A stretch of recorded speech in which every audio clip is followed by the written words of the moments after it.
The last thing I felt in my first life was a hand between my shoulder blades. I was level 9, standing on a ledge above a valley full of goblins, and the hand belonged to Liang Wei, the young master of the great Liang family, a guy I had personally watched cheat at cards, at exams, and at being a human being. He leaned in close enough that I could smell his cologne and whispered, "Nothing personal, Xiang Kai. You just saw something you shouldn't have." Then he pushed. Falling into a goblin tide at level 9 is not a fight, it's a buffet, and you're the tray. I remember teeth, I remember green, I remember thinking with genuine astonishment, I'm dying because of a spoiled brat with a bodyguard budget bigger than my district. The universe said, "Lol, no second chances, buddy." The universe, as it turns out, was lying. I opened my eyes and immediately regretted it, because the sun was blasting straight through a window I recognized. My window. My sad little bedroom with the water stain on the ceiling shaped like a disappointed face. My 17-year-old hands, no scars, no goblin teeth marks. And on the calendar by the bed, circled in red marker, Class Awakening Day. 3 years. I'd been thrown back 3 whole years, to the morning everything first started going wrong. Liang Wei wouldn't murder me for another 3 years, which meant I had a 3-year head start on murdering him first. I lay there for a second, grinning at the disappointed water stain like a lunatic. Then a translucent panel unfolded across my vision, and my grin got wider. Super system activated. Passive effect. Gain 1 experience point per second. 1 per second. I did the math the way you check a lottery ticket 3 times. 60 a minute, 3,600 an hour, 86,400 a day, while I slept, while I ate, while I sat in the bathroom contemplating revenge. A level 1 nobody needs a few hundred experience to level. The system was basically an IV drip of pure power straight into my arm, and all I had to do was exist. The catch, it accumulated in a vault and only paid out at midnight. Fine, I've waited 3 years backwards, I can wait until midnight. I got dressed, walked to the city square for the awakening ceremony, and found the crowd already gathered, hundreds of 17-year-olds about to find out what the universe thought of them. And there he was, Liang Wei, silk shirt, imported watch, smug little face that in my memory was the last thing several people ever saw. He was holding court in the middle of his father's hired muscle, telling everyone he'd probably awaken as an S rank. My legs walked over before my brain filed the paperwork. He turned, opened his mouth to say something young masterly, and I punched him in the face.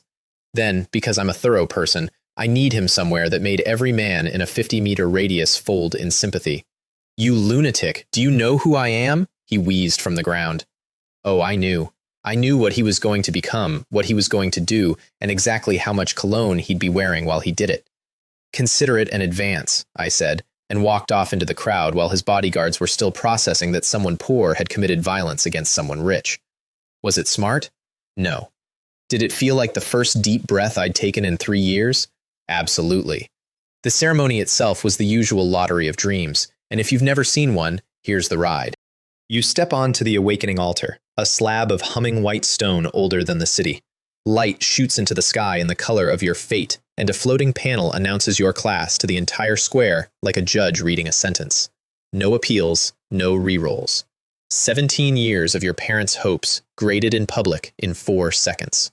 The morning's parade had everything. One guy got chef, an actual Combat World chef, knife skills but for vegetables, and stood there on the altar doing the bravest smile in municipal history while his father, somewhere in the crowd, audibly sat down. A girl got in the souse, and the crowd's polite applause was the saddest sound I've ever heard, 400 people clapping at a funeral for a future. A kid 2 schools over pulled blacksmith, and his whole family cheered, because craftsman classes feed generations, and his family had clearly done the math the rest of the crowd was too romantic for. I liked that family. Practical people survive this world, protagonists just decorate it. Then Yu-Hu, a kid from my class with the personality of a weather vane and the survival instincts of a cockroach dynasty, stepped up, and the sky went dark purple, and the panel said Assassin, S-rank talent, and the square lost its mind. Recruiters in the VIP seats started writing numbers on napkins. His mother fainted in the good way, and Yu-Hu stood in his pillar of glorious purple light, looking around at everyone with an expression I recognized from my first life and understood better in my second. Not triumph, terror. The look of a small animal that has just been handed something large predators will fight over. He wasn't wrong either. Remember the look. It's the most honest thing he'll do all year. Then it was my turn. I stepped on the altar, and a pillar of black shot up like the altar was filing a complaint. The sky over the whole square darkened, and an enormous ghostly skull materialized above the city, looked down at everyone, and slowly faded, like it had seen enough. Somewhere, a child started crying. Class, Undead Summoner. The silence lasted about 2 seconds, and then the whole square burst out laughing. See, everyone knew about Undead Summoners. Rarest class in the record books, appears maybe once in decades, and every single one had lived and died a joke, because summoners are only as strong as their spirit power, and undead spirits are the weakest trash tier there is, a unique class that was uniquely useless. The certificate they handed me might as well have said, "Congratulations, you are a museum exhibit." Liang Wei had recovered enough to laugh loudest of all. He got mage a minute later, solid, respectable, boring, and looked at me the way you look at food. But here's the thing about living a life twice. In my first run, I'd met an old undead summoner in a ruin, right before he died, and he told me the secret the record books never knew. The reason every summoner before him had been playing the class completely wrong. I stood there, holding my joke certificate, surrounded by laughter, and it took physical effort not to smile. Then ice erupted at the far altar, a frozen pillar so tall it caught the sun, and the laughter died as everyone turned. Gu Xiaowei, of the Jiang City Gu family, had awakened as an ice mage with the highest talent grade of the year. She stood in the swirling frost like a poster for a movie the rest of us weren't invited to. Our eyes met for half a second across the square. In my first life, I never once spoke to her. This time around, I had plans. The system pinged me softly. Free attribute points from awakening. I dumped every single one into agility. When you command the dead, you personally only need one skill, not being caught.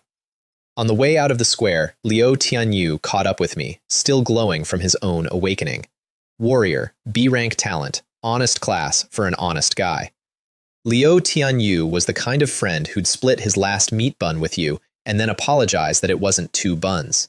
In my first life, he walked into the training dungeon tomorrow with the eager batch and came home in a box. I remembered his funeral better than I remembered most of my own life. Tomorrow's dungeon run, right? He beamed. First real monsters. Skip it, I said. What? Why? Because I had a dream you died in there, I said, which had the advantage of being basically true. Humor me. One day. Go the day after with the second batch. He looked at me like I'd asked him to skip his own birthday, but Liu Tianyu had exactly one flaw as a friend. He trusted me completely. Fine, weirdo. One day. One funeral canceled. I was 2 hours into my second life and already ahead. Then I turned into the shortcut alley toward home, and my past life delivered its second greeting of the day. Wenli Hua was leaning against the wall, all soft smiles and batting eyelashes, with 4 large gentlemen loitering behind her pretending to study the architecture. Wenli Hua and I had a history. In my first life, she dated me, drained me, and then handed me to Liang Wei gift-wrapped when he waved money at her. And here she was on day 1, already on his payroll, already fishing. Xiong Kai, she purred. I heard what happened at the ceremony. Those people are so cruel. I always believed in you. I slapped her, not hard, ceremonially, the way you stamp a document. That's for 3 years from now, I said, and then I was gone. Because the 4 architecture enthusiasts came off the wall fast, but every point I owned was sitting in agility, and chasing me through the back alleys of the old district was like chasing a rumor. They gave up 2 streets in, doubled over and wheezing, and I jogged home feeling something dangerously close to joy. The joy lasted until I opened the front door. Home was a small, tired apartment that smelled like old medicine, and I should tell you about it properly, because everything I did across 2 lifetimes roots back through these 3 rooms. There's a kitchen shelf with exactly 3 photographs on it, and they are the complete surviving archive of my mother. One wedding shot where my father is young and enormous and laughing, one of her holding baby me like a prize she'd won, one of the 3 of us at some festival, her mid-laugh, head thrown back.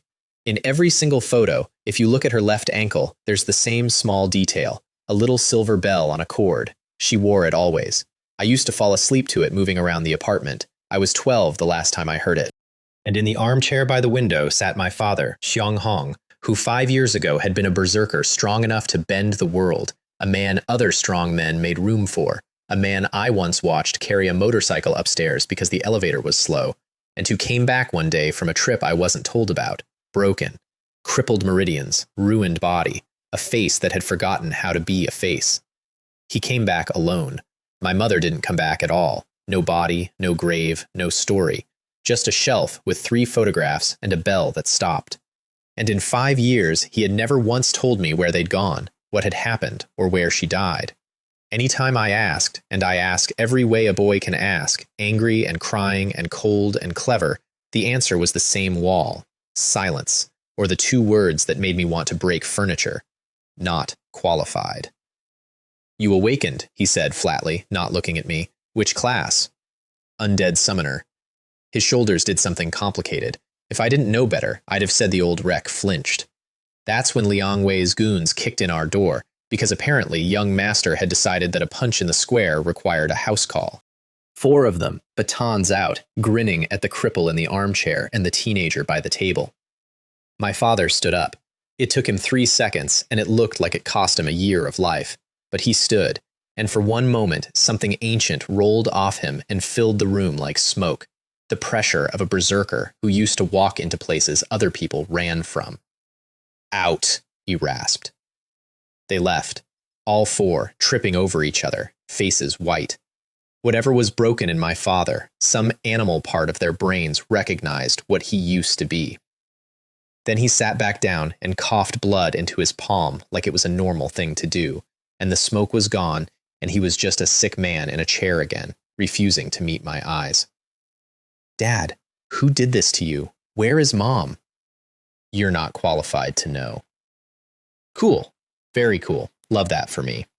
I stood there hating him and loving him in quantities I couldn't sort, and I made myself a quiet promise. I was going to get strong enough that qualified stopped being a word anyone could use at me. Then I was going to find out exactly what happened 5 years ago, and someone, somewhere, was going to have a very bad decade. At midnight, I sat cross-legged on my bed and opened the vault. 39,603 experience points dropped into me like warm lightning. My body drank it and asked for seconds. I converge a finger over the level up button and stopped. A level 1 kid gaining 10 levels overnight in his bedroom raises questions. A kid gaining 10 levels inside a monster dungeon is just talented. I closed the panel, lay back, and went to sleep smiling like a man with a winning ticket and nowhere to cash it. Yet. The dungeon gathering the next morning was a festival of judgment. The training dungeon's plaza was wall-to-wall fresh awakeners in shiny starter gear, sorted into mentor groups like ducklings, each cluster radiating its class hierarchy already, the S-talents in the middle being handed water bottles, the chefs at the edges being handed encouragement. And then there was me, checking in solo. No mentor, I'd declined, to the registration lady's visible concern. No team also declined, to her visible alarm. And a training bow on my back, to the entire plaza's visible delight. A bow. The Undead Summoner brought a bow. The comedy wrote itself, and the crowd performed it enthusiastically. Look, the corpse guy thinks he's an archer. Maybe he'll summon a quiver. One of Liang Wei's orbit did an impression of me, heroically shooting a skeleton by mistake, which, credit where due, had decent physical comedy. Even the registration lady smiled into her clipboard, then caught herself, then stamped my solo waiver with the gentle expression people reserve for the doomed. Nobody, not one person in that whole laughing plaza, asked the obvious question. What kind of summoner needs his hands free and his distance long? What kind of summoner plans to never stand next to his own fights? Answer: the kind whose summons don't run on his spirit power, cost him nothing to lose, and free him up to spend every personal stat on speed and aim. The bow wasn't instead of my class. The bow was the last piece of it, but sure, laugh. Comedy's free, and so, as it happens, is my army. Liu Tianyu wasn't in the line. He'd kept his word, one day of sulking at home. The only other person going solo was Gu Xiaowei, Ice Queen of the Year, flanked by a silent mountain of a bodyguard called Uncle Duan, who had level 20-something written all over his shoulders. She swept past the crowd like weather. I noted, with professional interest, exactly which gate she took. Then the dungeon swallowed us all. 10 minutes past the gate, alone in the mossy half-dark, I met my first goblin. Knee-high nightmare, rusty knife, breath you could see from 10 meters. I put an arrow in it, sidestepped its dying lunge, and the moment it hit the ground, the vault paid out early. The system counts kills separately, and this one kill did what 39,000 banked points had been waiting to do. Level 1 to level 6. In one breath. My S-grade talent meant 0 experience leaked. Every point landed. Agility 42. The world went slow and syrupy, like everyone else was waiting, and I'd been given the only pair of legs. But the level wasn't the point. The corpse was the point. I crouched by the dead goblin, with my heart hammering harder than it had for the kill, because this was the moment, the thing I'd carried for 3 years like a folded map to buried treasure. In a ruin at the end of my first life, a dying old man with a joke certificate like mine had grabbed my wrist and spent his last minutes on a furious, wheezing lecture. Every undead summoner in history starved to death at the spirit world's counter, contracting the weakest garbage the Beyond would rent out, because that's what the class management said to do. And the manual was wrong. The class was never about the spirit world. You don't summon the dead from somewhere else. You extract them from the dead right here, from the fresh, real, quality corpses this world produces in industrial abundance, and nobody had ever figured it out, because nobody survives long enough playing it by the manual. I put my hand on the corpse the way he'd shown me, felt for the cooling architecture underneath, and held the connection. 1 long minute, 60 seconds of total vulnerability, the technique's one non-negotiable price. Then the body crumbled to dust like a burnt page, and out of the dust, assembling itself bone by bone with a sound like dice pouring, stood my first soldier. Goblin skeleton warrior. Knee-high, rusty knife, eye signals lit with faithful green. Ugly, loyal, and mine. No contract, no upkeep, no counter, no manual. Somewhere, I hoped, a dead old man was watching his life's secret finally clock in for work. And here's the part that made the class a scam in my favor. Summoning cost nothing. No mana upkeep, no soul contracts, no cooldown worth mentioning. If my skeleton got smashed, I could pull him back out of the dark, whole, as many times as I wanted. The only currency was corpses to extract from, and the only limit was how many the system let me field at once. Every summoner in history had been playing chess with the tutorial pieces. I'd been handed the actual box. Why didn't I tell anyone? Run the numbers with me. A kid with a bottomless free army is either a national treasure or a lab specimen, depending on who finds out first. And in this world, the people who find out first always have better lawyers than you. In my previous life, I watched what the big guilds did to talents they couldn't own. So the plan was simple. Look like a joke, level like a monster, and let everyone keep laughing until laughing stopped being an option. Deeper in, I got a masterclass in wealth inequality. I heard them before I saw them, or rather, I heard the goblins stop existing. Gu Xiaowei strolled through a fortified goblin camp the way you'd walk through a garden that displeased you, and Uncle Duan, drifting 1 step behind her like a weather system on retainer, deleted 12 goblins with 1 flick of his sword. 1 flick. 12. Like a man dusting shelves.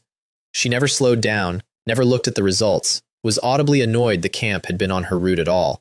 They moved on toward the next camp, aristocracy in motion, leaving 12 perfectly good corpses steaming in the grass with all their crystals still in them. 12 corpses. Free. Cooling. I mean, it would be rude not to. I gave them a 2-minute head start, then slid out of the bushes like a raccoon behind a 5-star restaurant and got to work.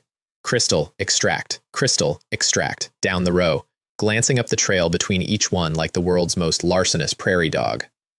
55 seconds apiece. The camp's dust hadn't settled before its entire garrison was standing behind me in bone, awaiting orders.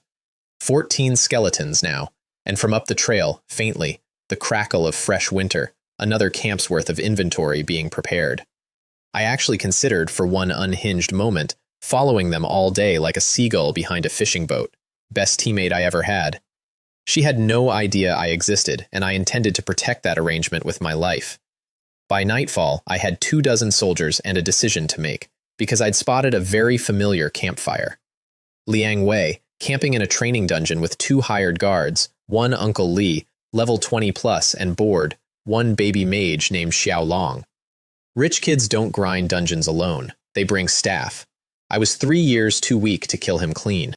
But there's a beautiful thing about skeletons. They don't get tired, and they don't have faces to recognize. So I spent the whole night conducting an orchestra of misery. Round 1, an hour after their campfire burned low, 6 skeletons came rattling out of the eastern dark, straight at the tents. Uncle Lee was up before the first bone crossed the firelight, credit to the professional, and dismantled all 6 with 3 sweeps of his blade, stood listening for a while, found nothing, and went back to sitting. I let him have 20 minutes of quiet, just enough to start doubting his own ears. Round 2, from the west. This time, while his eyes were on the skeletons, my first arrow came out of a completely different angle and took the baby mage Xiaolong through the shoulder mid-yelp. Chaos. Torches. Uncle Lee bellowing about formations to a formation of 2. Liang Wei's voice climbing into registers normally reserved for kettles. What do you mean you can't see them? I pay you to see things. Round 3. Round 4. I varied everything, timing, direction, whether it was bones or arrows, or just me throwing rocks at their cookware from 60 meters, which cost nothing and did more damage to morale than the skeletons did. My second arrow found Uncle Lee's thigh when he silhouetted himself against the fire. He grunted, snapped the shaft, and kept working, but he'd stopped talking by then, and a bodyguard who stopped talking is a bodyguard doing arithmetic about his fee. Somewhere around the 4th hour, Liang Wei began screaming at the darkness itself, offering it money, actually. Name your price, my family will double it. And I sat in a tree eating rations and let the forest decline on my behalf. By the 5th hour, I'd bled them down to the play I'd built the whole night for. A decoy squad of my shabbiest skeletons went crashing off loudly to the north. Uncle Lee, exhausted, limping, way past procedure, finally took the bait and chased them far enough, and I came out of the dark into the firelight and put everything I had into the young master personally, blade first, no speech. Xiaolong, one working arm and all, threw himself in the way and bought his employer 2 seconds with a firebolt that scorched my sleeve. 2 seconds, it turns out, was Uncle Lee's return time. He came crashing back through the trees like a landslide with sunk costs, and I did the mature thing. I left. Instantly. Mid-swing. 0 shame. Level 9 does not have a shame budget. His blade parted air where my spine had been, and by his next step, I was 30 meters of agility away and accelerating into the dark. Behind me, I heard the guards reach a professional conclusion, delivered between gasps in the tone of men already drafting the incident report. A trained assassin. Sent by an enemy family. Clearly someone with resources and a grudge. Did you see the ordnance? The night-long discipline? That's core work, that is. They evacuated the young master at dawn, and from a ridge I watched his convoy flee my training dungeon, 3 years ahead of schedule, and made a note that would quietly become doctrine. I don't have to be stronger than my enemies. I have to be stronger than their sleep schedule. An assassin with resources. I was 17, and my resources were a bow and 24 bones. But sure, I'd take the compliment. Midnight number 2 paid out another 86,000, and I went from 6 to 9 so fast my vision sparkled. And then the dungeon itself decided to say something, because every monster in it suddenly stood up straighter. Level 1s became level 2s, and there were more of them, pouring out of holes that hadn't been holes yesterday. I stood very still, because in my first life, this never happened. This dungeon had been a kiddie pool from start to finish. The world had noticed me changing things, Liu Tianyu alive, Liang Wei evacuated, and the timeline was changing right back. Note to self, your memory of the future is a map of a city that's being rebuilt while you walk it. The upgraded dungeon got its first proper meal by lunch. I heard the screaming before I saw it. Mentor Yang Lei, a level 12 mage whose entire teaching style was collecting fees, drowning in goblins with his student group, Wen Li Hua clinging to his robe. 3 students were already down and not getting up. And even over the shrieking, I caught the 2 of them doing math with their eyes. This is Xiong Kai's fault somehow. When we get out, it becomes Xiong Kai's fault officially. That was the exact play that buried me in my first life, being the poor kid standing nearest to a rich man's mistake. So I stepped out of the trees and let them see the punchline. Level 9. And behind me, walking out of the dark in rows, my army. Yang Lei looked at my skeletons the way a drowning man looks at a boat, and then, I watched it happen in real time, the greed rewired his face. A secret army. A poor student with no family. Witnesses conveniently dying. If he took me down here, everything I had became everything he had, and the goblins would take the blame. Xiong Kai, he boomed, leveling his staff at me. So the dungeon anomaly was your doing. In the name of the academy, I'll... Skeletons don't care about speeches. That was the thing he didn't understand, the thing nobody understood yet. His opening was textbook and genuinely dangerous. A fan of firebolts that deleted my entire front rank in one wash of heat, 6 soldiers gone to char. Wen Li Hua actually clapped. Yang Lei allowed himself the smile of a man who has just repriced an asset. This is your army, Xiang Kai? Kindling? The kindling walked back out of the dark and reformed the rank. He burned them again, slower this time, watching. They came back again. Third volley, and now the firebolts were coming with the wide eyes. And the fourth volley scattered because his hands had started doing the math his mouth wouldn't.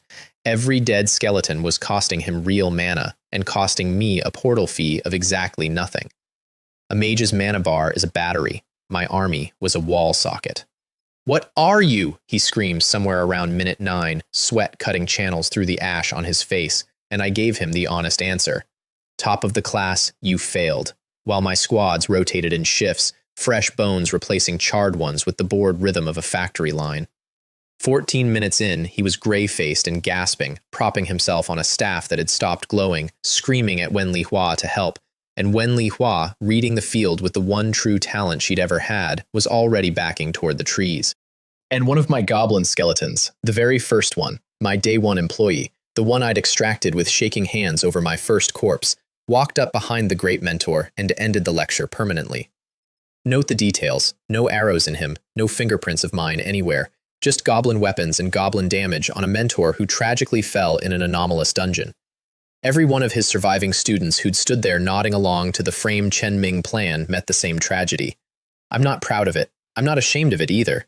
In my first life, I learned the hard way what these people do with mercy.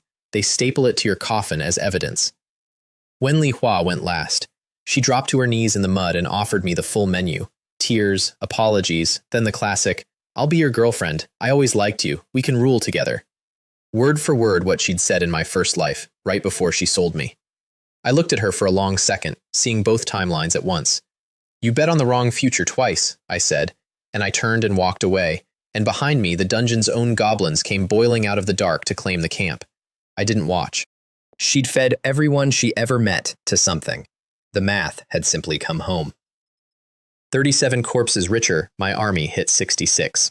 Outside the walls, apparently, the Sword Tiger Guild had noticed the dungeon glowing a color it shouldn't and ordered all students evacuated, which would have been lovely information to have before I found the next campfire and nearly swallowed my own heart.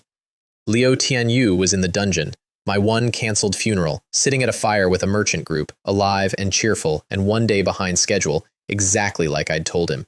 I'd moved his death, not deleted it. The map redraws itself. I made camp 50 meters into the dark and didn't sleep, and that's the only reason I saw it. Past midnight, a ripple of air detaching itself from the tree line, drifting toward Liu Tianyu's bedroll. Stealth cloak. Assassin. Yu-Hu. S-rank golden boy, our classmate, 4 days into his glorious purple destiny, creeping toward my sleeping friend with a knife. Because Liu Tianyu, honest to a structural fault, had flashed his storage ring and his precious upgrade stone at registration for anyone to see, and Yu-Hu had done the coward's arithmetic. A nobody classmate, a chaotic dungeon, a death that files itself under monsters. Robbery plus murder as a growth strategy, day 4 of his career. And in one horrible quiet flash, standing in the dark watching that ripple of air drift toward the bedroll, I understood something that rearranged my entire first life. This was how my friend actually died. Not the monster wave they told us about, not bad luck. This smiling classmate, 1 night earlier, in this same forest, a stealth kill, a looted ring, a body left for the goblins to explain. I'd spent 3 years mourning at the wrong altar, hating the wrong species. The monsters never needed my forgiveness. This kid was going to need considerably more. But here's where the second life makes you cold in useful ways. I needed him alive tonight. A dead S-rank talent meant investigations, scanners, questions about a level 9 nobody in the woods. What I needed was a Yu-Hu who understood, in his marrow, that someone was watching him. So I put an arrow through the air 10 centimeters from his ear, close enough to part hair, loud enough in that silence to be a sentence. The stealth field collapsed like a dropped towel, and I can now report a scientific fact about S-rank assassins. When ambushed mid-ambush by an invisible marksman in a dark forest, they pee themselves, audibly. There was a sound like a startled kettle, a smell I elected not to investigate, and then the fastest movement speed I'd witnessed for several months, deployed entirely in the direction of away. He never saw me. That was the point. For the rest of his natural life, Yu-Hu would be doing that math in the dark. Someone saw. Someone knows. Someone is still out there. I filed him under handled, pending, and the file, as you'll see, matured beautifully.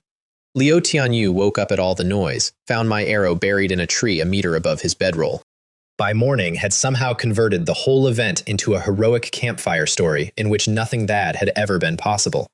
A beast came in the night, and my brother Xiang Kai drove it off with one arrow. He didn't even wake me. That's how under control it was. The merchants applauded. I let the legend stand. It was, in the taxonomic sense, accurate. Then he did the thing that is the entire reason Liu Tianyu appears in this story at all. He worked his storage ring off his finger, the ring, the shiny prize that had nearly cost him his life for the second time in 2 timelines, and pressed it into my hands. For watching my back, it's all I've got worth giving. I tried the routine refusals.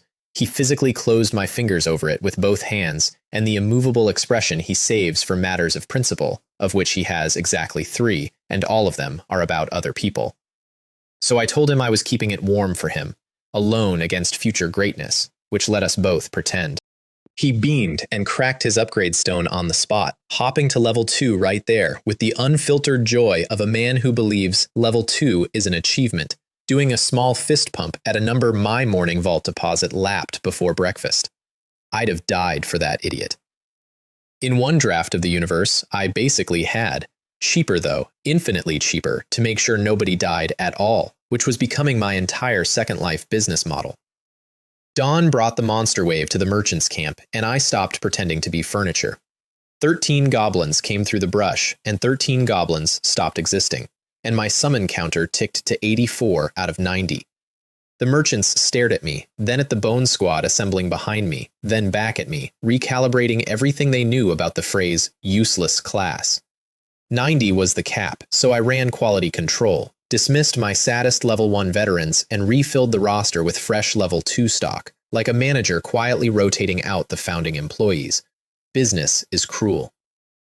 Around us, the dungeon was going openly feral. Every academy was pulling its students, horns sounding at every gate, which is when the goblin boss showed up and started eating the evacuation. A goblin boss is what happens when a goblin wins the genetic lottery, level 5, 2 meters of muscle, and a club the size of a teenager. It came down on the fleeing students like a toll collector, and the academy escorts were too busy herding the crowd to deal with it. I didn't charge it. Charging things is for people with health to spare. I got ahead of the evacuation route, picked a gully it would have to funnel through, and set the table. It arrived chasing a screaming knot of students, took one club swing at the last of them, and met my werewolf skeleton mid-leap instead, which cost it the swing and its balance, and bought the students the only thing they needed, distance. Then the gully filled with my army, and the goblin boss got the full Yonglei curriculum. It smashed my soldiers into gravel, genuinely impressive gravel. One club hit turned a skeleton into weather, and the gravel walked back out of the dark and bit its ankles again. It roared. It swung. It learned what everything in my life eventually learns.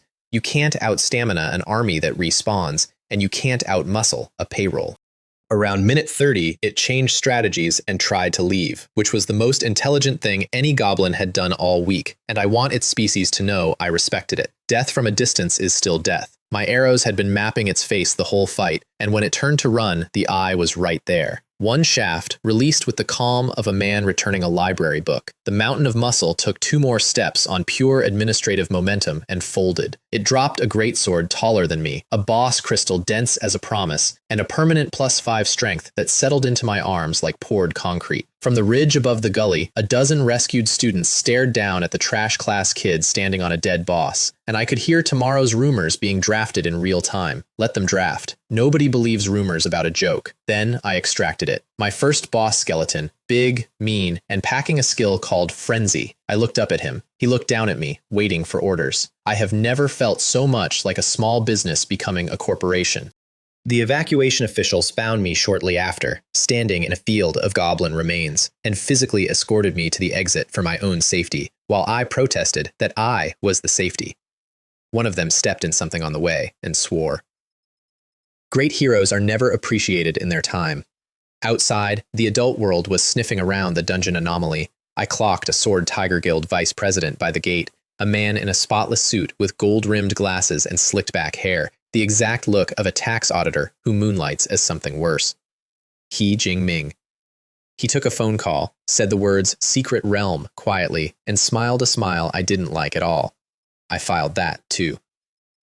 Liu Tianyu nearly blew my cover in the first 30 seconds of reunion. "Xiong Kai, you should have seen his skella," and spent the rest of the walk home talking into my palm. Good friend, terrible vault. The academy did the math on the dungeon. 21 dead out of 52, a mentor tragically lost. The flags flew low for exactly 1 day, and then the announcement wiped the grief off everyone's calendar. A secret realm had opened near the city, and the academy's grand exam would be held inside it. Level 10 cap, entry voluntary, and the top performers got their pick of guild offers. I couldn't have cared less about guild offers, but then the rumor mill coughed up one more detail. Somewhere in that realm was water of life, a legendary restorative that repaired what medicine couldn't. Crippled meridians, ruined bodies, fathers who cough blood into their palms. I signed up first, signature so hard I nearly tore the paper. The academy tried to assign me a mentor for the exam. Some smiling staffer volunteered Yu-Hu for the same student group, and I watched the boy who once tried to knife my sleeping friend go visibly pale at the sight of me and develop urgent business elsewhere. Twice in 1 week his pants had a bad day. I declined the mentor. My last mentor tried to murder me for my property. I was full up on guidance. First, though, logistics. War runs on money, and I was broke. So I hauled my dungeon crystals to the 100 Treasures Pavilion, the big trade hall, and dumped the whole bag on the counter of a young saleswoman named Meng Hai. I need you to picture this from her side, because Meng Hai's side of our relationship is one of the great comic documents of my second life. A 17-year-old in worn clothes and last year's shoes walks up to her counter. She later admitted she'd preloaded the speech for kids trying to sell a single crystal their mentor gave them, and unloads a small hill of monster crystals, 81,500 yuan worth, from a training dungeon that had just been on the news for killing 21 students. "These are," she started, sorting. "This is a lot of goblin grade. Your mentor group had a good—" "No group." Her hands paused.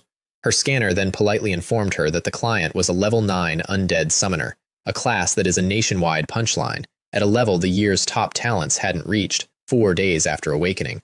I watched her look at the crystals, look at me, look at the scanner. Somewhere behind those sharp eyes, a report was being drafted. Anomalous client, possible looter, possible noble in disguise, possible scanner malfunction, and each draft got shredded in turn as less believable than the last.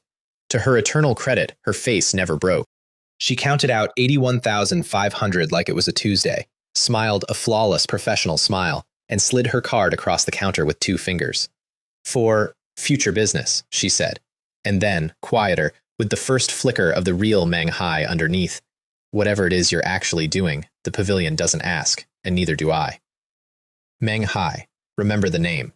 Sharpest person in this entire story, first to know my numbers, last to know my secrets, and it took her literal weeks of record-breaking transactions to settle on her final theory of me, talented young criminal, unknown syndicate, which she then served loyally, with mild disapproval, for the rest of the season. I never corrected her. Her version required less paperwork than mine. I converted most of the money straight into a bow of emptiness, 80,000 yuan of beautiful nonsense that fires condensed arrows out of thin air. No quiver, no reloading, no evidence. On the way home, the alley gifted me a rerun. Liang Wei's goons, the same 4 gentlemen, blocking both exits with the confidence of men who'd been embarrassed by a teenager once and had chosen violence as therapy. In the middle of their opening threats, a black portal opened behind them, and my goblin boss stepped out, ducking slightly to fit. I want to say a fight happened. What happened was closer to laundry. I collected their storage rings afterward, waste not, and walked home whistling. And then I stopped whistling, because it was time for the conversation. My father was in his chair. I stood in front of him, and I didn't ask this time. I reported. Level 9, the dungeon, the army. I opened a portal right there in our sad little living room and let him look at a goblin skeleton standing next to the medicine cabinet. I expected the wall again. Instead, my father, the man who hadn't produced a full sentence in 5 years, stared at the goblin skeleton standing at attention beside the medicine cabinet, and then at me, and something moved through his ruined face like ice breaking up on a river. He started to laugh. A rusted, unpracticed sound, a machine remembering its purpose, and the laugh cracked in the middle and came out the other side as something wet and ragged. For one raw minute, he was just a parent. gripping my shoulder with his ruined hand hard enough to hurt, saying, "Good, good, good," like he'd forgotten the rest of the dictionary, looking at my level and my army and my unbroken 17-year-old body with an expression I'd been trying to earn from him for 5 years and had stopped believing existed. "Your mother," he started, and I went absolutely still, "would have laughed at them, at the square, at everyone who laughed at you." He wiped his face with the back of his wrist, embarrassed by it. "She always said the strongest thing in any room is the one everybody's stopped watching." She always said. 5 years, and that was the longest sentence containing her I'd ever been issued. So I pushed. Of course I pushed. I shoved the whole door. The realm. 5 years ago. Where? Who? Mom. And I watched the parent sink back under the wall in real time, watched him choose the silence again, hating it, and this time, for the first time, I could see that he hated it, which changed the shape of everything. "When you're strong enough," he said, each word placed like a man setting down heavy stones, "I'll tell you everything. Everything, Shankai. You're not there." A breath. "And pray you take a long time getting there." At least this time the wall had a door in it, and a warning carved over the door, which I fully intended to ignore. At midnight, the vault paid out, and I crossed into level 10, and the system chimed twice, a first. Chime 1, a skill. Death's Curse, a black aura I could pour over a battlefield, thinning every enemy inside it and thickening everything of mine, a percentage swing that touched every stat at once. And the fine print was the good part. The skill itself could be fed experience, growing the swing with investment, a skill with a savings account. For a man whose whole existence generated compound interest, it wasn't an ability, it was a subsidiary. I tested it once in the empty midnight room, watched my goblin skeleton's posture visibly improve inside the black ring, and started planning the deposit schedule. Chime 2 was quieter and bigger, a single system sentence that would reorganize my entire future. Gather 10 upgrade stones to advance the super system itself to its intermediate stage. The system that made me, the 1 per second drip that was the floor under everything, had a second floor. Locked behind 10 of the rarest consumables in circulation, the stones every guild vault hoarded and every tournament dangled. The drip could become a river. 10 stones. I had 0, no guild, no vault, and a certificate the whole city considered a joke. I fell asleep doing multiplication anyway, and the multiplication, I want history to note, turned out to be conservative. Exam morning, our ride showed up. Uncle Gang, Song Gang on paper, a level 28 knight, old army buddy of my father's, built like a fridge with opinions. He drove like the road owed him money and talked the whole way, and I'd forgotten how much I liked him. We never made it downtown clean. Demon wolves came pouring up the avenue in broad daylight. Actual monsters, loose in the city, which was supposed to be impossible, and which my first life memory had absolutely no record of. The timeline wasn't just redrawing my corner anymore, it was redrawing the city. Songgang parked the car with the handbrake, walked into the wolf pack like a man crossing his own kitchen, and disassembled it, Werewolf Alpha included. While he handled the paperwork with the arriving officials, I crouched by the werewolf's corpse and did my 1-minute trick. 55 seconds now, the extraction was getting faster with practice, and quietly acquired a level 10 werewolf skeleton. New heaviest hitter on the roster. And then a stranger in the crowd looked at me too long, looked at Songgang, said something quiet that included my father's name, and walked off. Songgang's face shut like a garage door. "Get in the car," was all he'd say. Filed. The file was getting thick. The secret realm gate stood in a valley outside the city, a tear in the air like a wound in a photograph, ringed with official barriers, warning placards, and the biggest crowd of ambitious teenagers and hovering parents I'd ever seen assembled in one paddock. Level cap 10, minimum stay 72 hours, hard exit at 7 days. Waivers were being signed at folding tables with the festive grimness of a war bond drive. The registration officer scanned me on autopilot, name, academy, class, level, and did a double take loud enough to hear 3 tables over. He scanned me again. He turned the scanner around and looked at it like it had personally lied to him, called a supervisor with his eyes, and by the time the supervisor's scanner agreed with the first one, The whole plaza had gone from murmur to full whisper storm. Level 10, on Awakening Week. The theoretical maximum for the entry cap reached in the number of days most students need to reach level 3. The kids from the big academies stared with their whole faces. Somebody's mentor said, too loudly, "Which family is hiding that?" And I watched the question ripple outward and settle over the crowd as settled fact, because in this world, nobody believes in orphan miracles. They believe in hidden sponsors, and honestly, their delusion was the best bodyguard I had. Gu Xiaowei arrived, level 7, highest in her cohort by 2 clean levels, trailed by clan attendants carrying her gear like relics, and got to find out in real time from a plaza of whispers that she was the second strongest student in the province. Her expression didn't change. I want to testify to that. The girl's face was a masterwork. Her grip on her staff, though, her knuckles filed a complete and detailed complaint.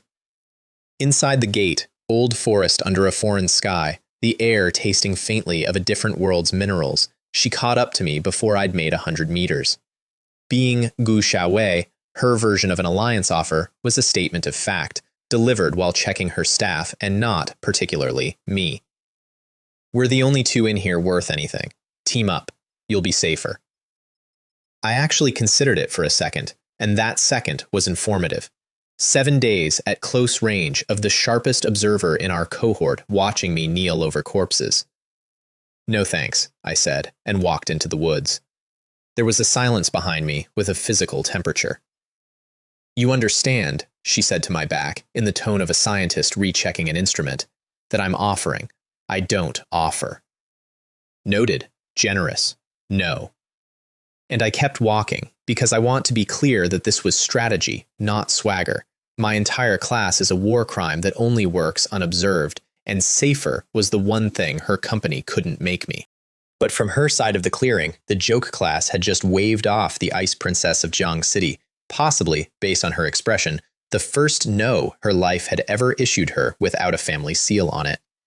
I could feel the stare drilling into my back the whole way to the tree line, cataloging me for later study.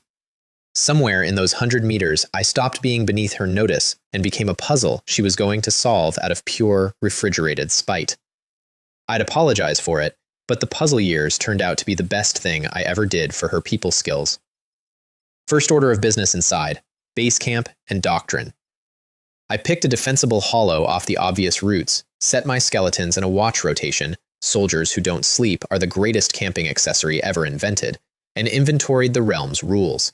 7 days, monsters scaled to the level cap, and treasure signatures scattered across the map like raisins in bread, exactly as the Academy briefing promised. What the briefing hadn't mentioned, and what 2 lifetimes had taught me to assume, was the other resource that gathers wherever treasure and unsupervised teenagers coexist: predators with student IDs. The realm was old forest, old ruins, and, for the first 3 hours, old-fashioned crime. 2 Night Guild plants had smuggled themselves in with the students, a level 10 mage and a level 9 warrior, running the classic follow the kid, harvest the loot business.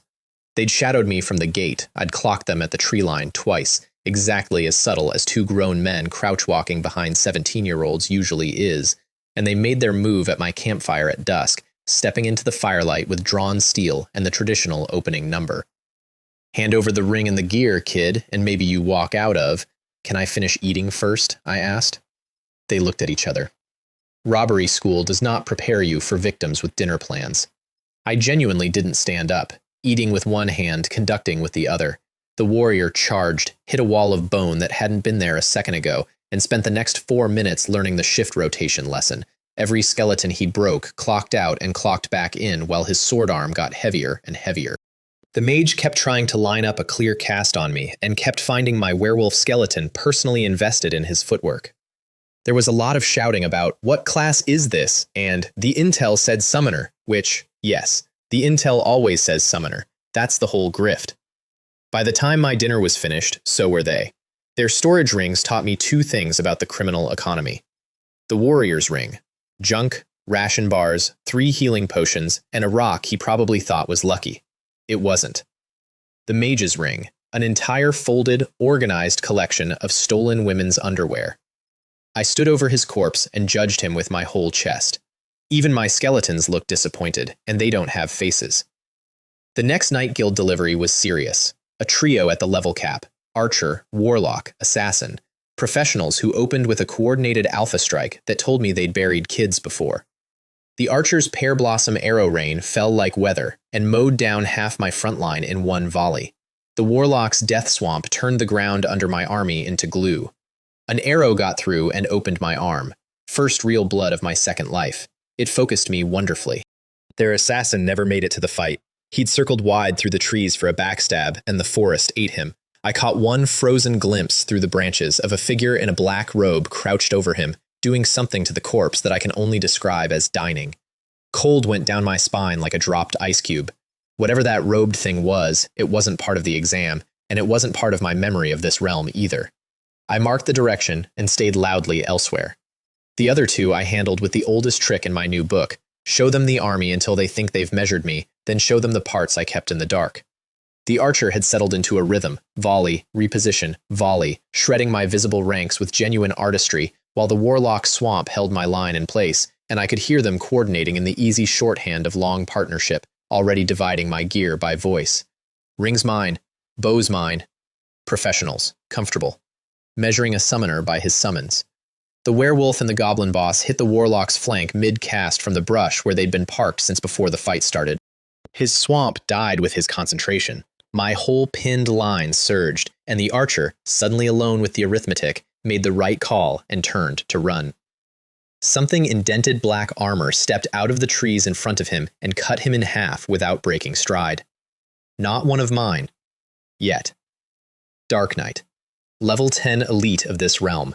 Armor like a bank vault, and it turned on me next, because that's what it was built to do. That fight cost me most of my roster and taught me its anatomy the expensive way.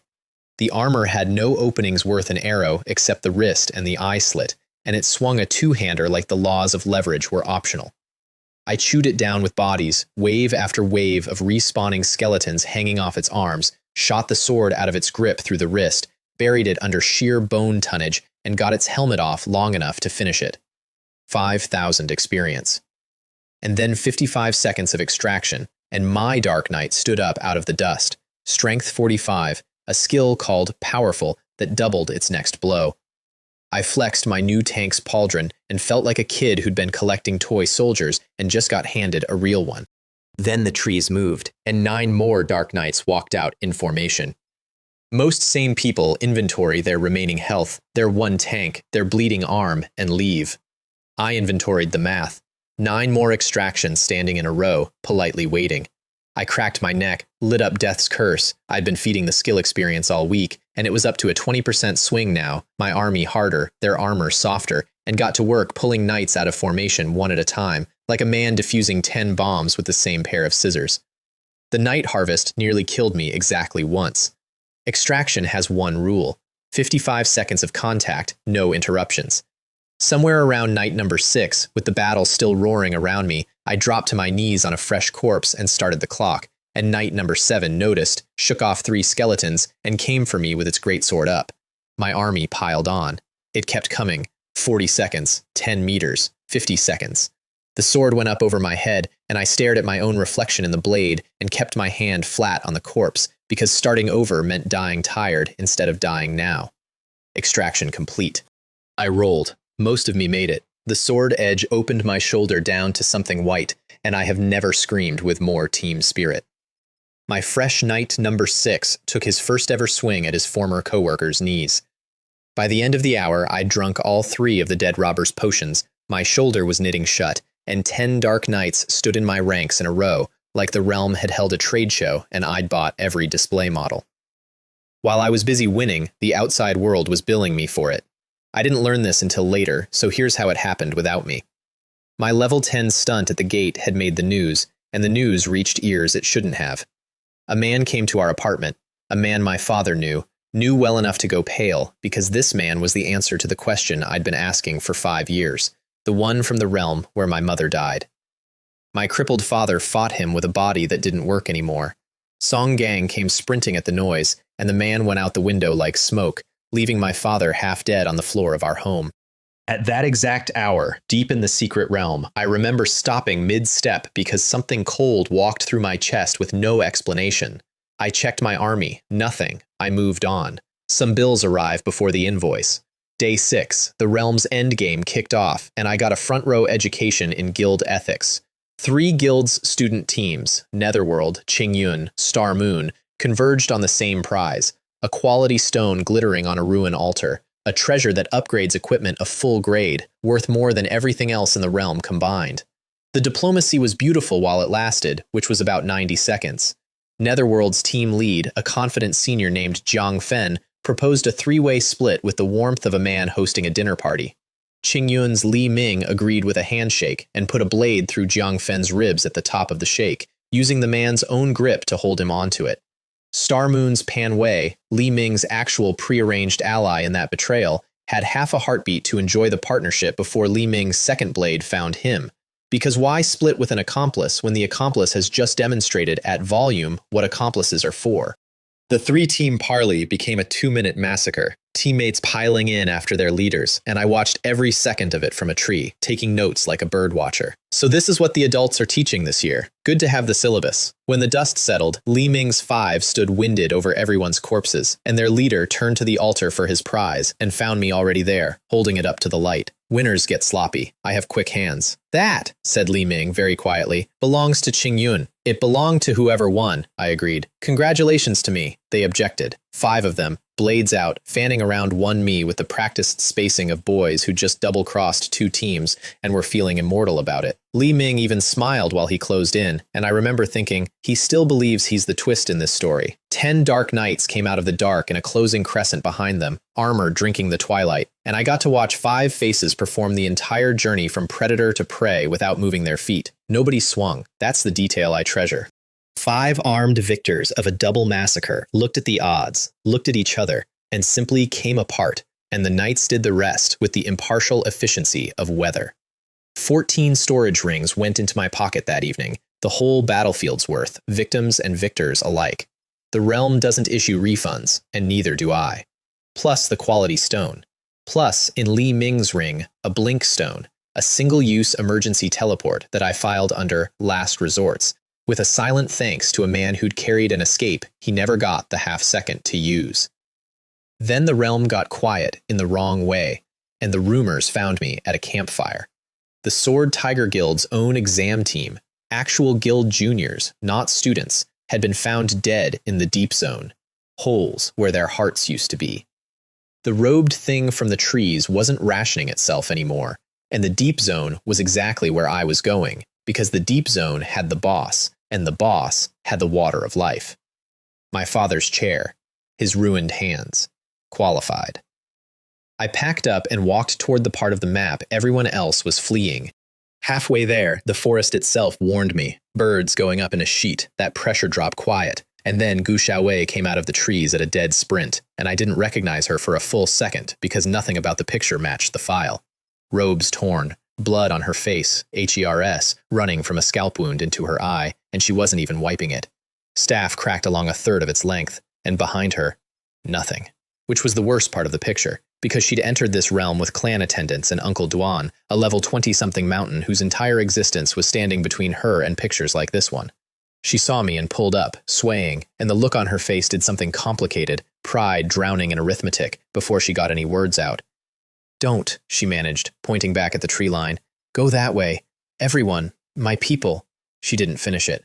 Level 7 students don't have the vocabulary for what turns a Gu clan escort into a past tense. Her ice had bought her exactly 1 escape, and she'd spent it flying further than her body had agreed to. I gave her 2 healing potions. Both timelines worth of complicated history between the Gu family and me, a patriarch who'd one day price me like livestock, all of it available for consideration. And what I actually had in the moment was, she's from my academy, she's bleeding, I have potions. She stared at the vials in her hands like they were written in a foreign language. Free things were, I suppose. "Exits that way," I said, pointing. "Walk, don't run, you'll tear the wound." And then I walked past her, deeper in, toward the thing she was running from, because the thing she was running from was guarding my father's medicine. I found out later what that looked like from her side.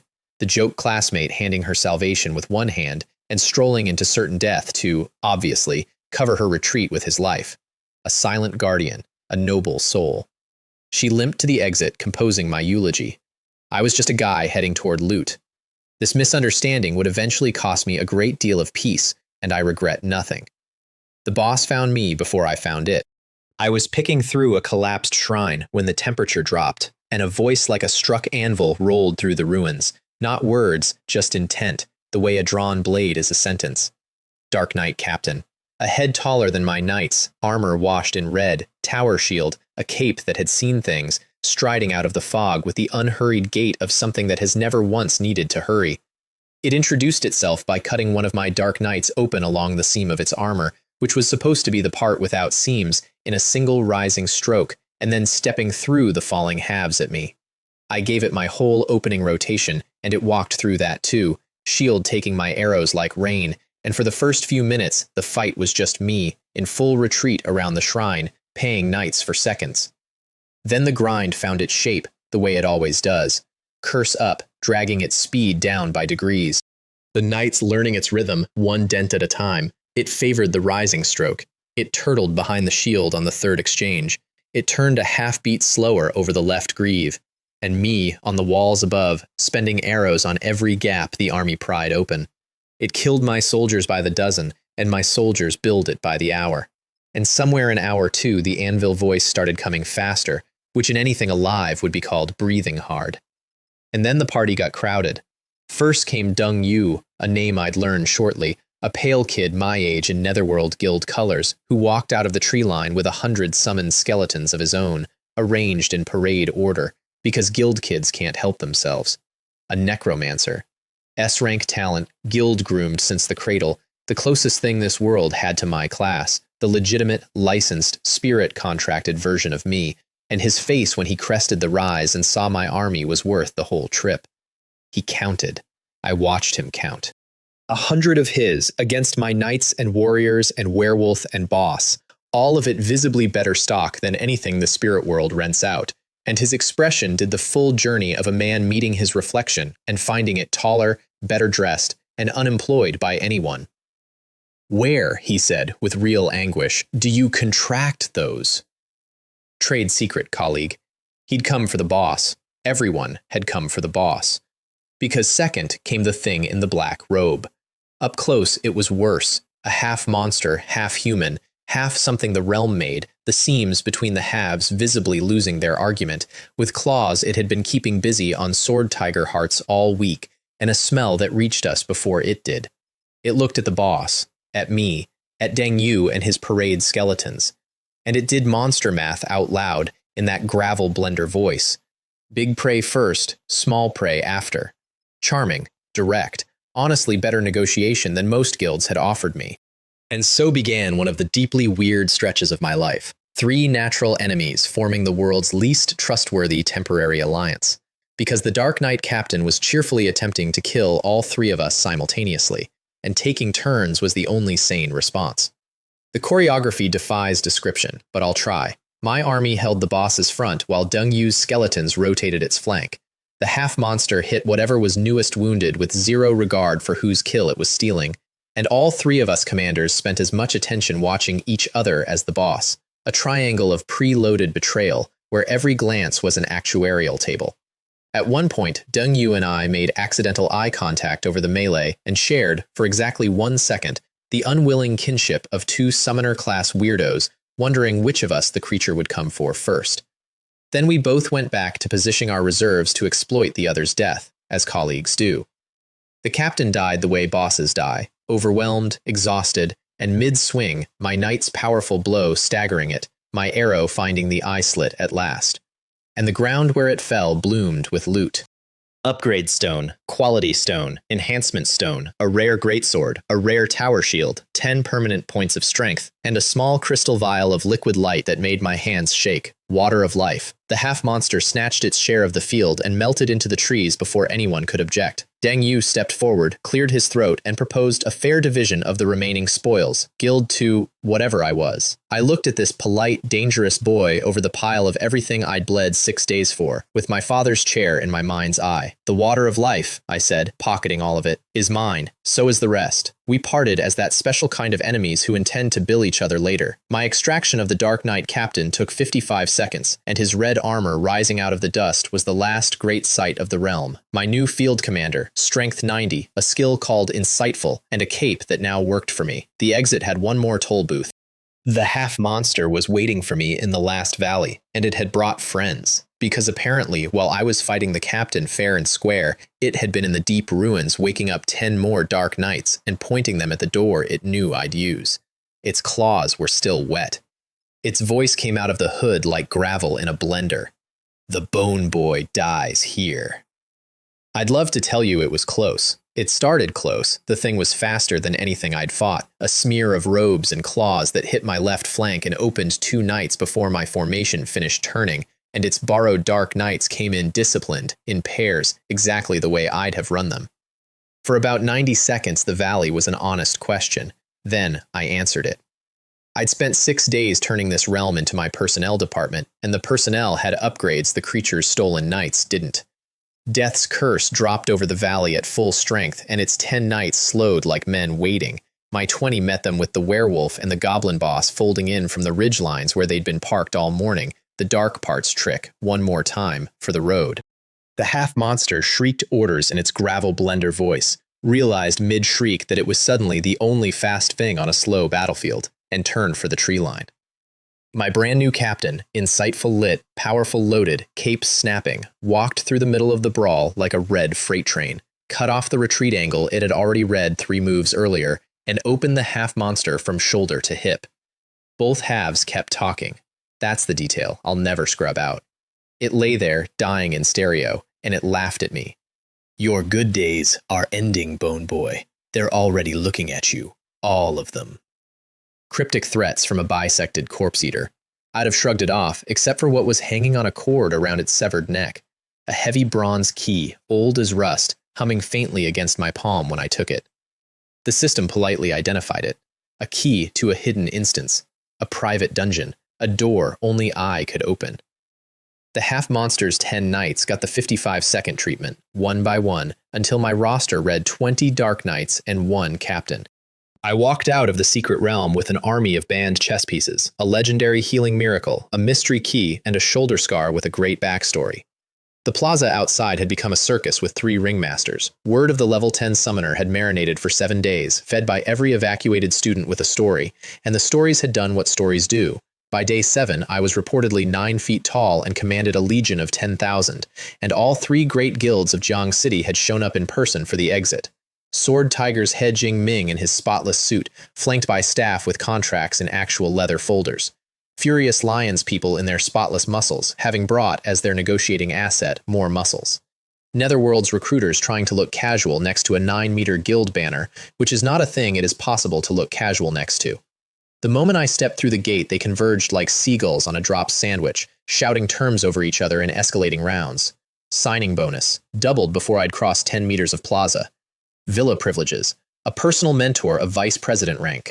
Resource stipends quoted per month, numbers that would have fed my whole street for years. And then, from the Furious Lion contingent, the legendary offer, delivered at full plaza volume by a man who clearly believed in it, a formal introduction to their guild leader's daughter, the flower of the Eastern District, an actual guild princess, tendered as a signing perk, out loud, in public, while she presumably existed somewhere unconsulted. The crowd oohed.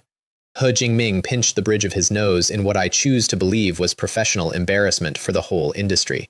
I kept walking. 17 years old, twice, and I'd finally learned the only negotiating posture that works on people who buy futures wholesale. Feet moving away. And off to the side, leaning on a staff, heeled up and composed, Gu Xiao Wei, waiting. She didn't shout an offer. She just watched me wade through the seagulls with an expression I couldn't read yet, filed under complicated. I got maybe 30 seconds of celebrity before my phone finished syncing 7 days of missed calls, all of them from Song Gang. The newest voicemail was 4 words long. Hospital. Your dad. Come. The guild reps were still talking when I stopped being there. The hospital smelled like the inside of a warning label. My father lay in a white bed with tubes in him, smaller than I'd ever let myself see him, and Song Gang stood by the window with his knuckles white on the sill, and the big man's voice, the voice that had joked its way through a wolf pack, came out flat as poured lead while he told me the shape of it. A visitor. Days ago, while I was 6 days deep in the realm, someone your father knew, Song Gang, had arrived at the tail end of it, sprinting up the stairwell to the sound of furniture dying, and caught one glimpse of a figure going out the window like smoke, moving in a way, he said, that men our father's age should not be able to move. And your old man, here Song Gang's jaw worked for a second, your old man was standing when I got there. Broken, bleeding, meridians 5 years ruined, and he was standing, between the door and your room, holding a kitchen knife. He didn't fall down until he saw it was me. He fought, Song Gang said. With what? With what, Shong Kai? There's nothing left in him to fight with. And he fought. I asked who. Of course I asked who. And Song Gang looked at my unconscious father and looked at me and said the worst sentence available. He made me promise not to say. Even now. Especially now. Which told me 2 things. That Song Gang knew, and that my father, bleeding on his own floor, had spent his last conscious minutes protecting the secret instead of himself. 5 years of silence, and it wasn't stubbornness. It was a wall he was holding up with his body, between me and something with a name. I took out the water of life with hands that didn't feel like mine, and we fed it to him drop by drop. It worked. That's the miracle and the joke of it. It worked. The ruined meridians knit, the failing organs steadied, the doctor's monitors stopped making the bad sounds. His life was saved. And he didn't wake up. The head doctor, a smooth-faced man with a smile I would remember later for all the wrong reasons, explained that the damage had reached the brain, that the dose had stabilized him but fallen short of full restoration, that these things, regrettably, take more than one miracle. Regrettably. I stood over my sleeping father, holding an empty crystal vial I bled 6 days for, and did the only thing left. I made the debt column longer. Whoever came through our window, that's a name I'll collect. Whatever not qualified meant, I'd qualify. Song Gang moved a cot into the hospital room that night and basically became furniture with a sword. Some friends you inherit. At midnight, alone on a bench in the hospital corridor with the vending machine humming and my father's monitors beeping their steady nothing through the door, the 7-day vault paid out. 604,000 and change, a realm's worth of seconds, banked while I fought and looted and nearly died, delivered all at once like the tide coming in through a keyhole. Level 10 became 11, 12, 13, I gripped the bench, 14, 15, 16, 17. One long, shivering pour of power into a body that had spent the day feeling helpless, and my summon cap swelled to 170, and none of it, not one point of it, could reach through the door behind me and open my father's eyes. I sat in the dark, getting stronger and grieving at the same time, which is this world in one sentence. And somewhere around level 16, I stopped asking the power to fix tonight and started asking it to fix the ledger, the doctor with the smooth smile, the buyer named Liang, the visitor at the window, the realm with my mother in it. Strength can't heal, fine, it collects. That division of labor, decided on a hospital bench at midnight, is more or less the constitution of everything I did afterward. Life, rudely, continued. Song Gang moved a camp cot into our apartment, temporarily, and instituted a regime. Guard shifts over my father at the hospital split between him and 2 old army friends he refused to name. And Moore, his personal contribution to my recovery, enormous breakfasts, cooked at dawn with military violence. The man seasoned eggs like he was arming them. He julienned with a knife I'm fairly sure had a kill count. And over those breakfasts, in his sideways way, he did the thing my father couldn't, talked. Not about the realm, not about my mother, he'd made the same promise, and honored it, but about my father before. The berserker who'd carried Song Gang off a battlefield. The man who'd once outdrunk a garrison and then outfought the hangover. That's who's asleep in there, he said, pointing his spatula at the general direction of the hospital. Not the man in the chair. Remember the right one. I have. Both of them, actually. Money needed making. An army marches on my wallet, and hospital wings bill by the miracle. So I went back to the 100 Treasures Pavilion, back to Meng Hai's counter, and this time I didn't bring a bag of crystals. I brought a bucket. An actual bucket, borrowed from our kitchen, full to the brim with monster crystals and 14 storage rings of dead crooks' assets. Meng Hai looked at the bucket, looked at me, looked around for hidden cameras. "Sir, where does a student get?" she started, and then visibly decided she was paid to count, not to know. 14,400,000 for the ring's contents, 4.3 million for the crystal bucket. She counted it all out with the face of a woman updating her personal threat assessment in real time, and at the end, she said, very carefully, "If you ever need anything, sold." Discreetly. Meng Hai had concluded I was a talented young criminal. I chose not to correct her. It was somehow the most honest relationship in my life. I spent 2 million of it on a bow of the demon, an upgrade that added paralysis and slow effects to my invisible arrows, because the only thing better than an enemy you can shoot is an enemy who then can't run. And while I was at the counter, the universe handed me a free sample of my future. A phone rang 2 booths over, some manager's private line, and I have good ears and bad manners. A voice on the other end was asking, urgently, about Water of Life, whether more existed, whether any had surfaced recently. The manager addressed the caller with oily respect as Mr. Liang. Liang, as in the family whose heir I'd promised to kill, asking about my father's medicine. I paid for my bow and left, very, very calmly. The parking lot outside the pavilion introduced me to the Hungry Wolf Guild, which is what happens when a street gang fills out the guild paperwork. A dozen level 10 hoodlums with traffic light hair, yellow, green, red, all present, had watched a teenager walk out of a trade hall with a bucket's worth of payout and decided today was payday. 2 portals opened. Dark nights are not subtle. The whole robbery lasted about as long as this sentence, and Meng Hai, who had followed me out to make sure the client reached his car safely, stood in the doorway watching armored skeletons stack unconscious gangsters like firewood. I handed her back the empty bucket. "Could you have someone tidy this up? I'm in a hurry." She took the bucket. She nodded slowly. Her criminal theory gained 12 pieces of supporting evidence, except the hungry wolves had a real fang. As I reached the street, the air rippled, and a man was suddenly just there.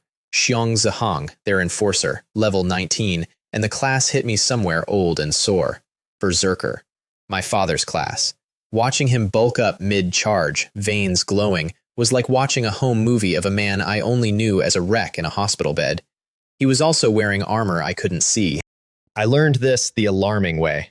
My first arrow, dead center chest shot, sparked off empty air and skipped into the dark.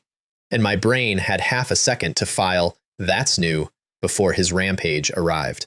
A berserker's rampage up close is weather with a grudge. He went through 2 dark nights like wet cardboard, backhanded the werewolf a car length, and his fist grazed my shoulder as I dove and still spun me like a coin.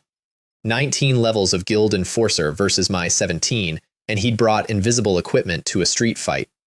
"Your bones die twice, kid," he bellowed, genuinely enjoying himself, wading through my army toward me. "How many times do you?" Great question.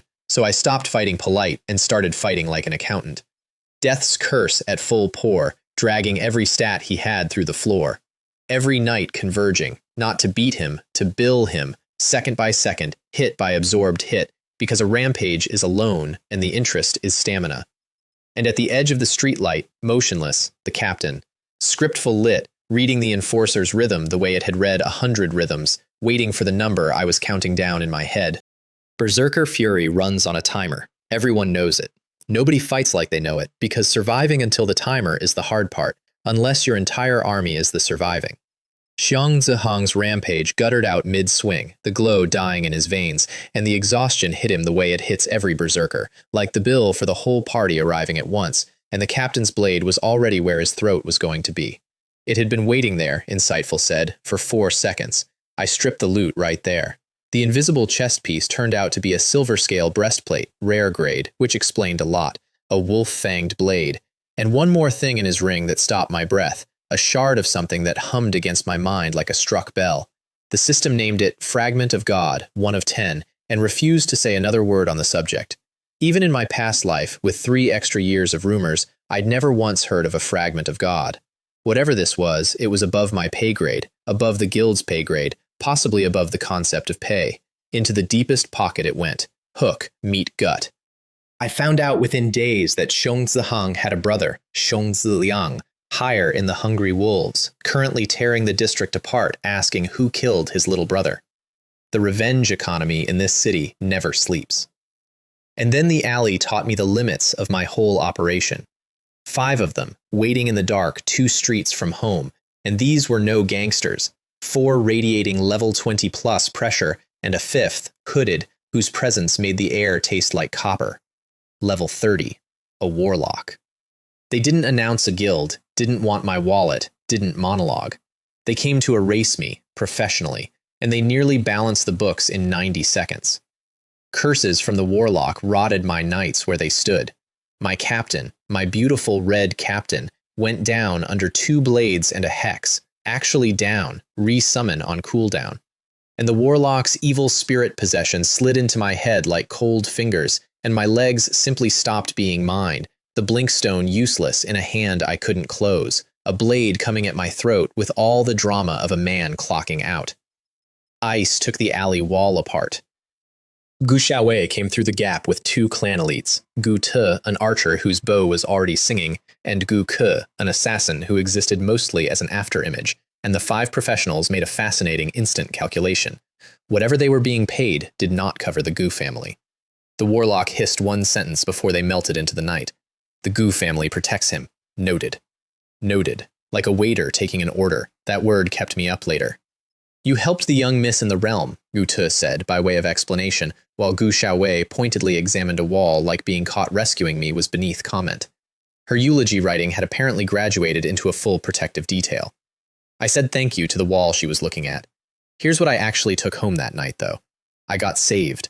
Level 17, 20 knights, a captain, and a stranger's mercy was the only reason my head stayed attached. Somewhere out there were people who could send 5 professionals to kill a teenager as an errand. My drip of 1 per second suddenly felt like filling a swimming pool with an eyedropper. Faster. I needed to get strong faster than this world could schedule my funeral. The next morning, Sword Tiger Guild came to collect what the alley couldn't. Vice President Guo Hao, all handshake and cologne, sat himself in our wrecked living room with the practiced comfort of a man who has recruited in worse rooms, declined tea we didn't have, and opened with flattery so smooth it practically had a warranty. The dungeon, the realm, a once-in-a-generation profile, the guild's deep respect for self-made talent. I let him lay track for a while. You learn things from how a man sells. Then, watching my face and finding no purchase, he put the real card on the table, gently, like a surgeon presenting an X-ray. The guild vault, Shanghai, holds a soul-awakening elixir. Pause, for effect, and the effect landed. My pulse actually stumbled. A treasure with exactly 1 use, injuries of the soul and mind, the kind conventional healing cannot reach. The kind, his eyes finished for him, sleeping in your father's hospital bed.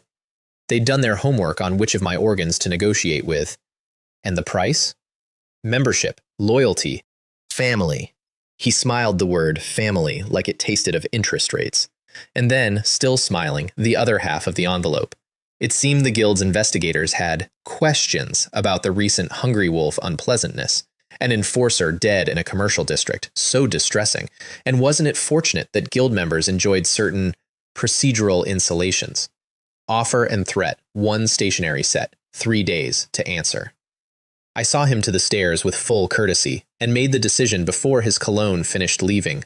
The elixir was real, the leash it came on was realer, and a guild that opens with your father's sickbed as leverage has told you everything about what they'd do once they owned you. But he'd taught me something worth the visit, my father, public and unconscious, was a handle. Handles get grabbed.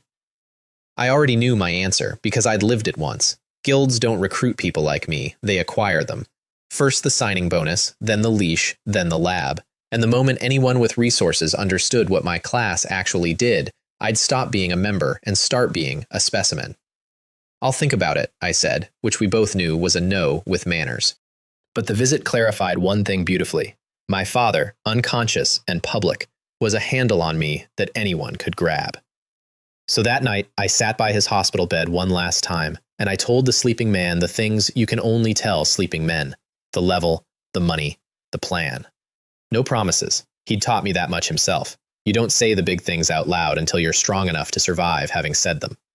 Then I handed Songgang 10 million yuan and the ugliest job I had. Take my father, leave the city tonight, tell no one where. Not the Gu family, not Meng Hai, not me. Especially not me. Because what I don't know, nobody can cut out of me. The big man looked at the money, looked at his broken friend in the bed, and didn't ask a single question. Just started packing the hospital room like a soldier breaking camp, monitors and all. At the door, with my father wrapped and loaded, he stopped and put one enormous hand on my head, the way you'd palm a melon. Your old man carried me off a battlefield once, he said. Distance and silence, I can do. The rest, he nodded at me, at the general direction of my whole life. Finish it. Then come get him yourself. By dawn, the two people who could be used against me were a roomer with no forwarding address, and my apartment was just a building I used to live in, which left me alone in an empty apartment with an army, a fortune, a kill list, and a bronze key I'd been saving like dessert. I did the pre-departure ritual of a man with no one left to notify. Rent paid forward, a note for Songgang's dead drop, perishables eaten standing at the counter. Then I locked the door, stood in the middle of the living room where my whole small life had happened, and took out the key. It knew. I swear the thing warmed in my hand like an animal smelling home, and when I turned it against the empty air, the air accepted it. A keyhole existing exactly as long as the key needed one, and the room split open into a doorway of old, dark stone, breathing out cold that smelled like rust and centuries and, faintly, like banners. The system laid out the terms with its usual warmth. Hidden instance, ancient battlefield, solo entry. The door closes behind you. The only way home is a teleport stone at the bottom. Win through to it, or the instance keeps you as decor. No duration listed. No difficulty listed. A dead man-eater's key to an unrated private war, entered voluntarily by a 17-year-old with nobody waiting up. In my first life, this decision would have been suicide. In my second, it was the most rational line on my whole calendar. Everything hunting me lived on this side of the door, and everything I needed, strength, stones, an army worthy of the list in my pocket, lived somewhere on the other side. I stepped through. The door sealed behind me like it had never been asked. The other side was a plain of gray grass under a bruised sky, littered horizon to horizon with the leftovers of somebody's apocalypse. Rusted banners, sun-bleached bones, siege engines settling into the dirt like tired animals. The system stamped a quest across my vision with 0 further instructions. Stop the war. What war, you ask? Excellent question, and I got the answer at sunrise, personally, at volume. Drums rolled from both ends of the plain, actual war drums, played by actual skeletal drummers, I checked, and 2 full armies of undead warriors got up out of the ground. One under a golden dawn banner, one under a slate-gray storm banner, thousands per side. They formed ranks with parade ground precision, marched into the middle of the plain, and started killing each other with the total commitment of men who had nothing left to lose on account of having lost it centuries ago. At sunset, on some signal I never found, both sides stopped mid-swing, about-faced, walked home, and lay back down in the dirt. Then they did it again the next day, and the next. An eternal war with office hours. Clock in at dawn, murder till dusk, clock out. And my camping spot, the flat, sheltered, tactically lovely spot I'd chosen on night 1 like a genius, turned out to be exactly in the middle of the commute. For the first week, stop the war mostly meant survive the war. Every dawn, 2 tides of level 10+ dead men crashed together on top of my breakfast, and I fought sandwiched between armies that didn't specifically want me dead. I was just standing in the office. I learned to read the drum cadences like a weather report. I learned that dawn infantry breaks left when pressed, and storm pikemen never break at all. And above all, I learned what this place actually was once the terror wore off. The greatest recruiting fair in either of my lives. Every corpse on that field was better stock than anything I owned except the knights. Dawn warriors with their shield discipline, storm warriors built like siege doors, and the supply was 2 armies deep and self-refilling. I extracted off the active battlefield between waves, 55 white-knuckle seconds at a time, and ran ruthless quality control on my own roster, retiring the Goblin-era veterans one by one as better corpses came in. I'd like to say a word here for my first goblin skeleton, employee number 1, dismissed on day 9 with full honors. You extracted a mentor's worth of tuition out of this world, little guy. The company remembers. Somewhere in week 2, I stopped being an archer with a bodyguard detail and became something new. It happened by necessity. A storm push rolled my line, and suddenly there was no behind to shoot from, and then it kept happening by choice. I picked up the captain's dead comrade's gear off the eternal field, a crimson flame greatsword that hummed when swung, a matching shield, and I waded into the line myself, shoulder to shoulder blade with my own knights. My strength stat had been quietly compounding past 90, and the first time I traded blows with a storm sergeant and won, blade to blade, no summons, just me and the field's oldest argument, something clicked into place that no level up chime had ever touched. The dying old summoner taught me the class. The battlefield taught me I wasn't hiding behind it anymore. The stones from the realm needed investing, and this is where I have a confession that my enemies may use against me freely. Quality stones have a failure chance, a real one, a coin flip with money on it. Fail, and the stone just dies. Poof, weeks of loot annulled by probability. There is no known technique for improving the odds. The great guilds employ appraisers, star charts, auspicious hour consultants. The literature is unanimous that all of it is garbage. I have a technique. When we were 10, Liu Tianyu taught me the sacred sequence for the arcade claw machine behind the noodle shop. Up, down, left, right, A, B, hands pressed together, one respectful bow to the machine spirit. It worked. We won a plush turtle. Witnesses exist. So, alone in an ancient battlefield, before pressing each stone to my new sword and shield, I stood at full solemnity and performed the ritual. Up, down, left, right, A, B, bow. My dark knights watched with what I can only describe as institutional respect, several thousand years of warfare, and I doubt that Plain had ever hosted a more serious ceremony. Both stones hit. Both. Epic grade, sword and shield, glowing like sunset. 2 coin flips, called in a row by the turtle sequence. I'm aware of what the statisticians will say, and the statisticians have never won a plush turtle in their lives. The ritual works. It has never failed me when performed with a pure heart and correct button order. I will not be taking questions at this time.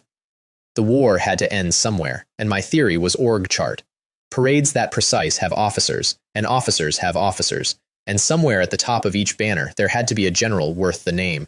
The armies agreed with my theory in the most annoying way possible, by hiding their leadership for a month.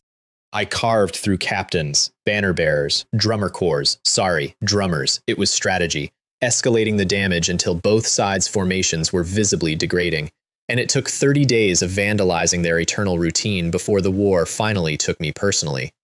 The storm leader came at dusk, out of cadence, alone, a giant in storm gray plate with lightning caged in the seams, and the whole plain went quiet for him, both armies pausing mid-slaughter like staff when the regional manager walks in.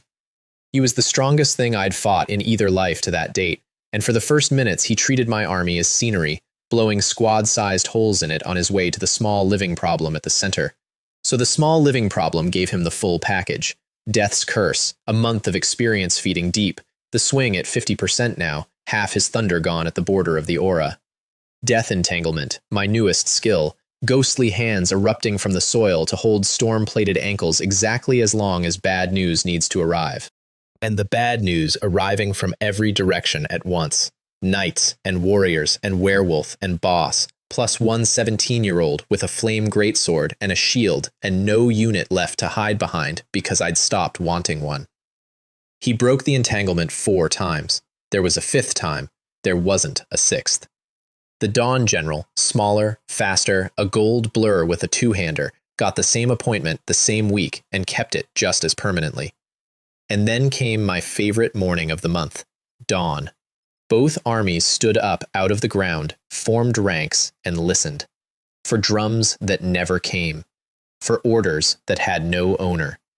I watched thousands of ancient dead men waver in formation like a dream losing its plot, banners dipping, ranks loosening, and then, one by one, both armies lay back down in the dirt, and the plain went quiet for the first time in centuries, and stayed that way. The war was over. Not won. Over. There's a difference, and standing alone in the middle of that enormous silence, I felt it in my teeth. Quest complete. 17.5 million experience for the month, levels 17 through 20. And of course, this being my life, the reward came with teeth. The ground split down the middle of the silent battlefield, the whole plain shrugged like a rug being straightened, and the quest's true final boss climbed out of the underworld the two armies had apparently been standing on the whole time, a hell dragon. Level 20. Wings like storm fronts, a body of furnace-lit black, and a shriek that flattened the grass for a kilometer. The system added one helpful note while I was still processing the wingspan: fully immune to curses and debuffs. I read that twice. My curse, a month of investment. My entanglement, its ankle-holding glory.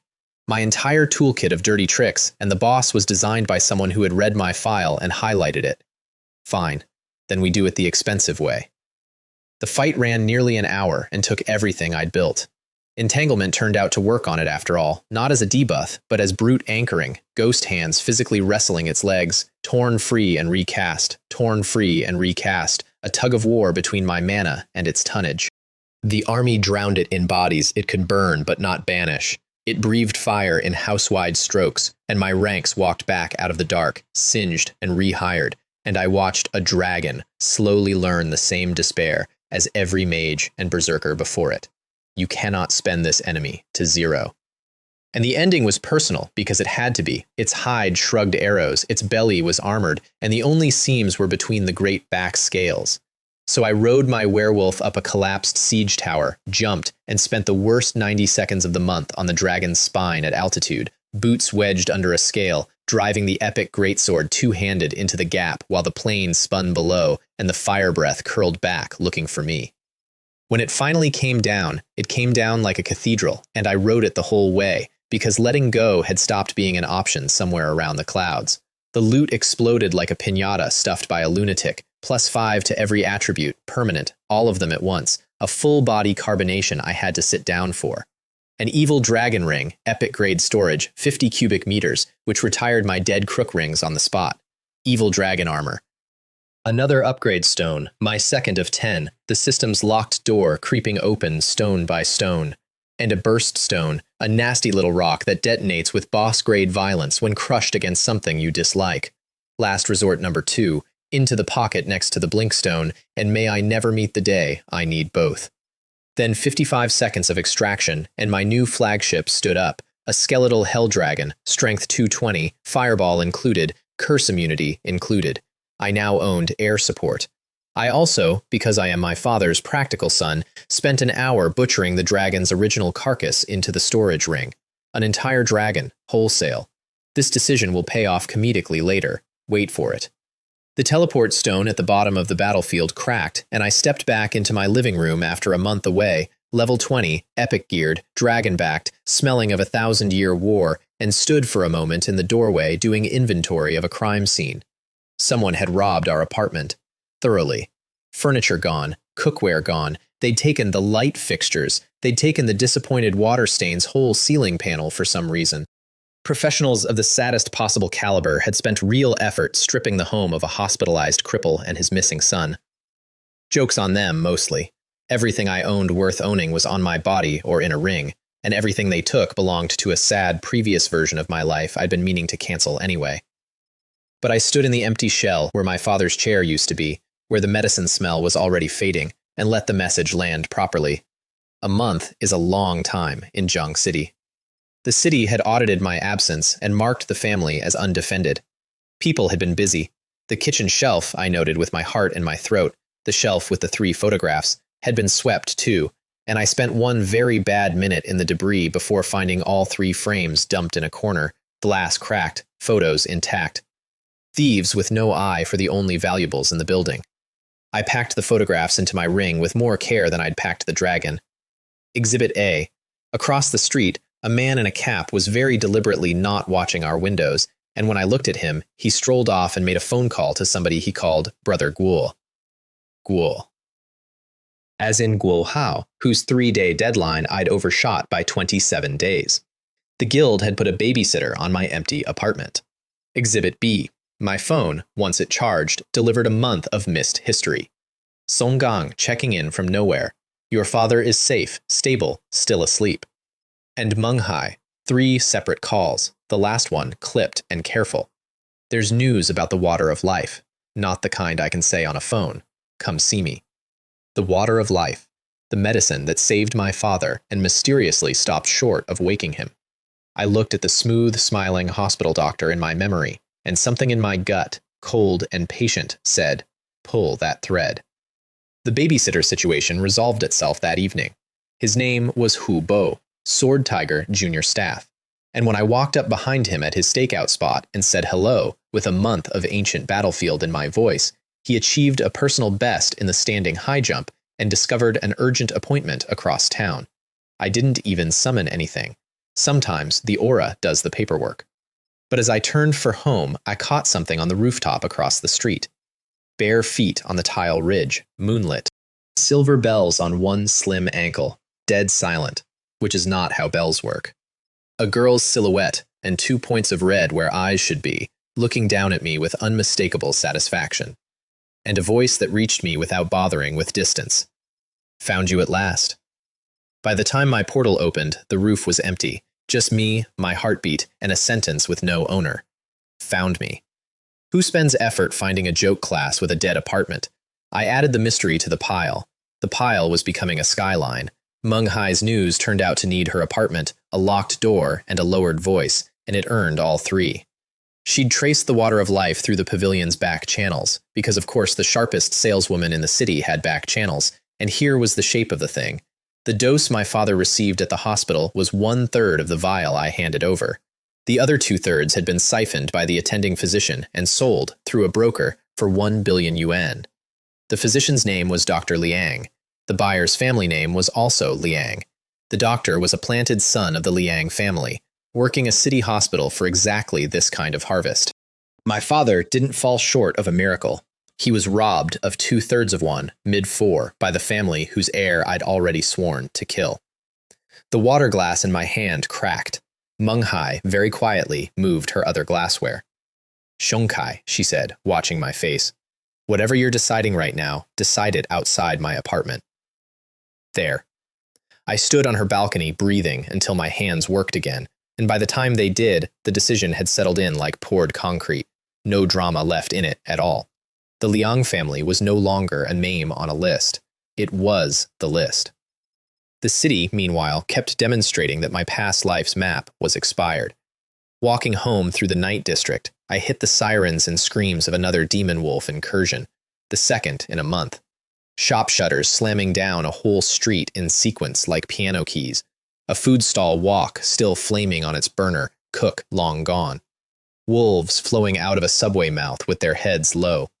I cleared my stretch of it in passing. Extraction rights on street monsters are legally murky and morally mine, and stood over the last of the pack doing the math that mattered.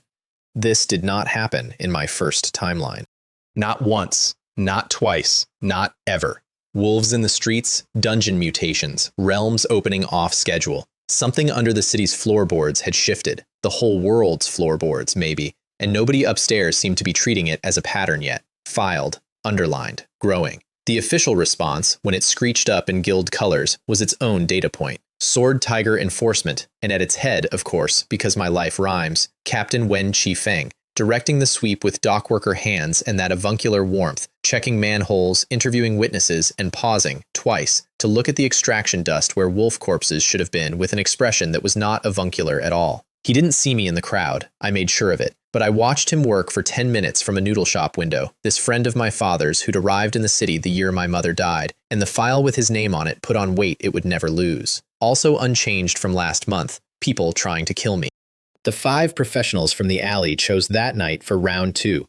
Same crew, same hooded warlock conducting, same textbook envelopment out of the dark, executed with the confidence of men repeating a nearly successful recipe. Their swordsman came in first, scissoring from both flanks exactly like last time, while the warlock opened with the same rotting curse that had eaten my knights alive in the spring. The curse hit my front rank and slid off like rain off wax. Level-adjusted knights, a month of the ancient battlefield in their bones. I watched the warlock's hood tilt, the first crack in the choreography, and then the whole recipe fell apart at once. Their left swordsman met my blade, mine, personally, the crimson greatsword with a war behind it, and one exchange later he was folding around a line that ran from hip to shoulder.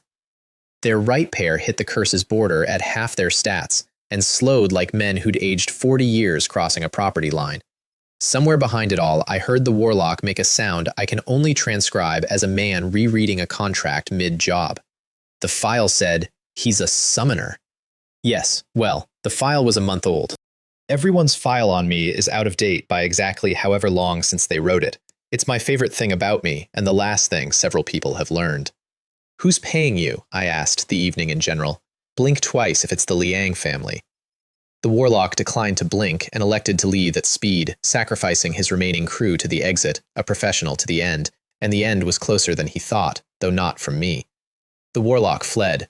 3 of his crew didn't get the option, and the fourth was running down an alley with his phone out, dialing his employer mid-sprint, the report that would put a name and a level on me for whoever kept sending these crews, and I was 2 streets behind and losing him, and that phone call mattered more than the whole fight had. Then the night rang. Bells, that impossible silver sound with no footsteps under it, and the barefoot girl dropped out of nowhere into his path, moonlight and red eyes, and I got my first full look at the thing that had been haunting my rooftops. Young, my age maybe. A blade the color of dusk, and she used it with the businesslike rhythm of someone chopping vegetables for a family dinner. The phone hand first, at the wrist, mid-dial, priorities. She understood the call was the weapon, and then the rest of him, 2 strokes, no flourish, done. She collected his storage ring like small change, and the whole thing had taken less time than this sentence. "Hey," I started, jogging up the alley. She looked back at me down its length, red eyes, unreadable, and then, this is the part that kept me up, a small, satisfied nod. Not a threat, not a greeting. The nod a coworker gives you across a warehouse when the shift's last pallet is stacked. "That one's handled, boss." And she went up a sheer wall in 3 touches and was gone into the roofline before my shout finished leaving my throat, bells ringing away over the city, dead silent again inside 4 seconds. I stood over the warlock's colleague's remains doing slow, stunned arithmetic. She wasn't hunting me, she was hunting everyone who hunted me.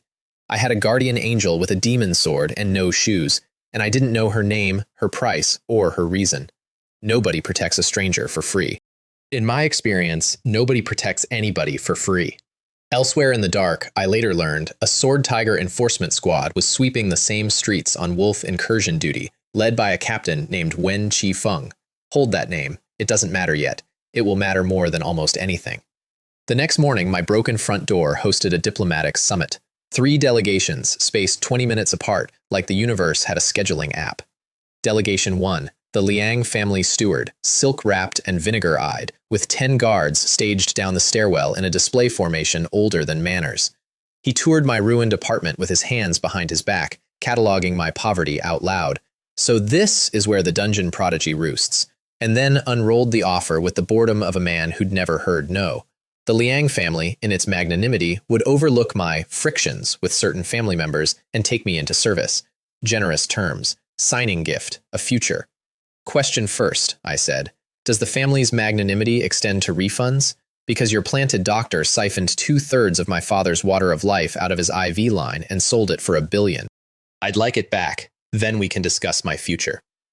The room went very still. The steward's face did a small, fascinating thing. Not guilt, never guilt with these people, just the flicker of a man updating a threat file, and his voice dropped its silk. "Careless words, boy. People disappear in this city for arithmetic like that." "People disappear in this city for less," I agreed. "Get out while walking still works." His guard's hands went to weapons. My hallway answered with the sound of 200 skeletal feet arriving from elsewhere. Every stair, every doorway, the roofline through the window, and for 1 hot second the whole street held its breath, while the steward did the count, and the count did him. Delegation 2 arrived into exactly that standoff.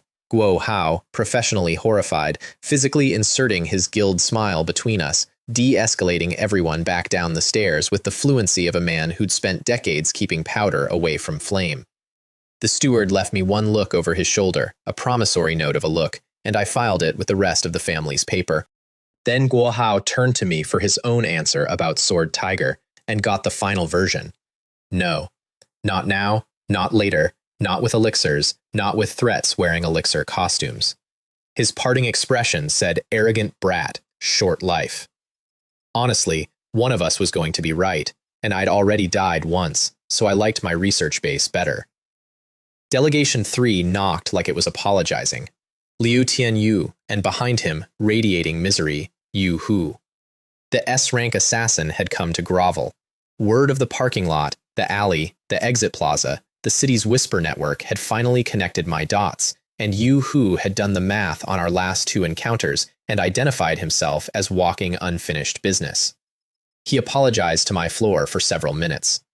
Ru Tianyu, who has never suspected anyone of anything in his life, kept patting his shoulder, going, "See, told you Shanghai's not scary," while behind his back, Yu Hu made the face of a man patting a landmine.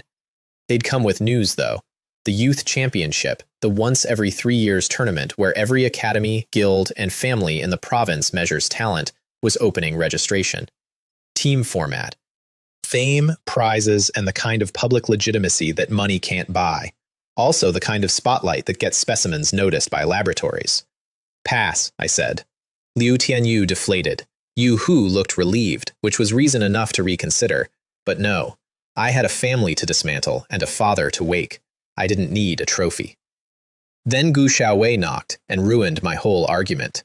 She came alone, no clan elites, no announcement, and she sat down at my one surviving kitchen table like it was a negotiating venue, which, it turned out, it was. "Enter the championship," she said, "on my team." I already told the guys no. "The guys," she said, "can't give you what I can." And then Gu Xiaowei, Ice Princess of Jiang City, laid out my own situation to me so precisely that I got chills. The Liang family circling, Sword Tiger offended, Netherworld curious, 5 professional killers on retainer from parties unknown. You're a treasure chest walking around without a lock, Shanghai. Every power in this city has noticed you, and the only reason you're alive is that none of them can tell who you already belong to. The moment they realize you're alone, the auction starts. "And auctions for people," she added, with the flat calm of someone who'd seen a few. "Don't take the person's bid." I hate it when other people are right in my kitchen. But she'd handed me the solution inside the problem, and my brain was already running with it. What I needed wasn't a protector. Protectors become owners. What I needed was ambiguity with paperwork. "Okay," I said slowly, "but I'm not joining the Gu family team. We do it backwards. I register my own guild. You join it." She blinked, which, for Gu Xiaowei, is a full double take. Think about it. The Gu family's genius daughter playing under a nobody's banner. Everyone will assume the obvious, that the guild is the Gu family, some quiet subsidiary, and I'm your family's project. Your name becomes my wall, and I don't owe your grandfather so much as a handshake for it. You get your championship. I get to be a mystery with a roof. She stared at me for a long moment, and something happened at the corner of her mouth that, on a normal person, would be the start of a laugh. "You," she said, "are going to be either very famous or very dead." "The plan is famous." "And the other 3 team members?" "What other 3? "It's a 5-person format, guild leader." She stood, collected her staff, and delivered her first act as my newest member. "Recruit them yourself." And she left me with a guild that didn't exist. A team that was 40% real, and the dawning realization that I'd just been managed by a 17-year-old into doing exactly what everyone had been begging me to do for a week. The Gu family teaches their children well. Recruiting was a rich comedic experience. Liu Tianyu signed on before I finished the sentence, actually bounced, actually punched the air. Yu Hu listened to the invitation with the expression of a man being invited into a bear enclosure, got as far as, "I appreciate it, but I don't think I'm..." And then Liu Tianyu said, "Great, he's in, I'll write his name," and wrote his name. Democracy in action. Yu Hu looked at me, looked at the sign-up sheet, and visibly decided that being inside my tent was statistically safer than being outside it. Smartest decision of his life so far, though the pants incidents remain on his permanent record. That made 4. The 5th I found at the Guild Registration Bureau, and I need you to meet him properly because he matters more than almost anyone in this story. The Bureau was your standard civic purgatory, numbered tickets, forms in triplicate, a clerk whose soul had been laminated, and ahead of me in line stood a round-faced young man wrangling a stack of forms like they were actively fighting back. He'd filled one out in the wrong ink. He'd filled its replacement out in the right ink, but the wrong boxes. The clerk was explaining, with the warmth of a parking meter, that guild registration required a co-signatory of standing, and the young man was saying, with undented cheer, "Right, yes, is there a form for not having one of those?" Then he saw the paperwork in my hand and lit up like a lamp with no dimmer switch. "Freedom Guild? You're founding one too? That's incredible. I'm He Ziyi." He Ziyi. Second young master of the He family, the merchant clan, third pillar of the city after Gu and Liang, the people whose name is on half the warehouses in the province, standing in a public queue with wrong ink forms, because, as I extracted over the next 4 minutes without asking a single question, his own family wouldn't co-sign his dreams. Youngest son, D-rank talent, priest class, the polite awakening, the one that gets you a stipend and a seat far from the table. Written off at birth by everyone whose surname he shared, and somehow, still the single most enthusiastic person in that entire government building. "We were basically brothers in kindergarten," he declared, gripping my hand in both of his. "We've never met. Feels like we have though, right?" Reader, it did not. But I'd lived one life already surrounded by clever people who all eventually invoiced me, and there was something in this ridiculous, warm-hearted person that my scam detector simply could not find. A priest slot, a famous surname, a man who'd sign anything I put in front of him out of pure friendship. "He Ziyi," I said, "how would you like to be president of the Freedom Guild?" He teared up over the paperwork. He appointed himself before I finished explaining it was nominal. He tried to hug me across the counter. And that afternoon, the city's information networks briefly caught fire. The registry now showed a brand new Nothing Guild, whose founding roster included the Gu family's crown jewel and a son of the He family. And every analyst in every guild office reached the same wrong conclusion at the same time. The Gu and He families have quietly formed an alliance, and Freedom Guild is its front. 2 great families as my camouflage. Total cost, 0 yuan and 1 hug. Gu Xiaowei called me that evening. "My grandfather," she said, in a voice fighting itself, "spent an hour interrogating me about our family's secret alliance, which does not exist. What did you do?" What I did, for the record, was fill out a form. The rest was the city's imagination, and the city has a beautiful imagination. Funding round came next. War chests don't fill themselves, and I still had a dragon in a ring. I gave the pavilion no warning, which in hindsight was cruel. I walked to Meng Hai's counter, said, "Big sale today, you'll want a large room," and watched her face cycle through her entire catalog of my previous visits before she led me, wordlessly, to the private appraisal hall. Then the vultures descended, because the pavilion has internal politics like everywhere else.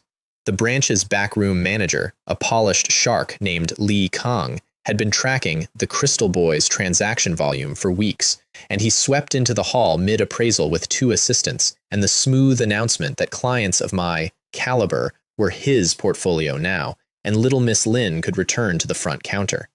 Meng Hai's face did the thing employees' faces do when the org chart eats their work. Nothing, professionally, at cost. "Quick question," I said to Li Kang pleasantly, repacking my sample case. "Does your pavilion have a competitor in this city?" Pause. "Because my goods go wherever her commission goes, and I'm happy to walk them there." The recalibration behind his eyes was almost audible. Client worth, commission worth, career worth, and watching a branch manager apologize in full sentences to his own junior clerk was the day's first great pleasure. The second was the appraisers' faces when I actually unloaded the goods. 1 entire hell dragon, wholesale, scales, fangs, bones, organs, apex predator, some assembly required, filling the hall's reinforced platform and then requiring a second platform. Followed by 3 buckets of monster crystals. Yes, buckets. I'd bought 2 more buckets specifically because the first bucket had historically gone over well, and I believe in tradition. The counting alone took a shift rotation. 35,320 crystals, logged by hand scanner by increasingly glassy-eyed staff, while the beast materials team crawled over the dragon, making sounds usually reserved for religious experiences. 100 million for the dragon. 181 million all in, the largest single transaction of the branch's year, processed by Meng Hai, whose expression had fully transcended suspicion into a kind of serene religious resignation.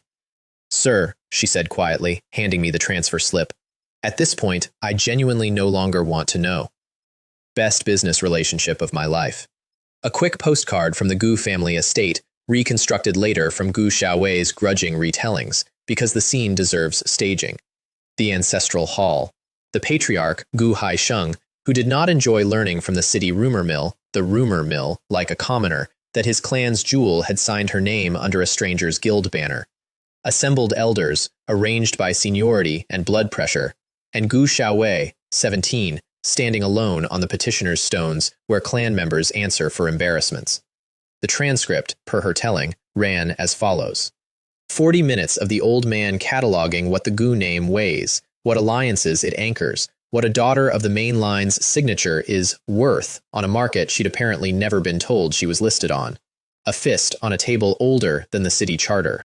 An uncle's helpful suggestion that the membership be annulled and the boy spoken with. And through all of it, Gu Xiaowei stood with the family, spine at full extension, and waited for the noise to finish, and then said exactly one thing. Until the championship ends, no one touches him. Not a request. Terms. The hall, she says, went arctic, and the old man glared down at his granddaughter for a long, long moment, and saw, looking back up at him, 40 generations of exactly this stubbornness. The same iron the family had been smelting into patriarchs since before the city had walls, and ground out a temporary yes. With a rider delivered to her alone afterward that she wasn't meant to repeat, and repeated to me anyway, flat-voiced, as a fair warning between guildmates. If your summoner becomes a problem, granddaughter, I will erase him myself, and you will attend the funeral with a composed face. Patriarchs. They're all sweethearts. I sent the old man a fruit basket for New Year's that season, unsigned. Know your audience. It drove him insane for a week.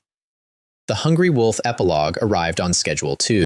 Xiong Ziliang, the dead enforcer's brother, a scarred mid-level bruiser who'd been shaking the district's imagines for weeks, finally bought the right rumor. He staged his revenge on an empty evening street with the full community theater production, 30 guild thugs blocking both ends, torches, chains, 2 guys on rooftops for atmosphere, and Xiong Ziliang himself out front with his brother's memorial tattoo fresh on his neck. He gave a speech, a real one, about blood debts and brothers, and how he'd been to the morgue and seen what was left, and how tonight the ledger balanced. I let him finish the whole thing, torches guttering, 30 men waiting for the signal. Brothers deserve a full sentence. I'd have wanted mine finished, in his position, and it cost me nothing but a minute.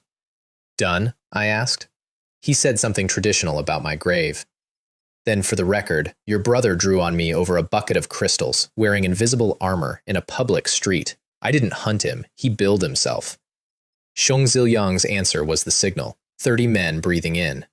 Then I called the dragon. Here's the thing about a skeletal hell dragon. No one believes it until the wingspan blots out the streetlights. 30 hardened gang members watched 200 kilos of airborne death spiral down out of the night sky, and the community theater dissolved into a track meet. What the dragon did to those who chose fighting over sprinting, I'll leave at this. The Hungry Wolf Guild stopped being an entry in the city registry that week. I stepped over what was left of Xiong Ziliang's blood debt, climbed onto vertebrae the size of paving stones, and did the thing I'd been saving. I flew. First flight over Jiang City at night, and I'm not going to be cool about it, because I wasn't cool about it then.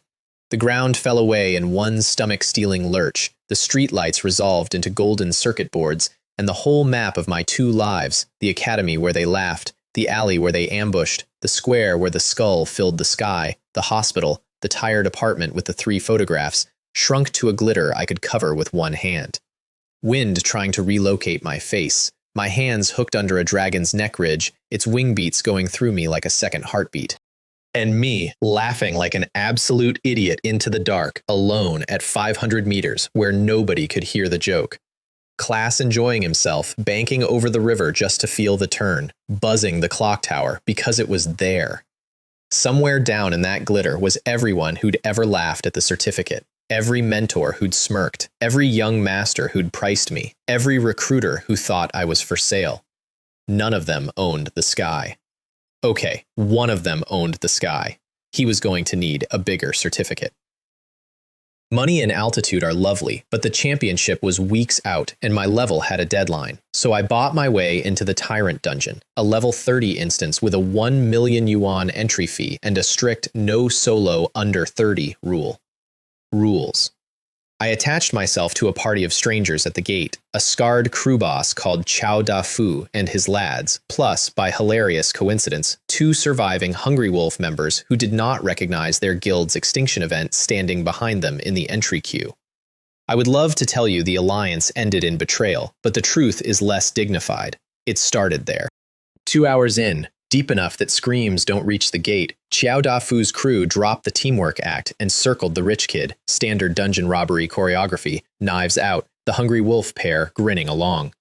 Xiao Dafu opened with a speech about how nothing personal, and then said something about my mother that I will not be repeating. They were dead before the echo settled. All of them. Fast. I want that on the record, since we're keeping records. Faster than they deserved. There are exactly 2 subjects on my no banter list, and the woman who died in an unknown realm 5 years ago is both of them. The dungeon itself was the actual prize. Rock bears, level 30, strength 105, hide like poured concrete, roamed the deep halls in 1s and 2s, and each one was a project. Arrows to enrage, entanglement to anchor, the army to grind, and a blade point conclusion in the one soft seam under the jaw. Each one I dropped and extracted was another main battle tank in my rotation, and by the third I developed actual affection for the model. A rock bear doesn't do anything clever. It arrives, and things stop being where they were. There's a purity to that.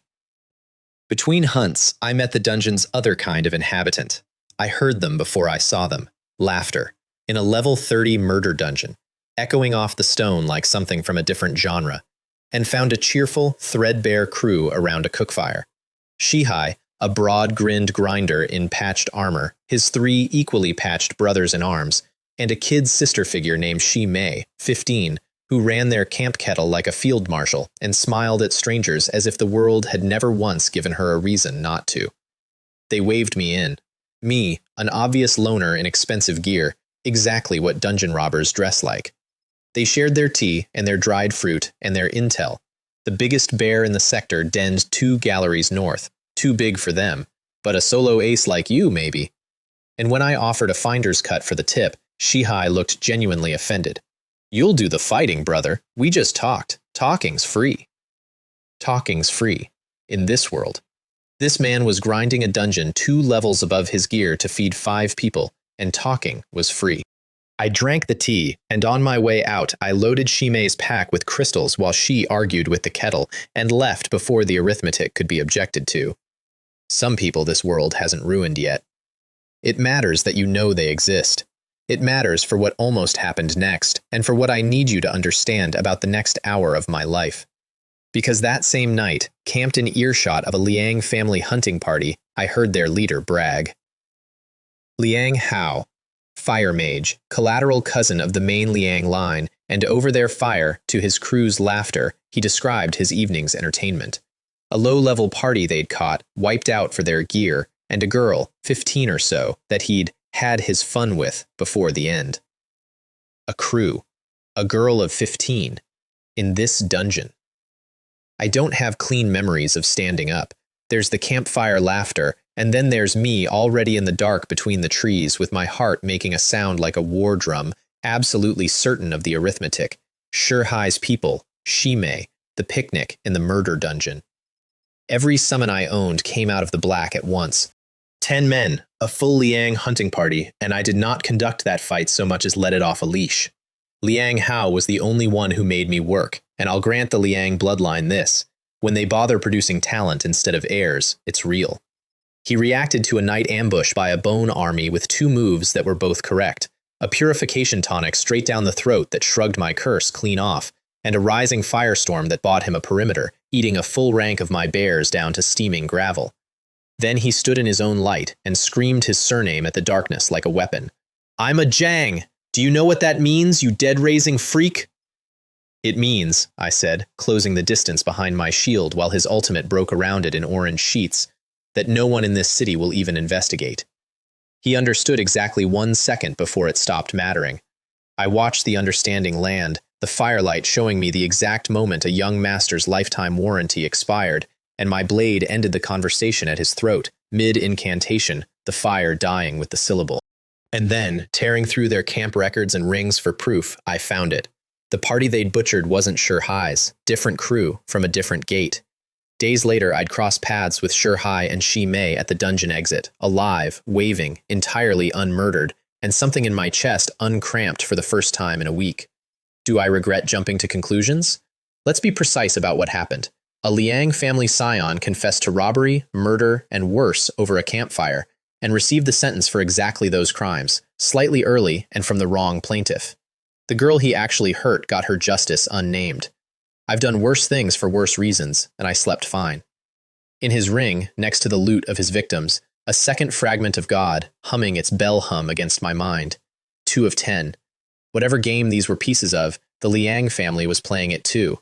The dungeon's landlord was the Tyrant Bear, a boss regime monster the size of a cottage, strength 250, asleep in a cave system it had wallpapered, decoratively, with the previous challengers. I scouted the entrance once and immediately crossed out Plan A. The cave narrowed twice inside, the dark was total, and the floor said everyone who'd fought it at home was still there. You do not fight something like that in its own living room. Its living room is a weapon. So I spent a full day being the most annoying tenant dispute in recorded history. Wave 1 of skeletons marched into the cave mouth, poked the sleeping mountain, and died. 20 minutes. Wave 2 died. Wave 3, this time with the werewolf howling at the entrance for seasoning. From deep in the rock, a sound like a building complaining. Wave 4.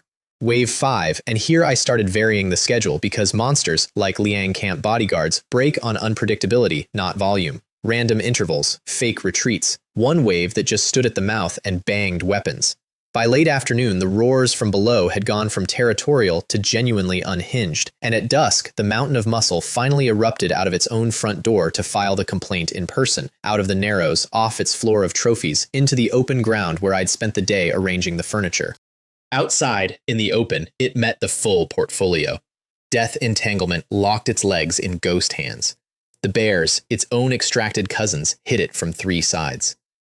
And my Helldragon came down out of the cave country sky like a delivery of overdue karma, head first, horns leading. The Tyrant Bear fought like a natural disaster for 6 minutes and died like a landslide, and the loot was a whole Christmas. My 3rd upgrade stone, the full Tyrant armor set, a fistful of berserk potions.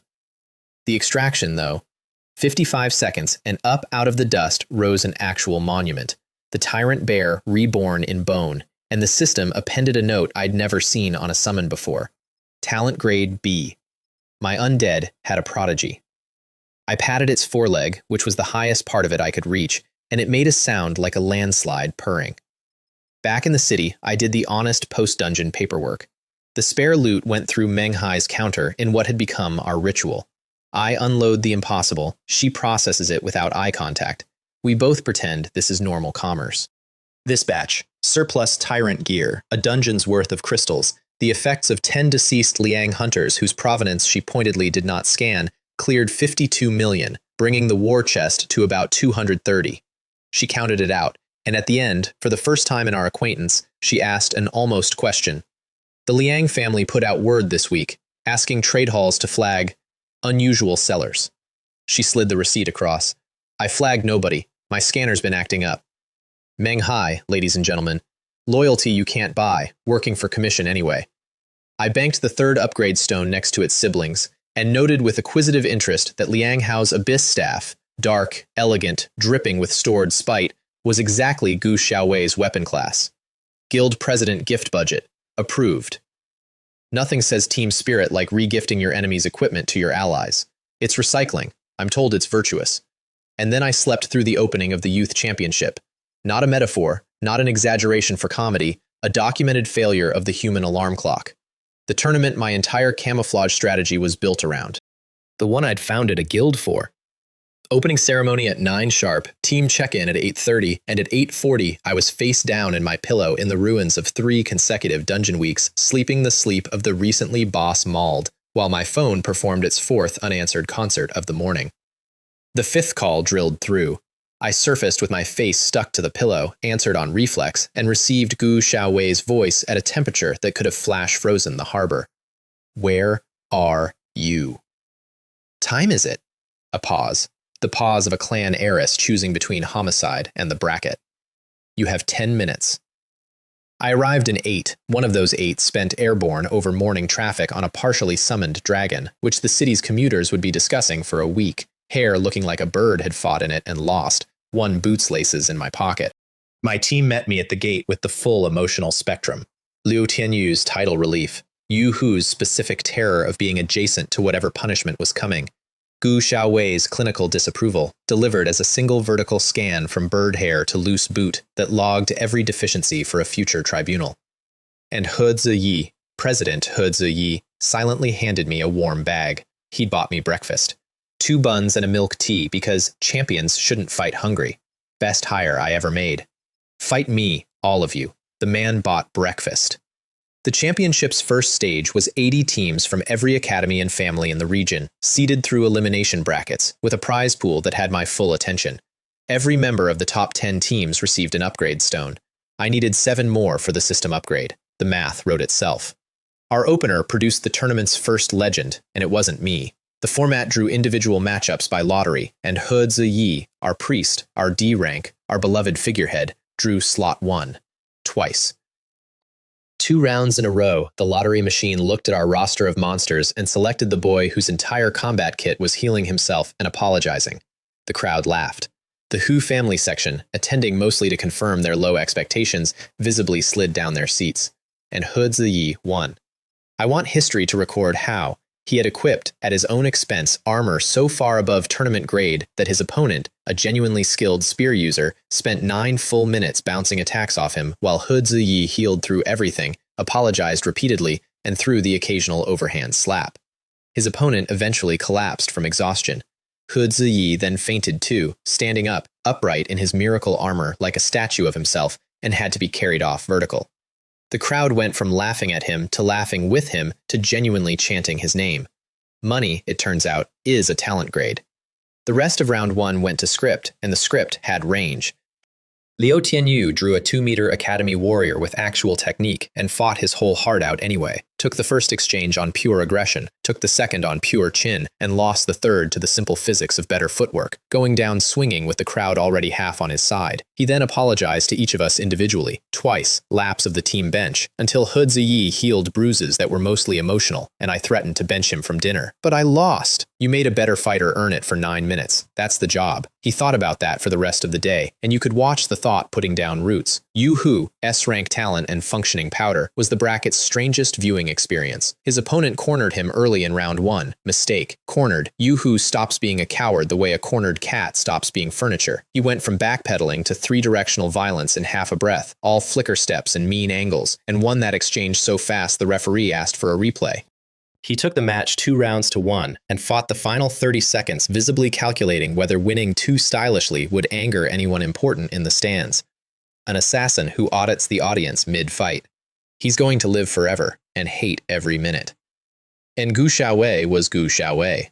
Her first opponent got a personal winter, ice field swallowing the arena floor rail to rail, frost spikes rising in herding patterns, a surrender inside 90 seconds from a boy visibly unsure his feet were still his. Her second lasted longer only because he spent most of it running, which in an enclosed arena is less a strategy than a scenic route. The commentators started calling her the tournament's iceberg. Original work, boys. Groundbreaking stuff. Then came Sun Tzu, and the iceberg met a blowtorch.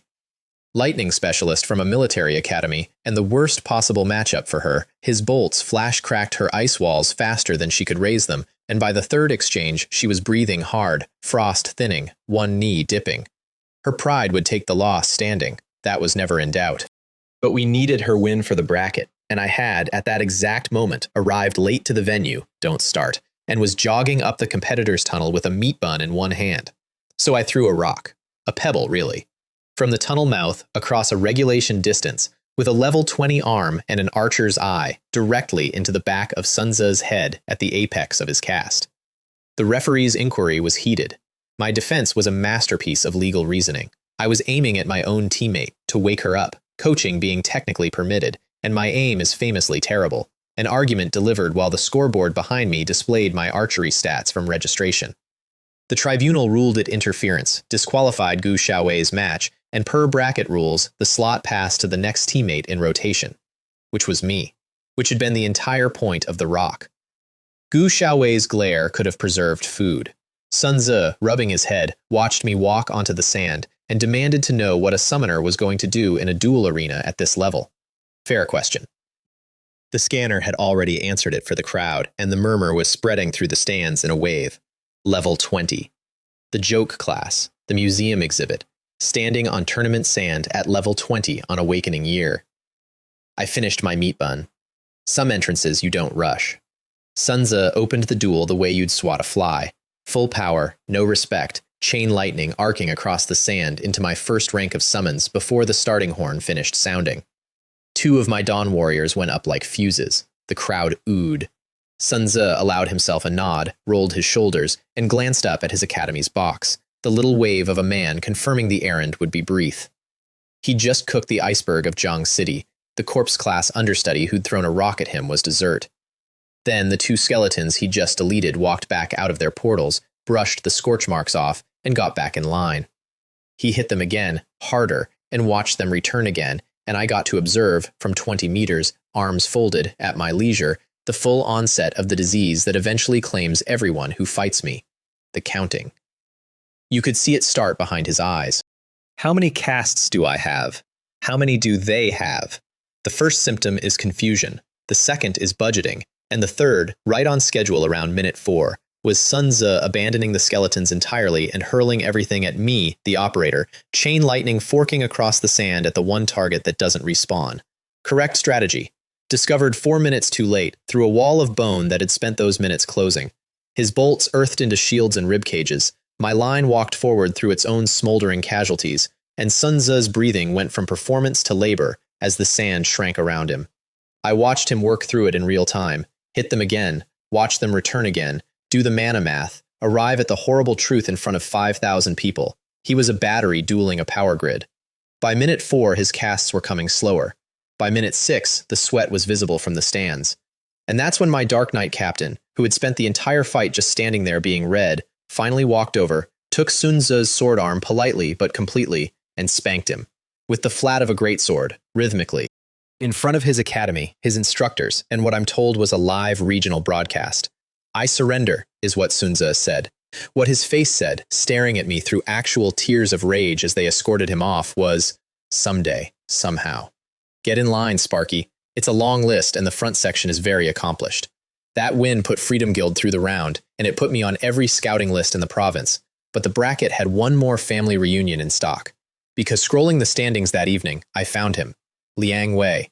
Registered, seated, and cruising through his section, listed at level 8 but flanked in the team photo by suspiciously mature classmates, the Liang family had entered their heir with a support crew of held-back 20-somethings, tournament rules be damned, and the officials had developed collective myopia about it.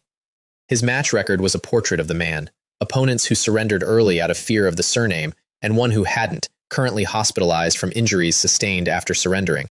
The prize list for the finals had also gone public, and it explained the sudden quality of everyone's play. Upgrade stones and quality stones by the fistful, epic equipment, and 2 headliners. A necklace called Frosty 9 Provinces, an ice attribute treasure that put a rare cold light in Gu Xiaowei's eyes when she read it. And a silver key. A silver key. Bronze keys open hidden instances. I owned exactly 1 bronze key's worth of experience about what those doors hide, and the silver one hummed at me from a catalog photograph. Gu Xiaowei and I settled our internal draft in 1 sentence each. The necklace is yours, the key is mine, everything else negotiable. The city, meanwhile, kept leaking. That night, a swarm of great demon hounds, level 2s, but hundreds of them, a carpet of teeth, came up out of the storm drains and hit the Academy District after dark, and I got caught in the middle of the neighborhood's finest hour. Picture the courtyard. A crowd of trapped students and staff, exits cut off by hound flood, city response minutes away that they didn't have. And me, the resident joke, standing by the fountain. The pivot was a thing of beauty. The same voices that had workshopped summoner jokes all semester went from mockery to demands in one smooth motion. Shankai, do something. What are you standing there for? In the exact tone you'd use on a fire extinguisher that was being slow about it. Not one please, not one name spoken like I owned it. The loudest of them was a staff supervisor who had once confiscated my class certificate for verification and returned it with a smirk 3 days later, and he actually snapped his fingers at me while the hounds took the outer street. So I folded my arms and let the swarm get one street closer, while the courtyard rediscovered, syllable by syllable, the word please. It arrived, eventually, from a first-year girl at the back who just said, "Senior, help us, I'm scared," which was the entire required paperwork, always had been. My portals opened. The courtyard survived to be embarrassed about itself. The ones who'd sneered loudest hadn't waited. A knot of them had pushed out a side alley to save themselves, sure they could outrun level 2s. Hounds hunt in relays. They didn't make it, and I won't pretend the lesson was mine to prevent. I was one man holding a courtyard, and they chose the alley over the word please. The city called it a tragedy. The courtyard called it something quieter, and treated me differently ever after, in the way you treat load-bearing walls. I cleaned out the swarm to the last hound, extracted the best of it for the roster, and went home. I contained multitudes, several hundred at this point, and counting. The incursion also flushed out 2 data points. 1. Mid-crisis, our academy's mild-mannered senior administrator, Fan Jiarui, stepped onto a rooftop and deleted a hound pack with level 40 magecraft, then went back to his paperwork like nothing happened. This city is wall-to-wall sleeper agents. 2. The enforcement squad that arrived late belonged to Sword Tiger, and its captain made a point of finding me in the aftermath. Wen Qifeng, 40-ish, avuncular, hands like a dock worker. "Look at you, all grown," he said, warm as soup. "I used to carry you on my shoulders when you were a baby. Did your dad ever tell you?" Ah, how is the old man? That misunderstanding 5 years back, such an ugly business. And here his eyes did something that his mouth wasn't doing. A quick, cold inventory of my face, my level, my summons, folding back into their portals. Every instinct I owned sat up. I gave him nothing. He gave me a shoulder clap and a card, and we parted like old family friends, which, according to him, we were. I asked Gu Xiaowei about him later. She shrugged. Wen Qifeng had arrived in Jiang City 5 years ago and been appointed a Sword Tiger enforcement captain, more or less on landing. 5 years ago, the year of the realm, the year of my mother. I had nothing connecting them, nothing but arithmetic and the way his eyes had counted me, but the card went in the file, and the file's cover got a new working title, 5 years ago. Oh, and the alley delivered a status update. The 5 professionals who kept trying to kill me were found that week as 5 corpses in their safe house, killed with a blade the coroner couldn't classify. On the wall above them, scratched by something sharp, consider this a courtesy. Bellgirl was still on shift. Whoever was paying her, my account was somehow in credit, and not knowing why was becoming its own kind of debt. Round 2's lottery produced the matchup the whole city had been betting on, and I'd love to pretend the bracket wasn't rigged for maximum drama. Freedom Guild versus the Liang family team. First slot, my name and his, drawn together with a showman's flourish. Liang Wei didn't even look nervous, and that was the part I found professionally interesting. The last time we'd shared a venue, I'd punched him into a fountain, but young masters are raised on a diet of consequences happening to other people, and he'd clearly refiled that morning under anomalies. He strolled the parade line with his crew of ringers, waved to the Liang box, and when the teams met at center sand for the formal salute, he leaned in past the referee with his father's smile on. "I looked you up, trash. Cripple father in some ward. Mother, what was it? Died in a ditch somewhere secret?" he tutted. "After I'm done today, maybe I'll visit the ward. Family should stick together." The referee called the salute. I saluted. My mouth did something that must have looked like a smile, because Liang Wei's confidence flickered for the first time, some basement-level instinct in him finally, too late, sounding an alarm. "You die today," I told him, conversationally, the way you'd mention rain coming. "Not the arena. Today." Rain did come, as it happens. By the time the team rounds wrapped, the sky over Jiang City had opened into a gray downpour. Gu Xiaowei offered me her umbrella at the athlete's exit, and I remember this small thing with photographic clarity. I took it, thanked her, folded it into my storage ring, and walked out into the rain bareheaded. She made a sound of pure aristocratic exasperation behind me. I needed the rain. Rain empties streets. And there was exactly one road from the arena to the Liang estate, but first, the match itself, because between the salute and the rain, the Liang family team got dismantled in front of the whole city, and it deserves the play-by-play. The stands that day deserve their own line, too. Half of Jiang City had turned out, because the town had been reading this bracket like a horoscope all week. The Nobody Guild with the Gu Jewel versus the Liang Machine, days after every rumor mill reported me and their heir exchanging words at a salute. The Liang family box sat front and center, banners up, a family elder presiding, the whole row radiating the calm of people who'd bought the appropriate officials at the appropriate rates. Their opener was Liang Li, one of the held-back ringers, a level 20 warrior with a tournament record built on flattening actual 17-year-olds. He charged my position off the whistle, sword high, sponsored armor flashing, and got precisely 4 steps before the sand under him grew hands. Death entanglement, wall to wall.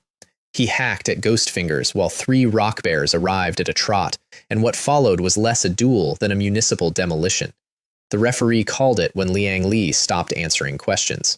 Their mid-roster took one look at my sideline, where the captain stood unmoving in the rain-heavy air, doing his one trick of being enormous and red, and discovered urgent surrenders. 2 walked to the line, bowed, and quit before their names finished echoing. The Liang box sat rigid. Somewhere up there, family officers were already drafting the evening's cover story. That left their real card, Liang Hai, a collateral line prodigy, and Gu, the bracket writers must have wept with joy, a summoner. A proper one, guild-trained, spirit contracted. He took the sand and unfolded his portfolio with showman's pacing. A pack of wind wolves, fast as rumors. A tusked elephant, armored in folds of gray muscle. A golden support glyph, heavenly blessing, buffing the whole menagerie. The crowd, warmed up by now, understood the narrative instantly. The true summoner versus the trash class pretender. Even the commentators bit. I want to be gracious here, because unlike the rest of his family, Liang Hai had actually earned his craft. His wolves cycled flanks in trained rotations. His elephant screened his casting. His buff timing was textbook. Against any summoner in the record books, he'd have won.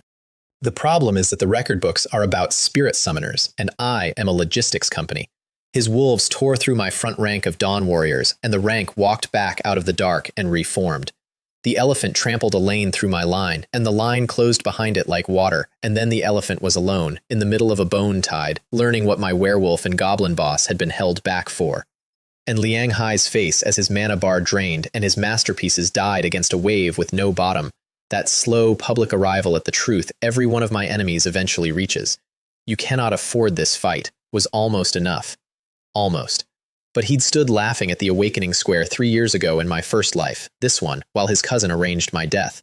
So when his last wolf broke, and he raised his hand to concede, my captain crossed the sand in 4 strides and took his staff arm, and the crowd heard, over the rain starting on the arena canopy, the clean, dry crack of tournament rules being tested to their limit.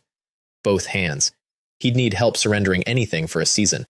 The referee glared at me. The medics jogged out. The scoreboard, unmoved by nuance, awarded the point. And Liang Wei, the heir, the headliner, my whole reason for attending? He surrendered from the bench, never touched the sand, just watched his family's team get processed, did the risk assessment his ancestors would have wept at, and raised the white paddle from his seat, then made sure the microphones caught his exit line, delivered straight at me with his father's smile. Winning a game changes nothing, trash. By the way, I hear your cripple father needs medicine. Good thing my family had first pick of it. I wouldn't have left him 1 drop. So he knew. About the theft, the doctor, all of it, knew, and wore it like cologne. The crowd heard a rich kid being catty. I heard a confession. I looked up at him across the barrier, him grinning, his ringers laughing on cue, and I didn't say anything at all, because I'd already said it at the salute, and I only ever bill once. Then came the rain, and the umbrella, and the one empty road home. I should rewind a few days here to something I only assembled afterward from Gu Xiaowei's clipped account and the city's rumor plumbing, because it matters for understanding why the rain went the way it did. By the tournament's middle rounds, the Liang family had already stopped filing me under nuisance and started filing me under expense, which are different drawers with different tools in them. The Liang estate held council the week our guild's run started embarrassing them in the standings. Not about me personally, about the brand. A family that rules a city by fear cannot be seen losing its heir's team to a nobody guild in front of a stadium. Fear is a currency, and currencies run on confidence. So the council did what such councils do. They budgeted. Investigators were assigned to the summoner problem. Feelers went out to Sword Tiger about the cost of certain services. And Liang Wei, I'm told, sat through the whole session on his phone, bored, secure in the arithmetic that had cushioned his entire life. Whatever this is, father will price it away. Gu Xiaowei brought me her clan's own echo of it the same evening, arms folded in my doorway, delivering intelligence like it physically cost her. My grandfather received a courtesy call from Liang Qitian.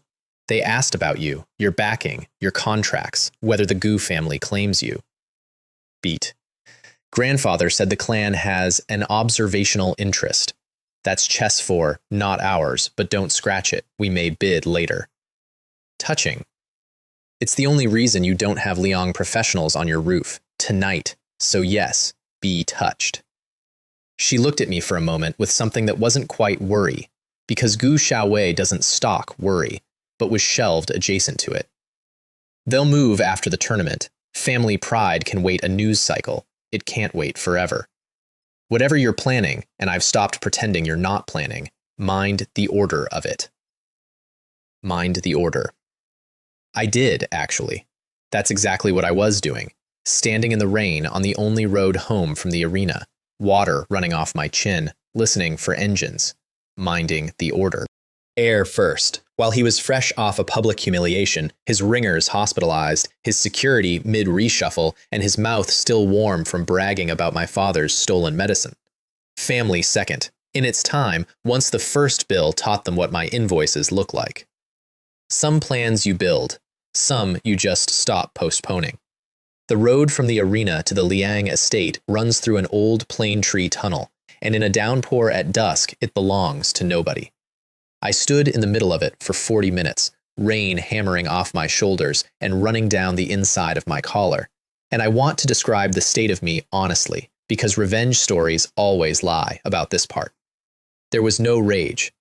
Rage had been the first year's fuel, back when I was a dead man relearning how to walk. What stood in that road was something much quieter and much worse, a completed checklist. Bears staged in the tree line, check. Escape vectors mapped, check. The convoy's departure confirmed by a crystal slipped to a parking attendant, check. Heart rate, 60 and level. I'd waited 3 years and 1 entire death for this rain, and my hands weren't even cold. Then headlights came through the water. 3 cars, lead car of guards, the young master's sedan, a chase car. They came fast through the water, and then 6 rock bears walked out of the dark on both flanks, and the convoy's night ended in folded metal and steam. The lead car went sideways into a tree. The chase car met a bear head-on and lost the exchange of opinions. The sedan stood alone in its headlight cones, wipers still going, while armored skeletons closed in through the rain like the end of a parade. Uncle Lee came out of the sedan first, the level 20 bodyguard from the training dungeon, the one whose return had saved his master's life once already, and I'll write his epitaph here because nobody else will. He was the only honest professional in that family's whole payroll. He recognized me instantly through the rain, not the face, the shape of it, the skeletons, the night-long patience, the dungeon's phantom assassin finally standing in a streetlight, and I watched him assemble the entire truth in one look and not waste a second of it on disbelief. He just drew, planted himself between me and the car, and said, "Run, young master," in the voice of a man who already knew the fare. Credit where due, he fought like his contract meant something. It did. It bought Liang Wei about 90 seconds. 90 seconds against my captain and the werewolf, while the escort guards spilled out and bought smaller change around him. And when Uncle Lee finally went down, it was facing the right direction, which is more than this story will be able to say for most of its dead. Liang Wei spent his 90 purchased seconds screaming into the estate's alarm token, which was exactly what I'd counted on. The token did its job. Liang reinforcements arrived in convoy inside 10 minutes, headlights strobing through the rain, and out of the lead car came an actual elder, Liang Yongwen, level 30, casting before his shoes hit the asphalt, lightning-wreathed and furious, level 30. A month ago, that number in a dark alley had nearly been my tombstone, and some animal part of me still flinched at the pressure of it. The tyrant bear met him in the middle of the road, and the flinch didn't survive the introduction. Elder Liang Yongwen's opening spell broke across the bear's bone shoulders like a bottle across a battleship. His second didn't finish. I'll keep the accounting brief because I made it brief. The reinforcements broke against the wall of my army and did not reform. Liang Yongwen fought the bear, lost ground, met the captain's blade coming the other way, and stopped being a factor. And then it was just the Sedan, the Rain, and the young master of the Liang family, dragged out into his headlights, forced to his knees in the roadside water by two skeletons who had no opinion about his surname. He tried the whole catalog in the traditional order. Threats first, because threats had worked his whole life. The family will burn your bloodline. My father will salt your ancestors' graves. Do you know who I— Yes, I know who. It's the whole reason we're standing in the rain. Commerce second, when the threats bounced. Name your price, anything. The vault, my storage ring, there are treasures, there's a hidden account. I'll give you the access phrases. And this part I actually let run a while, partly for the intelligence value, and partly because listening to a Liang liquidate the family's secrets to save his skin felt like a small bonus dividend for every person they'd ever priced. And then, at the end, when the catalog ran out, the thing underneath all young masters. Crying. Real crying, hiccuping, undignified, 17 years old. He was the same age as me, technically the same age as half of me, and there, in the water, with his cologne washing off and his hair flattened out of its expensive architecture, he finally looked it. A kid. Somebody's kid, kneeling in road water, begging. I want to be honest with you about this part, because the honest version matters more than the cool one. I checked. Both timelines of me stood in that rain, the kid this monster shoved into a goblin valley for the crime of witnessing something, and the man who spent 3 years climbing back out of that valley one corpse at a time. And I looked at the crying boy, and I checked, carefully, deliberately, the way you check a load-bearing beam, whether either of us wobbled. Whether there was a version of this where mercy wasn't just a longer fuse on the same bomb, where the Liang heir goes home wet and humbled and doesn't spend the family fortune hunting everyone I love. Neither of us wobbled. There wasn't such a version. I'd met his father's family across 2 lifetimes, and mercy, in their ledger, files as an invoice for later. Look there, I said, and made him watch his rescue convoy's headlights die one pair at a time down the road. When the last one went dark, I said the rest. 3 years from now, you push a nobody off a ledge and forget it by dinner. I was the nobody. This is dinner. He didn't understand a word of it. He wasn't supposed to. It wasn't for him. One stroke. Fast. The same speed I gave Chao Da Fu, the speed my mother's memory demands as the house rate. The rain did the cleanup, the way rain always agrees to. I stood a moment over the first name ever written on my list, waiting to feel the thing you're supposed to feel. Triumph. Hollowness. The works. What I actually felt was administrative. 1 down. The list rustled. The rest of the Liang family moved up a line. Our feud, I told the thing at my feet, started before you could know. And it doesn't end with you. The night, of course, wasn't done being complicated. As I turned to leave, I clocked movement on the far rooftops. A spotting team. 3 men, matte gear, no guild colors, observation posture. Not Liang. They'd watched the whole thing, and one was speaking into a collar mic, and the wind carried me exactly 4 words of it. Old Wen's intel confirmed. Old Wen. Before I could even move on that, the rooftops moved first. Bells, silent bells, a flicker of bare feet, and the spotting team stopped reporting forever. 1, 2, 3, taken apart mid-retreat by a blur with red eyes that then paused, looked down at me across the rain-slick street, and pressed 1 finger to her lips. And then she did the thing I will never, as long as I live, fully repay. The Liang family's second response convoy was arriving. Real security this time. Floodlights, camera drones, a perimeter forming with professional speed around their young master's last address. I was 2 rooftops gone and moving, invisible, clean, every trace of me washing into the storm drains. Nothing connected Shanghai to that road. Nothing ever would have. She walked into the cordon. Down from the rooftops, through the rain, into their floodlights and their camera angles, barefoot on the wet asphalt among 50 armed retainers, and they parted around her the way men part around a drawn blade, because every one of them recognized the city's rooftop ghost on sight. She stopped in the brightest light. She flicked the blood off that dusk-colored blade. My knight's blood, claimed with 1 gesture for her own ledger, and announced, in a voice built to carry to every microphone the Liang family owned, "The young master's death is my work. All of it. Come collect the debt whenever you like. And she was gone over the rooftops in 3 touches, unhurried, allowing the cameras their footage, while the entire fury of a great family locked onto her silhouette like air defense radar, acquiring, with total confidence, the wrong target, because the target had volunteered. She took my kill, publicly, deliberately, wearing it like it was hers, with a whole great family's vengeance attached, for a stranger she'd been silently guarding for weeks. Why? Why? I flew home the long, dark way with that question eating me alive, and no answer anywhere in 2 lifetimes of memory. Who was she? Why me? And what kind of debt does a person take a blood feud onto themselves to pay? At the Liang estate that night, I heard this later from people who were in the room and wished they hadn't been. A box was delivered to the patriarch, Liang Qitian, during his late tea. What was in the box was his son. The servants describe a silence first, a long one, the patriarch sitting with the open box, tea cooling, nobody in the hall daring to breathe. Then the screaming, not grief screaming, they were clear on this distinction, but orders, a great family's whole apparatus being spun up to war speed in a single night.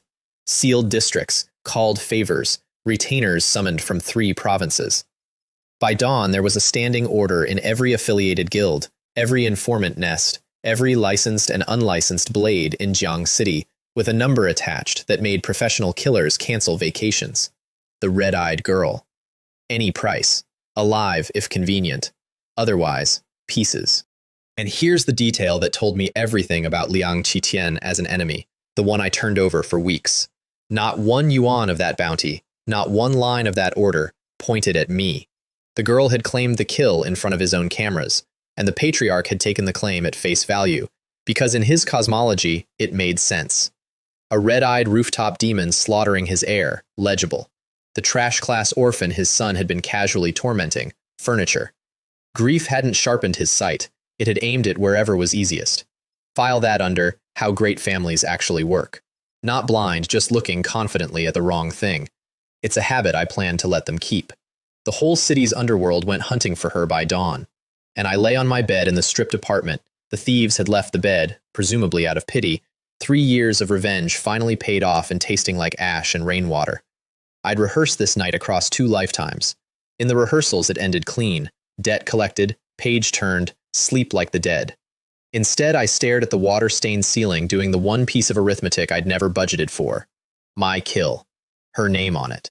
A great family's whole apparatus hunting a barefoot stranger who'd smiled at me like a coworker and vanished with my whole bill in her teeth, and I didn't know her name, her price, her reason, or how to find her before the city did. The tournament finals were in Haibian in a week. The hunt for her was here. And for the first time in my meticulous second life, I created a debt I had no idea how to service. I hate those. As you'll see, I really, really hate those. Gu Xiaowei figured it out by breakfast. Of course she did. The city woke up to Liang heir assassinated, red-eyed killer claims responsibility, and my guild president's granddaughter did the timeline in her head, the salute, my little weather report about him dying today, the rain, and cornered me at the practice hall with her arms folded. It was you. It was famously a red-eyed girl. There are witnesses. She gave a speech. Xiong Kai. Gu Xiaowei. She held the stare for 10 seconds, and then did something I genuinely did not have on my card. She let it go. The Liang family bought the medicine stolen from your father, she said, as if reading a verdict. Whatever happened in that reign, it was overdue. Until the championship ends, the Gu family sees nothing. Pause. After it ends, we will discuss your habit of declaring executions in front of referees. I'm telling you, the Gu family raises them terrifying. Round 3, against that backdrop, felt almost cozy. Our bracket served up a mid-table academy squad, and the day's real headline was Liu Tianyu, my B-rank warrior, 0 for 2 in the tournament. 0 wins in his entire competitive existence, a fact the bracket sheet printed next to his name like a diagnosis. He drew a swordsman a full level above him, a lean technician who'd cruised his section, and the smart money didn't even bother setting odds. First knockdown came inside a minute, clean hip throw, Liu Tianyu flat on the sand, crowd already moving on. He got up. Second knockdown, a pommel across the temple, eyebrow split. Up. Third. Up. slower, grinning now, which unsettled the technician visibly, because you train for every counter except a man who treats the floor as a rest stop. Fourth knockdown. And here, the arena did the thing crowds do when a story sneaks up on them. The noise turned, boos becoming a low, rhythmic pounding, 5,000 strangers suddenly voting with their palms for the idiot who wouldn't stay down. Fifth time up, bleeding, still grinning, and the better fighter finally cracked. Not his guard, his patience. He loaded a finisher with everything, the kind of stroke you throw to end an embarrassment, and overcommitted by half a boot length.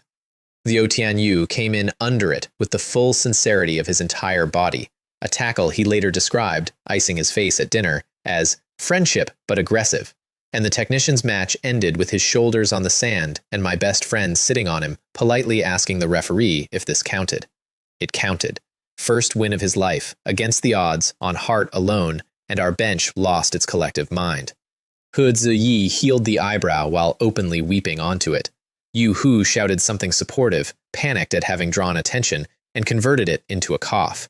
Even Gu Xiaowei clapped, twice, crisply, which by her scale is a ticker tape parade with a municipal holiday attached. We closed the stage in the top 10, which meant prizes, and the awards ceremony deserves its own line in guild history.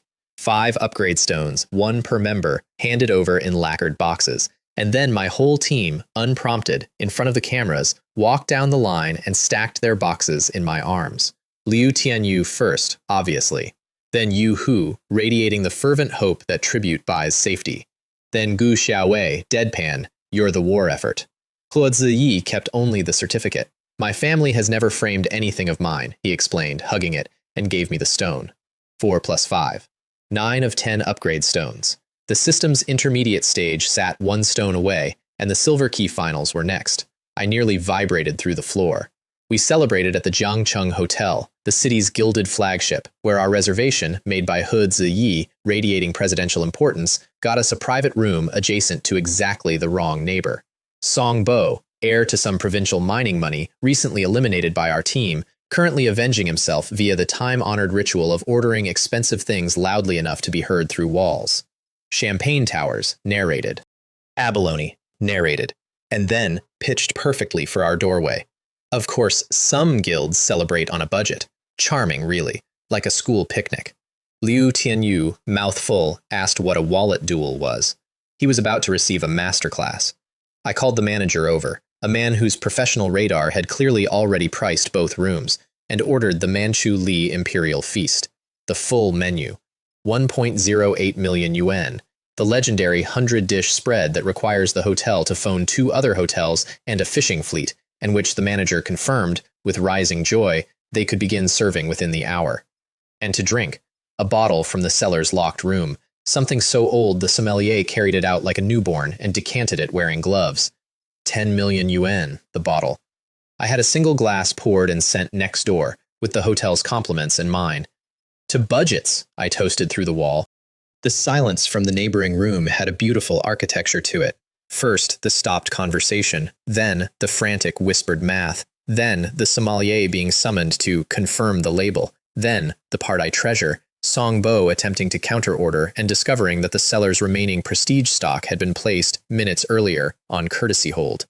For our table, we heard his party check out through the wall, receipts audibly wounded, and He Ziyi laughed so hard he pulled something and had to be healed, by himself, casting through tears. It remains the only combat injury of his presidency, and he lists it, on official documents, with pride. For the record, I ate maybe 1/10 of that feast and had the rest couriered to Song Gong's address for him and my father's care team. Spite and logistics, 1 invoice. My mother would have approved of at least one of those, and because a war chest exists to be spent, I did end-of-stage gear review for my people, conducted as an ambush at breakfast so nobody could organize a refusal. The Abyss staff to Gu Xiaowei, Liang Hao's old rod, dark lacquered, dense with stored malice, worth more than most guild armories. She turned it over twice with an appraiser's hands, went very still when she identified the grade, and looked up at me with an expression that filed one more entry in the growing dossier labeled, "Who are you, and where does it all come from?" She didn't ask. She'd stopped asking questions she suspected she wasn't cleared for, which I appreciated more than she knew. A monster of a two-hander for Liu Tianyu, who swung it once in the hotel courtyard, buried it in a decorative boulder, and had to be helped retrieve it, glowing the entire time. Actual S-rank worthy armor for Yu Hu, who tried 3 separate polite refusals on the theory that accepting premium armor from me might contractually obligate him to someday stand in front of me in a fight. It did. He knew it did. He wore it anyway, muttering, and I caught him polishing it that same night when he thought the room was empty. And for He Ziyi, nothing from the loot pile, because his money could outbuy my loot pile. Instead, I had the guild's founding certificate, the one his family never framed, professionally framed, heavy walnut, museum glass, engraved plate. Founding president. He cried on it. We had to blot it. The frame shop did a second glass for free out of pure second-hand emotion. Then the caravan rolled for Haibin City and the finals. Haibin is a Tier 2 city, and the difference announces itself from the highway. Guild towers with airspace, monster materials markets running 3 shifts, dungeon gates downtown with queues, level 50 instances just sitting there open to the public like that's a normal thing for a city to have. Jiang City is a pond with 3 big fish. Haibin was the first stretch of actual ocean I'd seen in either life, and I spent the drive in glued to the window doing acquisition math on every gate we passed. The drive itself deserves a plaque. Our official transport was He Ziyi's family car, driven by He Ziyi personally, he'd insisted, presidential duty, and my president's eyes disappear entirely when he concentrates. Fully. Gone. He merged across 4 lanes of Tier 2 traffic on what I can only assume was echolocation, narrating landmarks the whole time, while Yu Hu gripped the door handle with both hands and performed silent breathing exercises from some assassin meditation tradition, and Gu Xiaowei sat rigid in the back, radiating the special calm of a woman recalculating every life choice that had delivered her to this vehicle. Liu Tianyu slept through all of it. We arrived alive, which He Ziyi took as vindication and the rest of us took as data about the existence of guardian spirits. We checked into the tournament hotel. My teammates went full tourist within the hour, Liu Tianyu photographing menus, and I lasted about 6 hours before the sheer wasted potential of the local dungeon board physically hurt. Finals were days away. Level 30 instances were right there. Gu Xiaowei caught me at the lobby door with my gear on and gave me the look of a woman whose star player keeps trying to leave the stadium. "The finals," she started. "Days away," I said. "You're faster alone. Your level would slow the grind." I said it with the tact of a shopping list, and I watched Jiang City's iceberg reach an internal temperature normally reserved for volcanic vents. The door closed on something that sounded like, "Then go die in one. See if I..." Team chemistry. Complicated. Dungeon time. Secured. The Earth Dragon instance, 3 million entry, and the no solo rule meant I once again joined strangers at the gate, and this time, the universe, having shown me Chao Dafu's kind, showed me the other side of the ledger. Big Hu's crew, 4 rough, cheerful brothers in arms who took one look at the skinny kid registering alone and appointed themselves my guardians. They walked formation around me. They gave me the safe middle spot at camp. They shared dried meat and worried about my caloric intake. At no point did any of them scan my level, because, as Big Hu explained, thumping my shoulder, levels are for suspicious people, and you've got an honest face. I have never felt so protected by anyone so profoundly doomed if anything had actually attacked us. The custody arrangements were absolute. Big Hu assigned me the safe middle position in their marching diamond and physically repositioned me whenever I drifted, like a man herding an expensive goose. His brothers took turns carrying my pack, over my objections. Little brothers don't carry in this crew. And at the first monster contact, a pack of stonehounds that my sleeve portal could have deleted between breaths, all 4 of them stepped in front of me in a wall and fought a genuinely desperate, scrappy 5-minute battle, while I stood in the protected center making encouraging noises and dying inside. They took 2 injuries doing it. They toasted the victory at dinner. Big Hu clapped my shoulder and told me not to feel bad. Everyone starts somewhere, and the fastest way to grow was watching experienced brothers work. I want the record to reflect that I could have cleared their entire month's route in an afternoon, and that I said nothing, carried firewood, learned their card game, lost at it honestly, and had, this is the embarrassing part, one of the best days of either of my lives. There's a version of this world where nobody's measuring you. These 4 were carrying it around a level 30 dungeon like it weighed nothing. Around their fire, I got Haibin's real orientation lecture. Their 5th brother, they told me, died 3 years back at the last youth championship, a training accident, against a Liusha guild seed, the kind of accident that happens when a big guild's junior wants your family's heirloom blade and you say no. The blade left the arena on the winner's hip. No inquiry. So if you meddle, little brother, Big Hu said, absolutely serious across the flames, and Liusha or Dragon King Palace or Flying Dragon comes smiling, you surrender whatever they ask for. Everything's replaceable, except being alive. I chewed my dried meat and made the exact opposite promise to myself, in those exact words, Shadow. If they come for what's mine, we do it my way. But I thanked him. You should always thank people who are kind to you in a world that's taught them kindness is a liability. I slipped Big Hu's protective custody on day 2, left them a sack of crystals in apology, and went boss hunting, because the instance's namesake was exactly my kind of acquisition. The Earth Dragon announced itself by removing the ground. 1 second I'm crossing a canyon floor reading Spore, the next, the floor is a jaw. 30 meters of armored burrower breaching under my feet like a whale made of landslide, and only a full agility dump and a sacrificial gargoyle kept the opening bite a near miss instead of a biography's last page. I came down on a boulder with my heart relocated to my ears, watched the thing submerge into solid rock like it was pond water, and did a rapid professional assessment. Level 30, my level on the nose, and the nastiest boss design I've met yet, because my entire doctrine assumes enemies have the decency to stand on the battlefield, and this one was the battlefield. You can't entangle what isn't standing on anything. You can't grind down what only surfaces to snack. For the first 15 minutes, it fed on my army in geysers of rock. Up, bite, gone. The tremors giving me half a second of warning that kept being half a second short, and I burned through summons just mapping its rhythm. Then the rhythm gave me the answer. It always surfaced where the food was densest. It wasn't ambushing, it was harvesting. So I gave it a harvest. One tight, delicious knot of skeletons packed on open ground, everything else pulled way back, and when the canyon floor bulged under the bait and the jaws came up through it, death entanglement was already cast on the surfacing point, hands the size of the lie I'd just told gripping the first 10 meters of its body. The tyrant bear hit the pinned length like a wrecking crew on bonus pay. The hell dragon strafed the exposed back armor along the same seam, twice, 3 times, same spot, mining for the soft layer. It tore free, of course it tore free, the first time and the fourth, and dove, and I reset the bait, and we did the whole dance again, and every cycle my anchors held a second longer, and its dives came a degree shallower, blood loss arithmetic working underground, where I couldn't see it, but could absolutely bill it.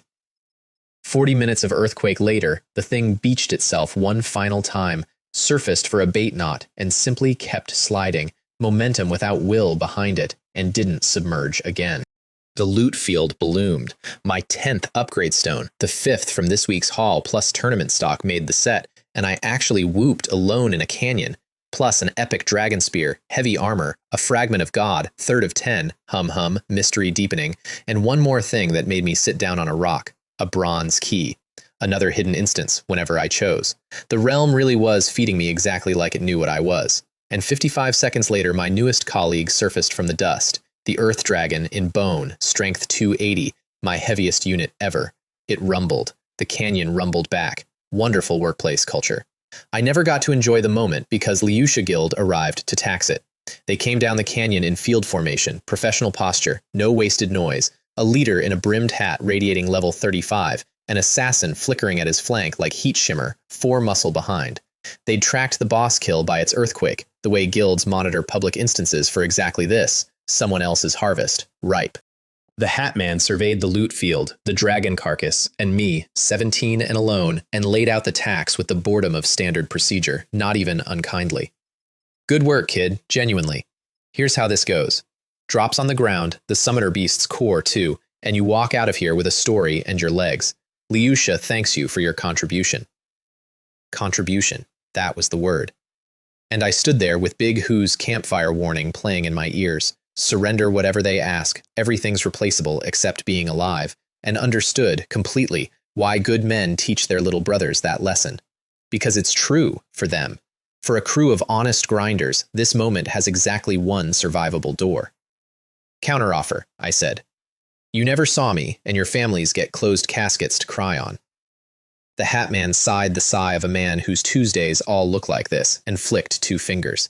The assassin was already moving, had been moving since my second word, a professional who used his boss's banter as cover, and I want to credit the craft even as I describe its funeral. The assassin came first, from my blind side, exactly by the book, and my captain, insightful already lit, had been watching my blind side since before these people were born the second time. I met the assassin myself under the captain's cover, Curse dragging his stats through the floor, and finished a level 35 elite with my own blade in front of his whole unit, specifically so the arithmetic would be public.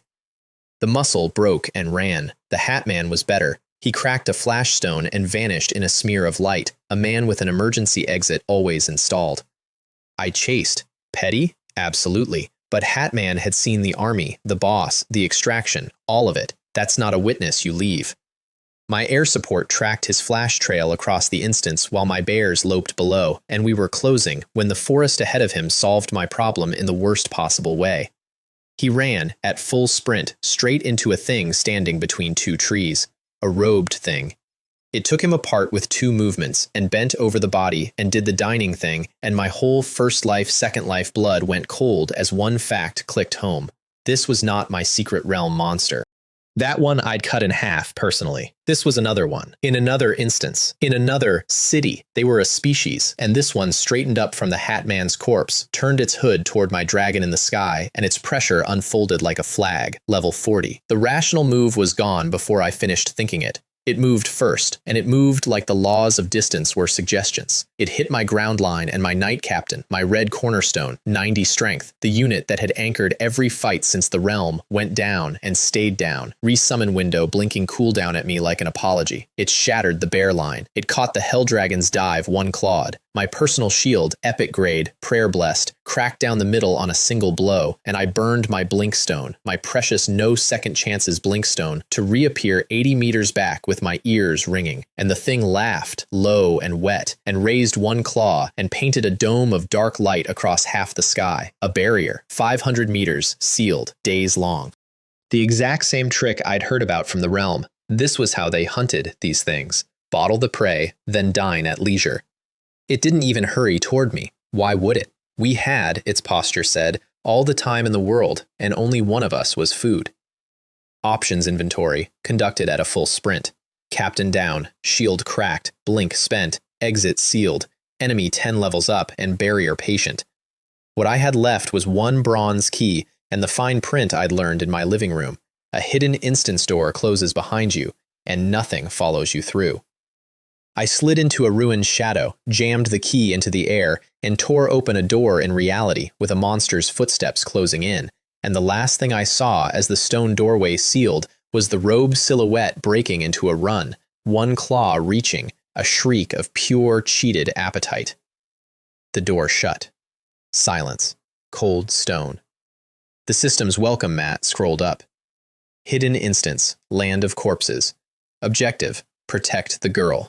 I stood in the dark of an unknown death dungeon, hunted by a level 40 man-eater squatting outside my only exit, and read the words, protect the girl, with the sincere reaction of a man checking his receipt. What girl? Then, from behind me, small and clear, Big brother, are you here to help me? The girl looked 16, 17, pale dress, paler face, huge frightened eyes, standing in the middle of a bone field like a dropped flower. Anru, she said her name was. The dead were coming for her, she said. They came every night, more each time, and she couldn't run anymore, and would Big Brother please, please protect her. The system chimed agreement. Survive the waves, protect the girl, rewards scale with performance. And then it added a footnote that explained my whole week. Because I carried the title Hero from the Ancient Battlefield, difficulty was automatically increased. My commemorative title from saving a realm was a difficulty slider. The system doesn't reward heroism, it charges for it. Noted forever. The first wave came at moonrise, and I understood why this place was called the Land of Corpses. The horizon moved, and then it was 1,000 skeletons in a single tide, rank on rank out of the fog, glowing eye sockets like a bad galaxy, marching on the shrine with the patience of the tide they were. 1,000 per wave. 10 waves, the system confirmed, escalating. Any other class ever printed dies here. I want that appreciated. A mage empties in minutes. A warrior drowns. Whole elite parties die in this instance. That's what it's for. For me, and I say this with all humility, it was a payroll bonanza with delivery included. Every enemy was future staff. Every wave was a shipment with the invoice prepaid. I set my choke line at the shrine steps, knights anchoring, werewolf and boss roaming the flanks, and the first tide broke against it and kept breaking, hour after hour. My line ground bone into the dark while I worked the field behind it like a horrible recruiter, sprinting corpse to corpse through the melee, 55 seconds a higher, upgrading my roster in real time from the enemy's own org chart. Their wave sergeants became my wave sergeants. Their elite variants, heavy shields, great axes, walked back out of my portals by wave's end, fighting their own former shift. Wave 2 came bigger and got the same arithmetic. Wave 3 came with armored ranks, and the experience hit in tides that made my vault years feel like pocket change. Level 23 by that dawn. Anru watched from the shrine with her huge, frightened eyes and asked in her small voice whether Big Brother was winning. Big Brother is hiring, I told her, and she nodded like that clarified anything.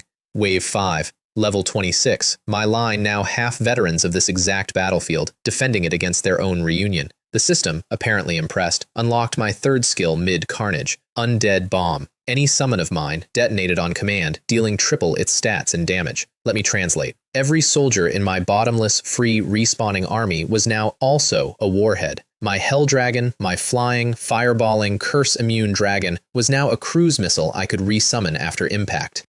I read that skill description 3 times, looked out at a horizon of enemies, and felt the class's final shape click into place like a bank vault locking. The old summoner who taught me extraction died, thinking he'd shown me a hidden door. It was a hidden arsenal. Wave 7. I tested the doctrine. Let the tide bunch at the choke, marched my most battle-worn squad into the thick of it, and clenched my fist. The night went white. When my vision came back, 100 meters of wave was a smoking crater. The shrine bells were ringing from concussion alone, and my detonated squad was already walking back out of the dark, rehired, not a bone out of place. I laughed out loud, alone, in a corpse dungeon, at 3 in the morning. Anru's big, frightened eyes watched me from the shrine, and I remember thinking her fear was starting to look a little studied. File that. I did. Waves 8 and 9 were the instants showing off. Armored tides now, wave captains with command auras stitching the assault into actual pincers, and the fog itself pushing at my line like a wall of cold hands. Wave 9 got close. A flanking column found the shrine's blind side while my center was committed, and I burned my whole gargoyle reserve as aerial warheads to close the gap, the night strobing white, white, white, while I resummoned and rearmed on a rolling basis. Less a battle by then than a factory running at capacity through an air raid. Somewhere in that chaos, I crossed level 29 into 30, and the difference poured into me mid-fight like a second wind with paperwork. Wave 10 came at the last moonset, and the land of corpses emptied its whole treasury, the biggest tide yet, elites throughout, the fog boiling. It broke against my line like water on a cliff. That's the entire description. 10 waves of escalation had built me an army of this place, harvested from its own best, upgraded rank by rank, gargoyles, death knights, level 30 stock throughout, and the instance's final argument arrived to find its own alumni holding the wall. Silence fell over the land of corpses for the first time in 10 nights. The quest banner unfurled, complete. And Anru came running from the shrine, weeping with gratitude, arms out. Big brother, you saved me. You're so strong. Carry me on your back. I'm so tired. Let's leave together. I drew my blade and opened a line across her reaching arm. Hold on. Put down whatever you're about to throw at me and rewind the tape, because I'd been rewinding it for 3 nights while my hands did the fighting. Item 1. This girl said the dead had hunted her for nights before I arrived. Alone. Level nothing, scanner blank, in a field that shipped 1,000 per wave. Survived how? Hid where? There isn't cover in that bone flat for a cat. Item 2.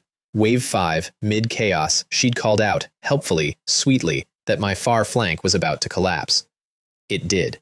8 seconds later, behind a fog bank, at an angle no human eye at the shrine could have penetrated. I'd thanked her, and then spent an hour asking my map, Seen it from where? Item 3, the one that kept me up. In a dungeon lit by ghostlight, generating 10,000 shadows, she cast one that occasionally forgot to match her. A half beat of lag, like a puppet show where the puppeteer sneezed. You catch a thing like that exactly once, and then you can never stop watching for it. And item 0, the oldest rule of my 2 lives, the one that predates the system and the rebirth and everything. When the reward walks up on its own legs and asks to ride out the door on your spine, check its teeth. The last time something in this world offered me pure, uncomplicated gratitude, it was Wen Li Hua, and she'd priced it. Under the sliced skin of her arm, no blood. Bone. Polished, ancient, grinning bone. Clever meat, said Anru in a voice like a crypt door, and stopped pretending. Her disguise sloughed off like a coat, and up out of that small, pale girl unfolded the actual owner of the land of corpses, the Lich King. Crowned skull, robes of grave frost, a staff topped with a green star, and a pressure that made my fresh level 30 feel like a rounding error.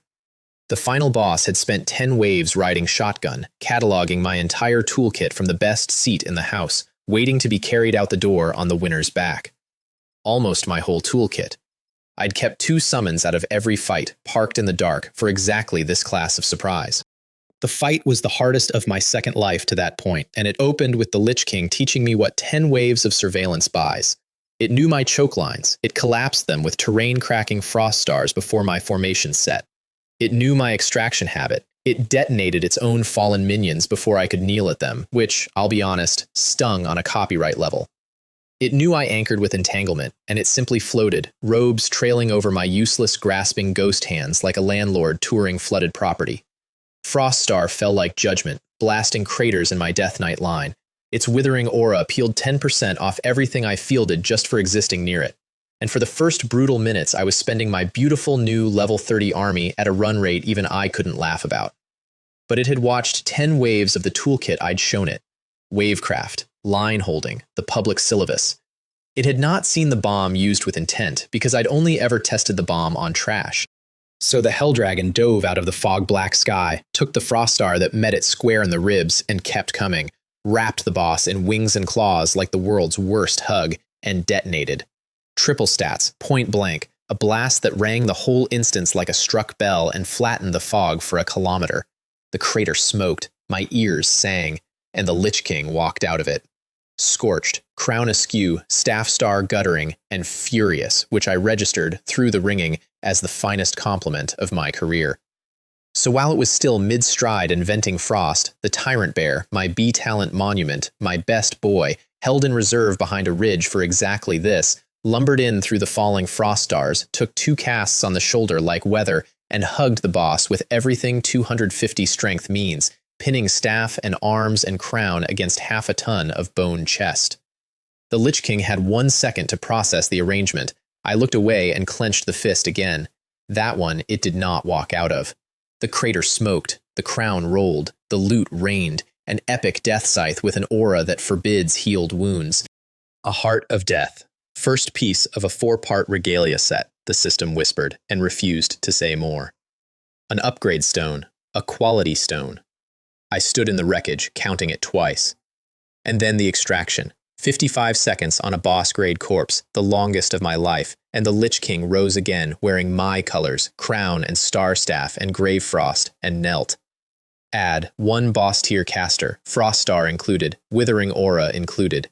My army had a general now, 2, counting the bear I resummoned out of its own heroic ashes, because that's the whole point of my beautiful backwards class. My side's deaths are logistics. Only the enemies are permanent. Which brought me, rested and rearmed and 10 levels heavier, to the door I'd fled through, and to the level 40 man-eater camped outside it with 3 days of appetite and no idea what had been marinating in here. I rolled my neck. Some debts you sprint from. This one, I got to walk back and pay in person. The door opened on a monster mid-yawn. It had been squatting on a rock by my exit like a cat at a mouse hole, and to be fair to its reaction time, it was up and moving the instant stone scrapes stone. What it charged into was not the boy who'd fled 3 days ago. It was a wall of Death Knights, a Lich King's withering aura, a frost star already falling, and the boy, standing behind all of it, at level 30, with a brand new scythe, saying, So about that barrier. The barrier, it turns out, cuts both ways. It had sealed me in with it. Now, it was sealed in with me. The half-monster was still a nightmare. Level 40 is level 40, and it splintered knights with every sweep, but the math had inverted. Everything it killed came back. Everything it came near got detonated. I walked it backward across its own hunting ground on a leash of explosions, gargoyle after gargoyle diving in and going white, until its robes were tatters and its unnatural speed had a limp in it, and my captain, resummoned, restored, extremely motivated, pinned it against its own barrier wall for the scythe. It died mid-threat, which I'm choosing to read as tradition. Its ring held 18 storage rings from its victims, including the Hatman's, Liusha field gear, guild documents, evidence of appetite. I spent the remaining barrier day camped by the corpse, doing something extremely dignified, which was occasionally kicking it. 3 days it had cost me. Kick. My blinkstone. Kick. My cracked shield. Kick. When the dome finally dissolved, I flew out of the Earth Dragon instance into open sky, and my phone reconnected to civilization and had a seizure. 41 missed calls. The finals bracket had run without me for 2 days, and my team was in the arena right now. Here's what had been happening while I was underground, assembled later from 4 furious retellings. Haibin's finals seeded 360 teams, and the local bracket had a resident bully, Meng Qi, a berserker seed from Liusha Guild, yes, that Liusha we keep meeting, who had taken one look at the out-of-town nobody guild with the pretty ice mage and decided to have fun. He'd cornered my team in the practice halls, slapped Yu Hu across the face for standing wrong, and blown cigarette smoke into Liu Tianyu's eyes while officials studied the ceiling because Liusha's shadow ran the venue. The lottery, the famously random lottery, then drew Freedom Guild against Meng Qi's squad in round 2. First slot, Meng Qi himself. My team, minus me, held a meeting. Gu Xiaowei could probably take him, but she was their only heavy, and the bracket was long, and a Liusha seed had made clear that beating him meant leaving Haibin in an ambulance. Big Hu's brother's story, in real time. So they'd voted, Liu Tianyu crying, actually crying with anger while voting yes, to surrender the slot. The referee was mid-count on the forfeit. Ke Ziyi's hand was up when I hit the arena floor from Dragonback at terminal velocity. I do remember the entrance. The venue had a roof. The roof had a maintenance gap.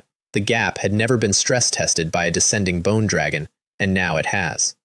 The dragon pulled up at the last possible altitude. I didn't. Dismounted at speed is the generous term, and the sand crater where I landed is on the highlight reels to this day, me rising out of my own impact dust in the middle of a sanctioned forfeit like the world's most dramatic late slip.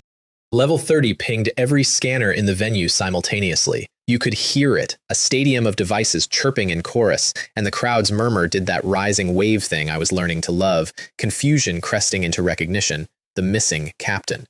The one from the Jiang City stories, that one. The referee's forfeit count died in his throat. My team's box came apart, Liu Tianyu on his feet screaming my name with his fists in the air, Ke Ziyi frozen mid-surrender like a man photographed at the worst moment of his life, Gu Xiaowei closing her eyes for one long private second that I would later learn contained an entire prayer of thanks and a full disciplinary hearing. I crossed the sand, put a hand on Ke Ziyi's still-raised arm, and lowered it for him gently, like a flag being taken down off a war that got cancelled. "Sorry I'm late," I told the team. "Traffic tried to eat me."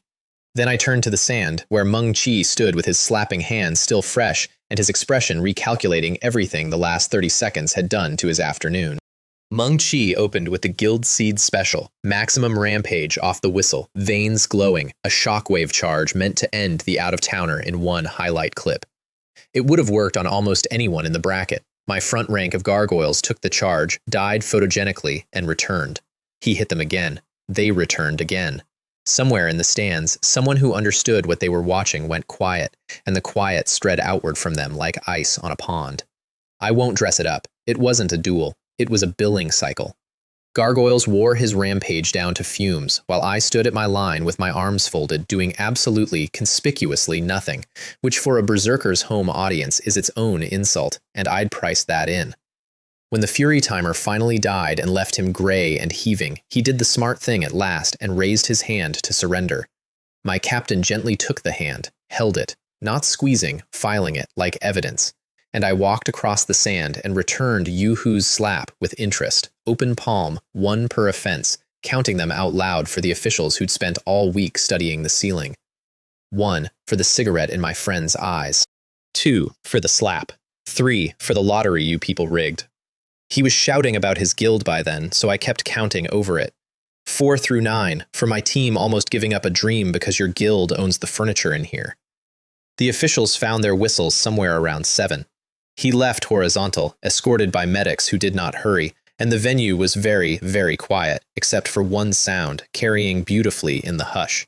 Liu Tianyu, up in the team box, blowing his nose like a trumpet.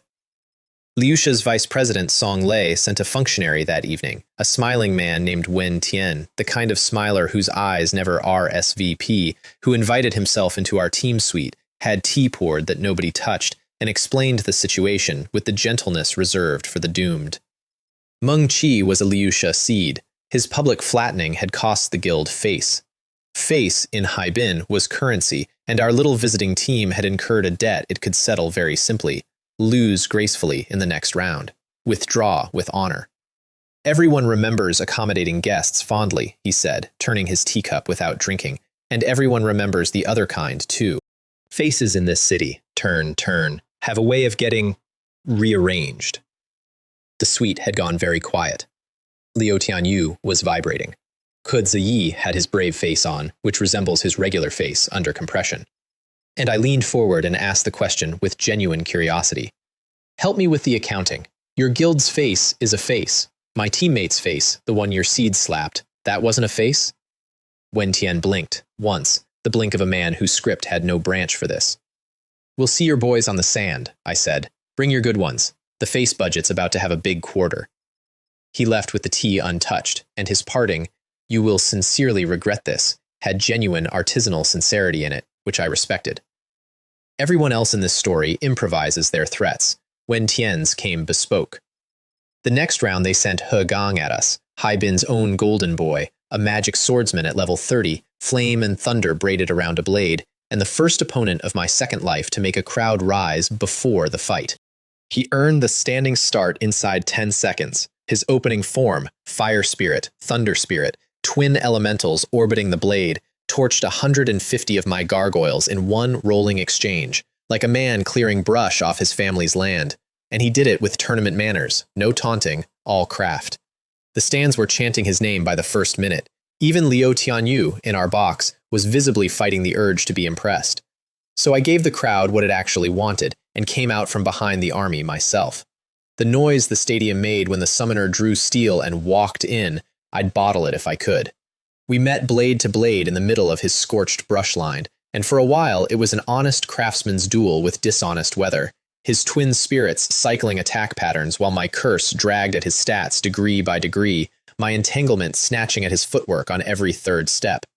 The genius fought uphill in slowly deepening mud and kept, this is the part that made him dangerous, adapting, recalibrating for the drag mid-combination, finding tempo inside the handicap. He caught my shoulder with a thunder-wrapped cut.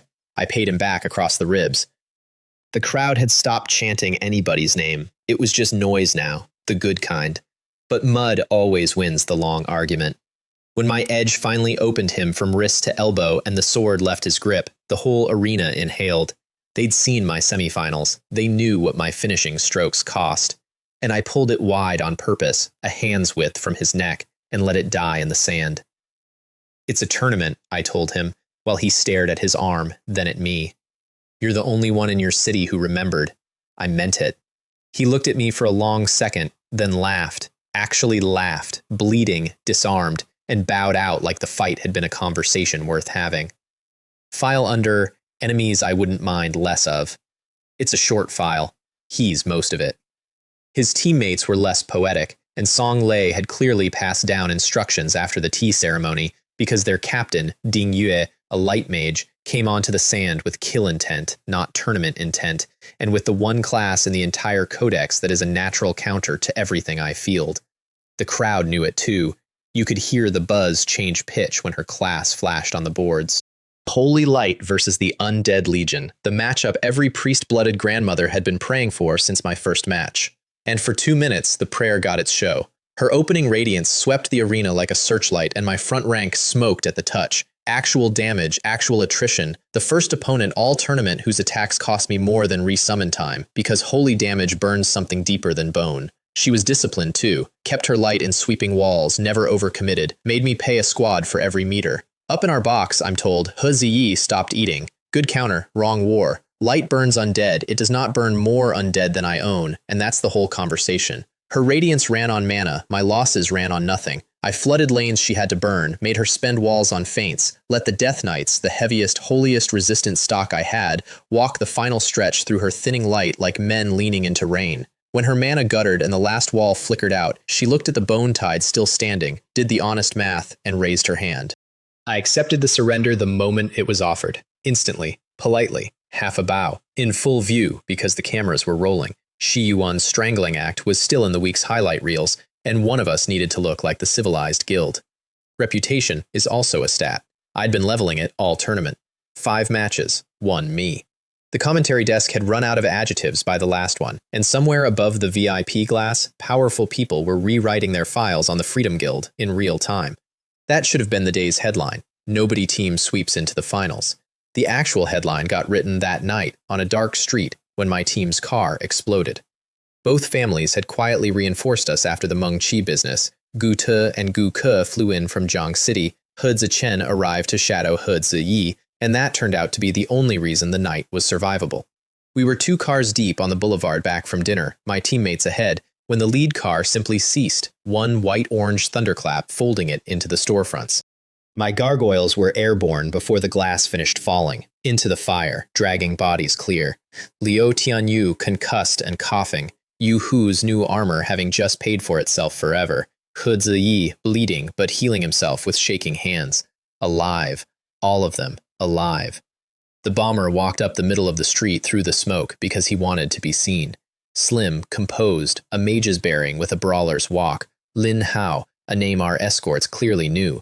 Freelance killer on Liusha's payroll, a melee mage, that once-a-generation nightmare hybrid, level 42. Song Lei hadn't even waited a full day after tea. Gu Ke went at him first, a level 35 clan assassin, a blur, and got backhanded out of the air like a moth. Gu Te's arrows met a rotating shell of azure flame. He Zichen lasted 3 exchanges. Then Lin Hao spun up his real trick, a coiling dragon of blue fire that unwound off his spine and came down the boulevard at my broken, bleeding people, and Gu Te did something I will remember at his funeral, decades from now, whenever it comes. He stepped in front of Gu Xiaowei with his arms spread. No shield, just uncle.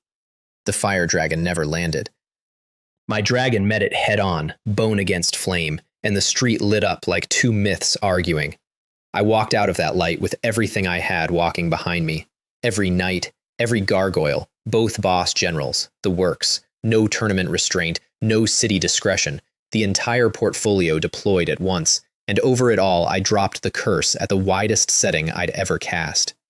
You put your hands, I told Lin Hao, across a street gone graveyard quiet, on the 4 people in this city I'd burn it down for. Level 42 versus level 30 is supposed to be a foregone conclusion. It is. It just matters whose conclusion. He was magnificent, and I want that in the record because the record should be honest. Lin Hao at full deployment was the finest single fighter I'd ever stood across from.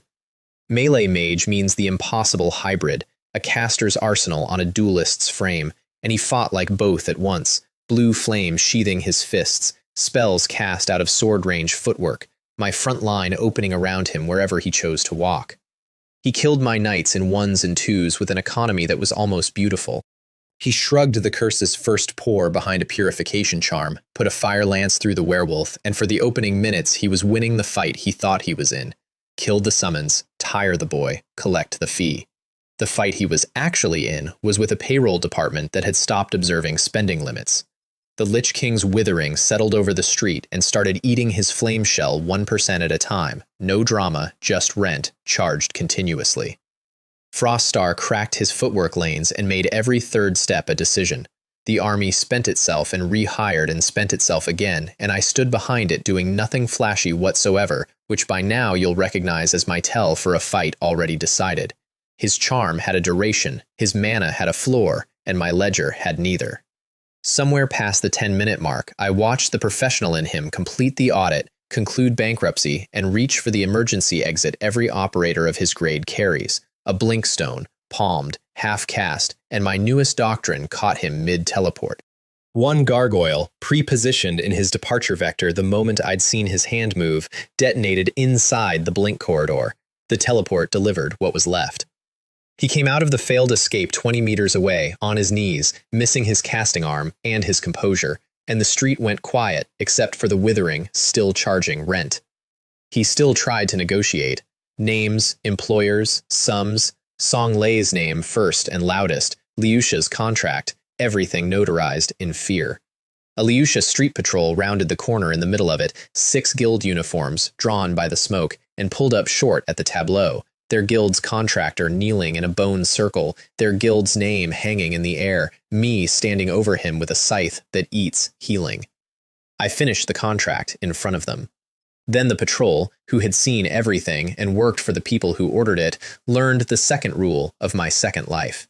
Either don't start, or don't leave survivors who'll finish it for you. None of them made the corner.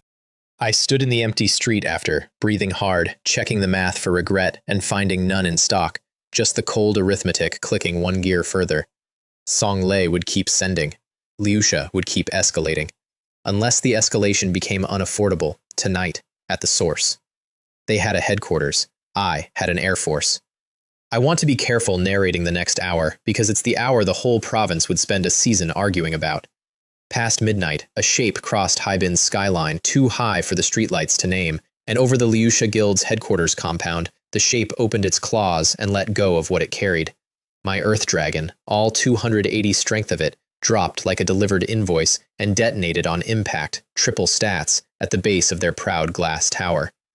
Then the gargoyle wing went in, 10 warheads in staggered dives, walking the blasts through the compound's training halls and vehicle yard, and that special annex where guilds like Liuxia keep the accounts they don't file. 52 of their people didn't see dawn, and I've never pretended otherwise. I counted, from the sky, cold as ledger paper. Men who bomb teenagers' cars keep rosters of men who bomb teenagers' cars. The tower folded into its own atrium, and out of the fire, up into the dark after me, rose the one thing in Haibin I hadn't fully priced, Song Lei himself, wind wrapped around him like a personal hurricane, level 60, a number I'd never stood near in either life, and for 30 seconds over that burning guild, the gap between us was a physics lesson.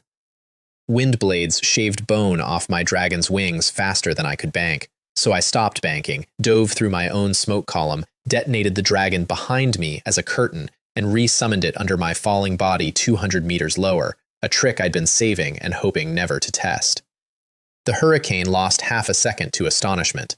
Half a second, at night, in smoke, is a whole escape. I walked into our hotel suite at 4 in the morning, smelling of the news cycle, to find my entire team awake around the TV, where Haibin's channels were broadcasting the burning tower under the words, "Terror attack, perpetrator unknown." A aerial shot, experts on split screen.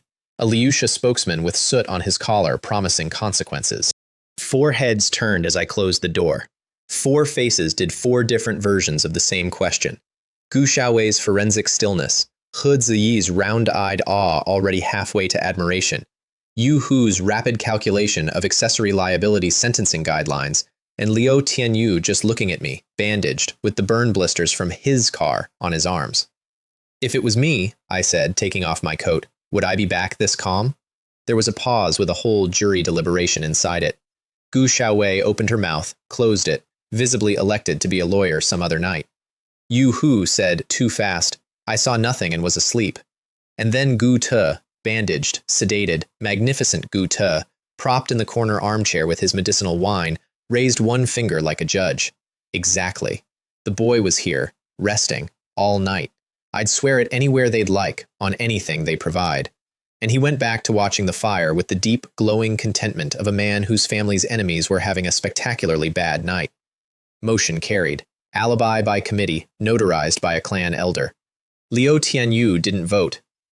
He got up, poured a cup of tea, and put it in my hands, and his own hands were steady, for the first time since the car had turned into weather around him. He looked at the tower, then at me, and said, very quietly, "Thanks for coming back calm." That, not the tower, not the headlines, was the night's actual bottom line, and the only review of my work I've ever kept. Song Lei spent the next day discovering what I'd counted on. A guild that just lost its headquarters to an unknown air power has no bandwidth left for tormenting a student team. Liusha went fully defensive, recalled its street assets, doubled its remaining perimeters, cancelled every external contract including, I confirmed with satisfaction, whatever revenge sequel Lin Hao's employer had been drafting. Their press conference was a masterpiece of a wounded institution trying to sound intact.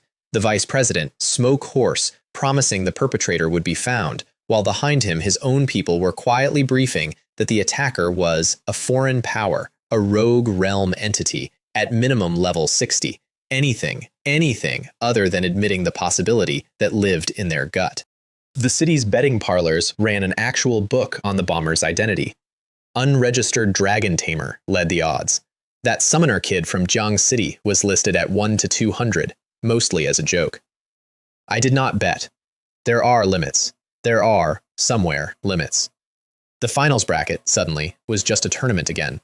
Sometimes the shortest path to fair play is making cheating structurally unaffordable. Before the semifinals, though, Haibing tried to poison me, and the attempt was so intricate it deserves its flowers. It started with charm. Ming, a big, laughing finalist from a local team, the kind of instant best friend who materializes around rising stock, spent 2 days being delightful at me, then invited me to a private dinner with a whispered hook. He had inside information on the new secret realm everyone was murmuring about, the one opening near Haibin, invitation only, guild politics, the works. Over a table of imported crab and a bottle of Mao Tai he poured with ceremony, he talked realms and toasted brotherhood. I toasted back warmly and drank precisely nothing. Sleeves are wonderful things, and so is a summoner's portal held open at wrist height under a tablecloth. Somewhere in the dark, a very confused gargoyle was receiving a slow drip of vintage Mao Tai. Because here's the thing about instant best friends. This one carried his own Mao Tai to a hotel that stocked it, insisted on pouring personally, toasted 6 times without once refilling his own cup from the same bottle, and had 10 large associates eating very slowly at the surrounding tables. My first life was one long tutorial in exactly this dinner. By toast 7, when my continued verticality started visibly bothering him, the pretense died of natural causes, and the 10 slow eaters stood up. The dining room seated 1 survivor, and it wasn't any of them. Ming, pinned under the captain's boot in the ruins of the crab course, spent his last minute shouting a name at me. Chu Hai sent me. It was Chu Hai. The flying dragon captain fears you. Spare me. It was Wu Qing. Interesting. Also, as it turned out, a complete lie, but a useful lie, aimed. Someone wanted me, and Flying Dragon's monster pointed at each other and had coached the shouting in advance. I did the responsible thing, by my standards. The hotel's night security desk was manned by a kid named Xiao Li, 22, diligent, visibly underpaid, the kind of employee who actually watches the monitors, and I approached him with the delicacy the situation deserved. 50 monster crystals, stacked on his desk in a neat pyramid, roughly 4 months of his salary. I need the last 7 days of camera archive, and tonight's corridor cam develops a malfunction. Xiao Li looked at the pyramid, looked at me, asked exactly one question. Is anyone going to get hurt who doesn't deserve it? Which was a better question than most guild officers in this story ever asked, and I answered it honestly. No. The archive went into my ring, the corridor cam developed a scheduled fault, and Xiao Li went back to his monitors, 50 crystals richer with his conscience filed in order. I respected the whole transaction enormously. And on that archive, 2 nights back, was Ming having a long parking garage conversation with a man who was very much not Chu Hai. Sleek, young, expensively unremarkable, the kind of face tailored to be forgotten.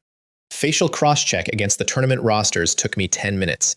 He Minzhe, son of the Jushi Guild's chairman, captain of Haibin Team 2, our next bracket opponent, who'd hired a poisoner, coached a false confession implicating Chu Hai, and planned to inherit a bracket with both his monsters removed. Haibin's kids play 4-dimensional chess. Shame about the board. I never even got to flip it. Ming had a brother, Pan Ziyang, a mid-tier guild bruiser with an actual heart, who tore Haibin apart over the disappearance, shook the truth out of a witness, and arrived at He Minzhe's door ahead of every timeline I'd sketched. The chairman's son explained, with door-chain courage, that arrangements had been made and inconvenient brothers should mind their volume. Volume was minded. Pan Ziyang put a blade through the arrangement's author on his own doorstep, and Team 2 exited the tournament via mass funeral leave. I watched the aftermath from a noodle shop across the street and ate my noodles with the strange peace of a man whose enemies keep invoicing each other before his bills arrive. Xiao Li, the security kid, questioned by half the city's guilds that week, held his silence like a professional, later explaining to me, with feeling, that compared to everyone else who'd been threatening him, I'd been so polite. Between all this, the news from Jiang City finally caught up to me, and it emptied every other file on my desk. The Liang family had nearly taken her, the Bell Girl. Cornered in the old districts by the steward's netting operation, wounded on a rooftop, gone to ground bleeding, and still, my sources agreed, still not leaving the city. I was packing before the messenger finished. Finals, betting slip, silver key, the whole apparatus abandoned mid-sentence, because the person carrying my blood feud was being hunted through my hometown while I collected trophies. Gu Xiaowei caught me at the elevator, took one look at my face, and did the thing that changed everything after. I want this on the record, because of what it cost her later. She didn't argue tournament stakes. She said, "The Gu family has 10 elites in Jiang City doing nothing. 3 days. My word. They'll shadow the girl, they'll keep the nets off her until we're home. Finish the final. You can't outfly a phone call. I'll have grandfather's people moving within the hour." Her word, the Gu family's word, spent on a hunted stranger to keep her guild leader on the sand. I stayed. The elites moved that night, disguised, deniable, 10 of the clan's quiet best, rotating cover over a rooftop ghost who probably never knew she had guardians. It held day 1. It held day 2. Remember this arrangement. Remember it was real, and it was her doing, and I said thank you and meant it with everything. The bracket rounds between the Mengqi business and the semifinal deserve a word too, because they're where Haibin's crowds fell in love and Haibin's bookmakers fell into despair. 360 teams had boiled down to the sharp end, and the sharp end kept drawing us, academy elites, guild seeds, provincial champions with sponsor patches, and my team's matches settled into a rhythm the broadcasters started calling, with resigned affection, the procedure. Gu Xiaowei froze her bracket lanes shut. Liu Tianyu won 1 more on pure chin and lost 2 with the crowd chanting for him anyway. Huo Ziyi's miracle armor outlasted a genuinely good duelist who retired from the match with a repetitive strain injury. Yu Hu quietly assembled a 4-match win streak while radiating the hope that nobody was keeping records. And my slots became a tourism product. Word had spread about the Bone Tide, so each new opponent came out with a plan. Fire coverage, holy water, one memorable guy with a warhammer, and sincere self-belief. The plans averaged 10 seconds, not because I was showboating, the opposite. Gargoyles are fast, the curse is instant, and a wall of level 30 undead arriving all at once ends most conversations before the opening move finishes. One team captain got carried out still holding his unspent trump card, a scroll he'd bought, the appraisers later confirmed, for 2 million yuan. The crowd started timing my matches with their phones. Somewhere in this stretch, the tournament stopped being competition and became advertising, which had been the entire point of the guild, the entry, the season. Let every scout in the nation write the same sentence. The trash class is fast. Let none of them write the true one.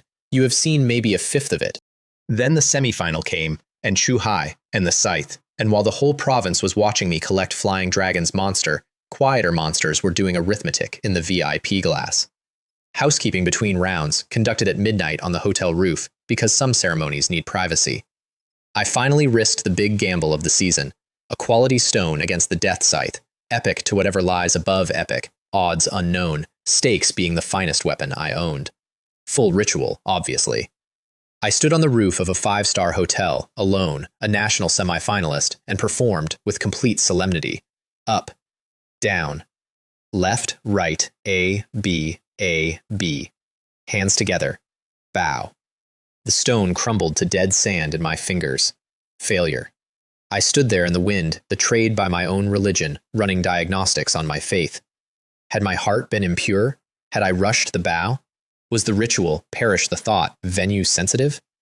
There was one backup stone. I walked a full circle to reset the feng shui, faced the city, and performed the ritual twice, back to back, with the button precision of 10-year-old me at that arcade machine and everything I had riding on a plush turtle. Then I pressed the stone home.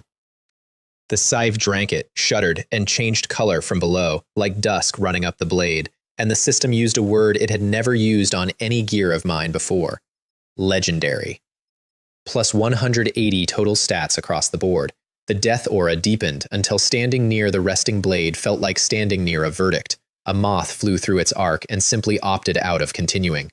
I put it away with the reverence it deserved, thanked the machine spirit of a demolished noodle shop arcade, and made a permanent note never to tell Liu Tianyu that his childhood cheat code now governed national treasure grade metallurgy.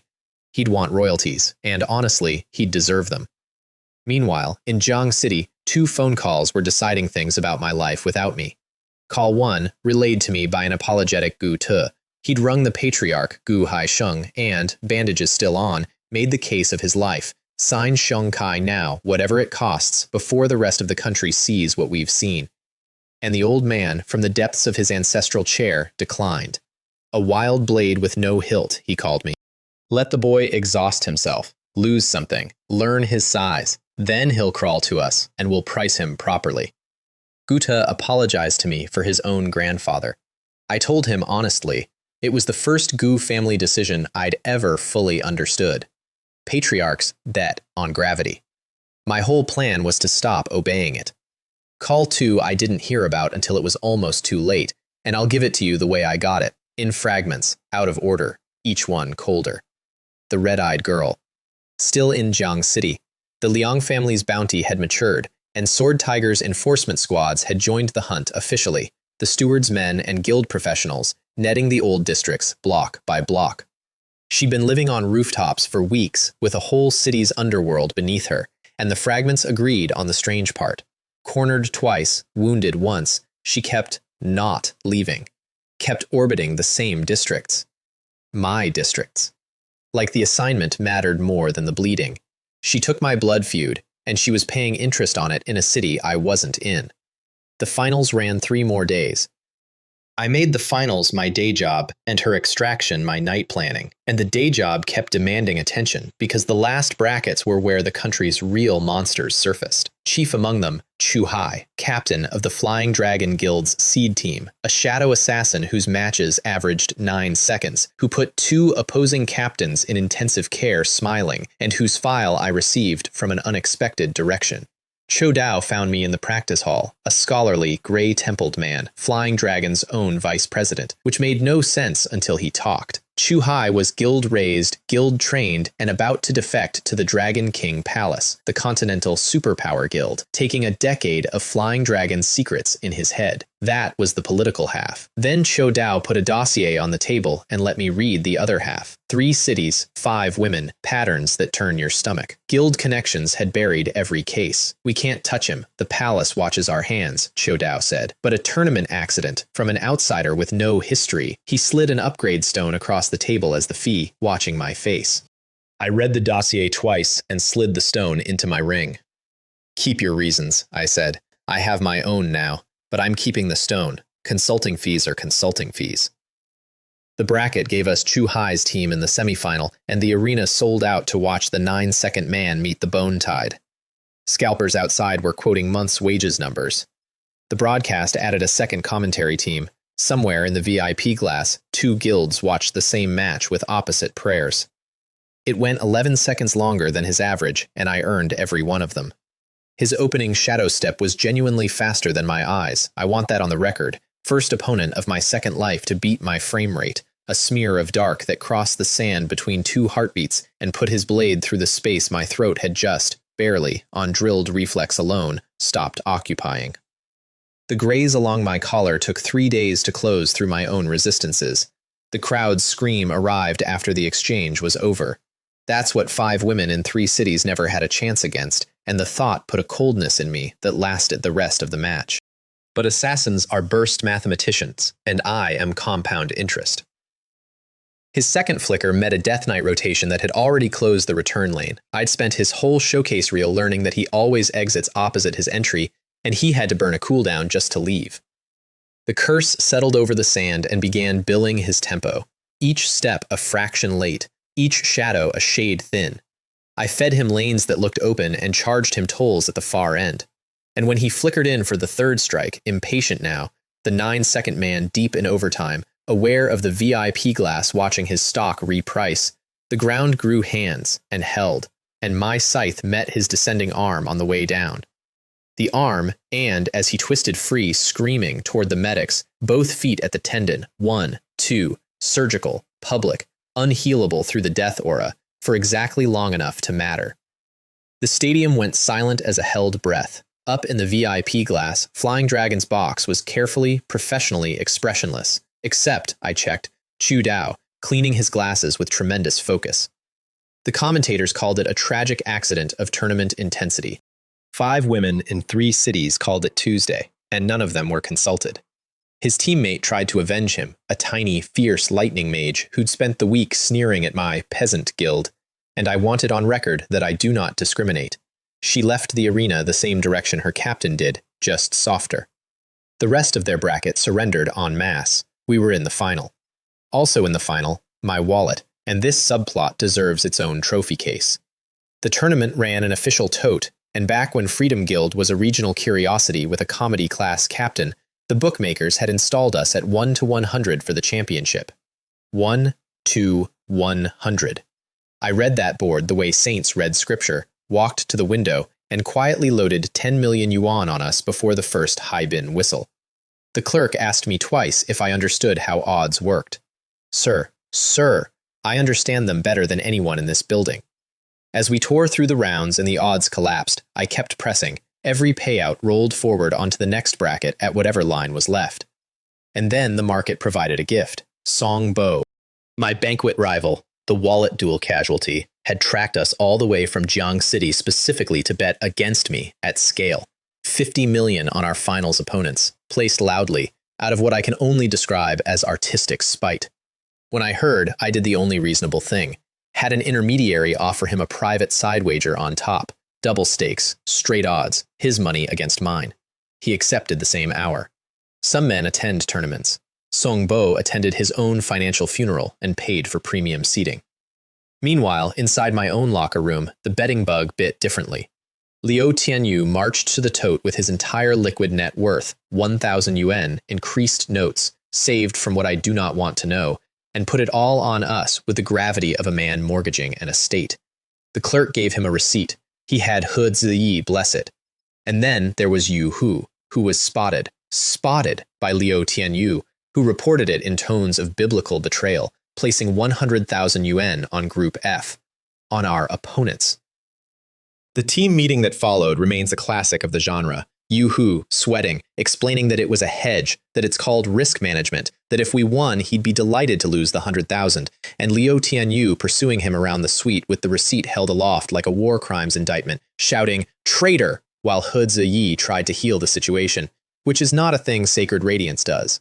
By finals eve, with everything rolled and Song Bo's side action stacked on top, the arithmetic on my slip had grown a tale of zeros that made even Meng Hai, consulted by phone, sworn to secrecy, go very quiet and then ask, delicately, whether my organization was currently hiring, and if so, whether it offered dental.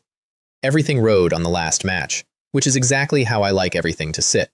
The semifinals aftermath ran on 3 separate channels, and I got to watch all of them at once, which is one of the stranger luxuries of being the scandal. Channel 1, the public.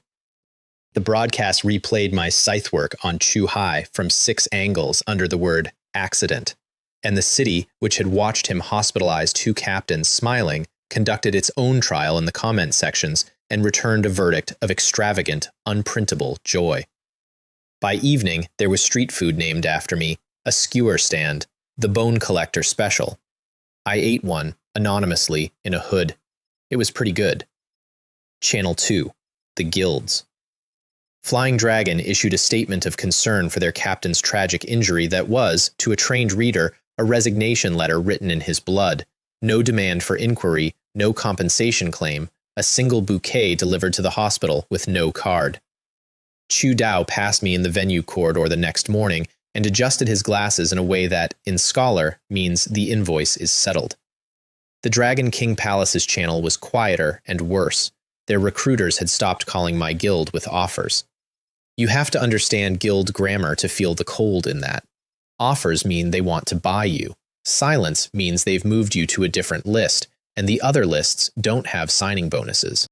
Channel 3, the one that actually mattered. Jiang City, whispering up the wire every night through Meng Hai and the Gu clan's leaky gossip plumbing. The Bell Girl. Fragment by fragment, a rooftop skirmish by the granary, 2 Liang teams mauled, a sighting near the old academy, my roots, my districts, the geography of my daily life traced by a hunted stranger like a patrol beat she refused to abandon. Sword Tiger enforcement pulling double shifts, the steward hiring outside talent with the family checkbook fully open. Every fragment ended the same way in my head, with the same question tightening the same cold screw. She's guarding the den while the owner's away winning trophies, and I don't even know her name. I called Gu Xiaowei's protection detail liaison twice a day those last days. Holding. The elites are rotating well, she's fast, stop calling. I memorized the final schedule down to the minute and booked no celebrations. Whatever the podium paid, I intended to collect it at a run, which in the end is exactly what happened. Just not for the reasons I'd planned, and not fast enough. About that VIP glass. The finals had drawn the actual weather systems of this world. He Tian, vice president of the Dragon King Palace, silver-haired and satisfied, shopping the brackets for talent like a man at a fish market. Fan Tao of Flying Dragon, 2 seats over, radiating polite hatred at him.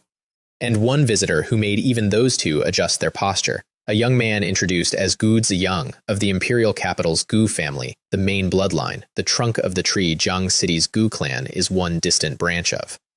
I watched Gu Xiaowei notice him from the team box and go very still, the way you go still around a thing your family owes. Another file for another day. The shelf was groaning. The bracket between us and the final also produced the tournament's strangest afternoon, which I want preserved for the historical record. Group G, a full-seated team, simply did not show up for their match against us. Not late, not injured. Gone. All 5. Unreachable. And the officials, after a suitably grave pause, awarded He Ziyi, our designated first slot, a walkover victory. My president stood alone on the championship sand to receive a win over nobody, waved to the crowd with both arms, and was later heard explaining to reporters with complete sincerity that he liked to think his aura had been a factor. We had him framed a certificate. His family still hasn't hung it, which tells you everything about the He household, and nothing about my president. The truth behind the no-show was less funny, and I carried it quietly. Group G was He Minja's orbit, the poisoners' employers' allies, and the city's revenge economy had finished its billing cycle on all of them. I even caught the last transaction personally.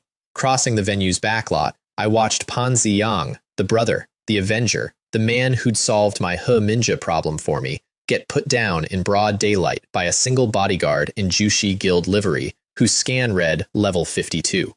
1 movement. A chairman's grief has a budget no street avenger survives. The bodyguard looked across the lot at me, the only witness, with professional inquiry. I examined a parking sign with deep interest until he left. I'm one man with a bone army. Level 52 in an open lot is a different weather category, and Pan Ziyang was past helping. The lesson went in the permanent file. In this world, the ones who collect debts in daylight get collected by dusk. Do your collections at night, from dragons. The other semifinal introduced our final opponents, and they needed no seasoning.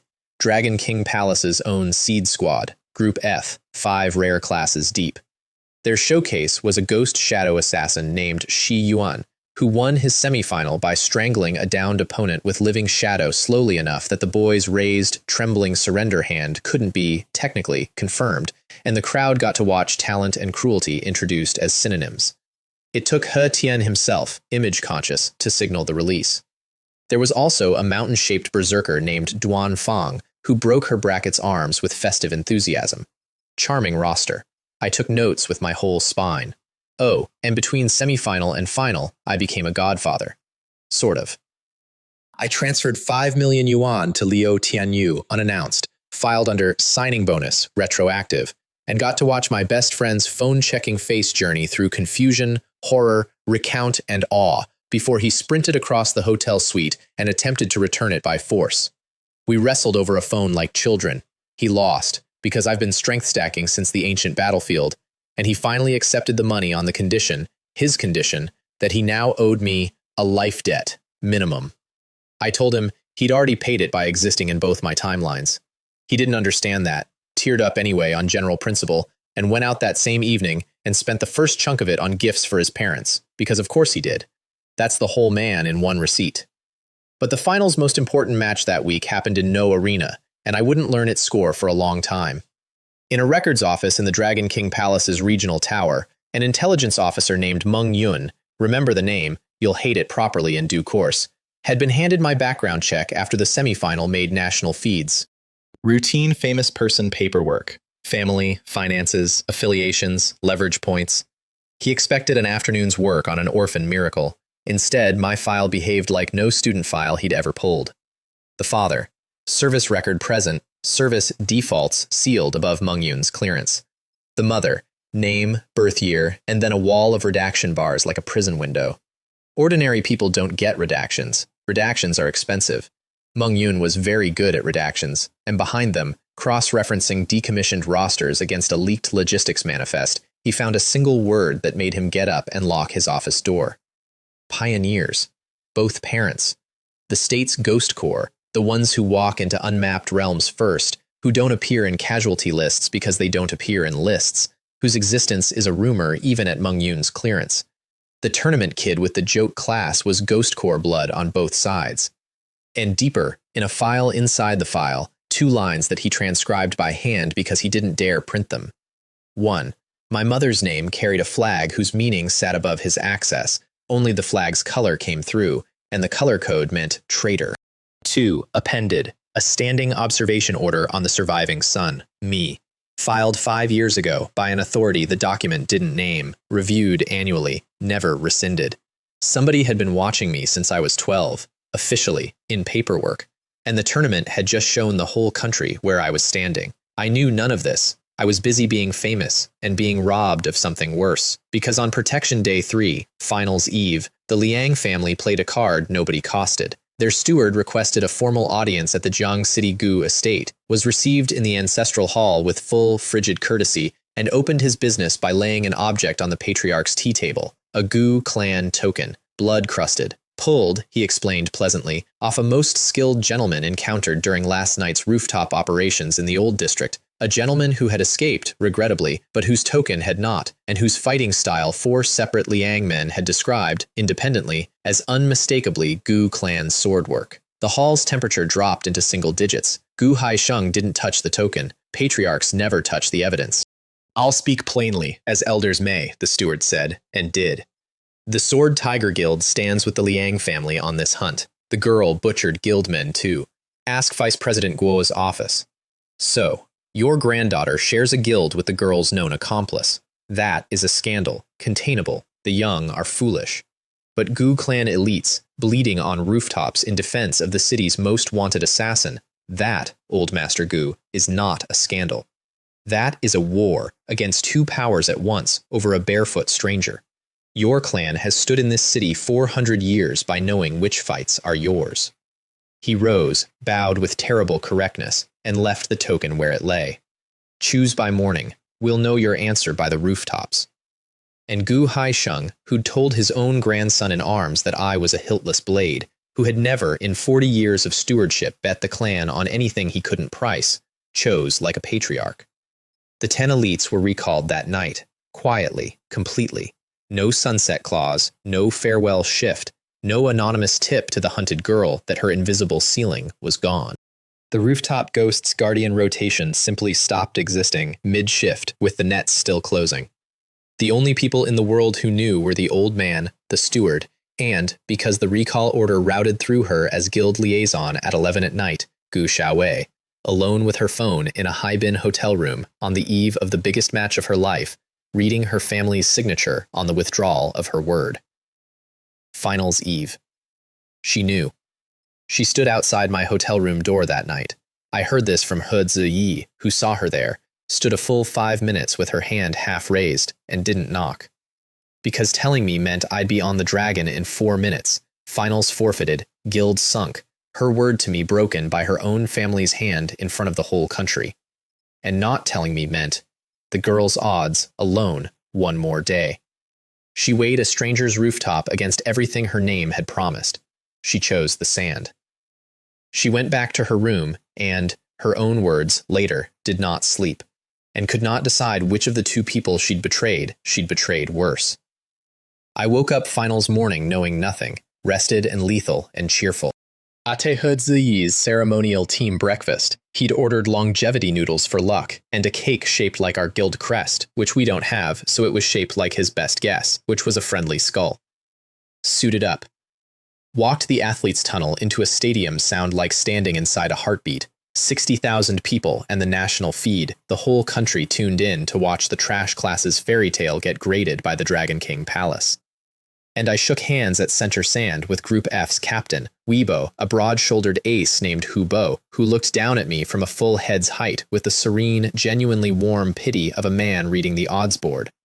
No malice in him at all, I noted. That was the scouting report's strangest line, and it held up in person. The palace's other four fanned out behind him with their rare-class auras politely sheathed, except the fifth, that lovely Shi Yuan, who smiled down our team line like a man reading a menu and let his eyes rest longest on He Ziyi, the softest thing on it. I filed that specific smile for the bracket. Some appetizers bite back. Any last requests, Jiang City? Hubo asked, honestly friendly about it. Behind me stood my whole ridiculous family. Liu Tianyu vibrating, Yu Hu pre-flinching, He Ziyi in his miracle armor with a red good luck sock, one sock. The other had been sacrificed to a breakfast incident, and Gu Xiaowei, pale, silent, eyes bruised from a night I hadn't clocked, staring at the sand like it owed her an answer. Yeah, I said, all 5 of you, saves time. The referee, bless him, assumed I was joking and explained the sequential format. Fine. Sequentially, then. The grand final of the Youth Championship, before a packed stadium and a national broadcast. One man versus the Dragon King Palace's 5 went like this. Shi Yuan first, the Shadow Strangler, slinking onto the sand with his whole cat and mouse posture pre-loaded, and he opened on me directly, a shadow step that crossed 40 meters in a blink and put his garrote dark tendrils exactly where my neck had been the previous blink. Fast. Genuinely, insultingly fast. The crowd's gasp arrived after his 3rd step. But he never got to be the cat, because I'd watched his semifinal the way he'd watched his victim, taking notes. Shadows need light's edges to run, clean borders, contrast lines, so I flooded the arena rim with summons until the sand was a checkerboard of overlapping bone shadow with no clean edge anywhere, and his beautiful lanes turned into a parking lot. He flickered lane to shrinking lane while I herded him, patiently, wall by wall, into the curse's heart, where his speed read like everyone else's jog, and the captain, who does not believe in shadows, having been one, batted his last 3 evasions out of the air like a man returning tennis serves.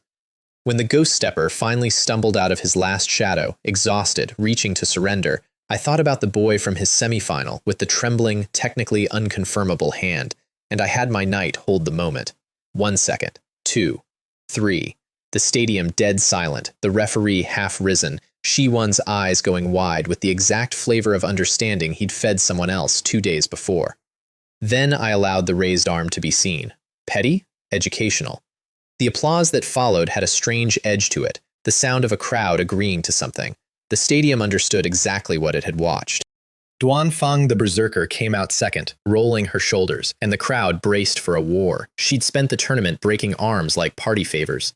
She took one look at the bone tide, one look at the tyrant bear standing in the middle of it like a cathedral with opinions, one visible moment of professional assessment, mountain to mountain, and she raised her surrender hand from the line before her name finished echoing, with the serene face of a woman declining a rigged carnival game. The stadium booed. She bowed to the boos, unbothered, and walked off. Genuinely, the smartest berserker decision I've witnessed in 2 lifetimes, and I made sure to return her bow, one professional to another. Know your matchups. She'll outlive everyone in her guild. Their 3rd and 4th had orders not to be sensible. The Spear Ace and their Curse Mage came out together. The format allowed pairing at the losing team's request, a dignity rule, and ran a genuinely well-drilled combination, the Mage's hexes probing for my summoned seams while the Spear kept my line honest. It bought them 4 minutes of looking competitive on national television, which I suspect was the actual mission.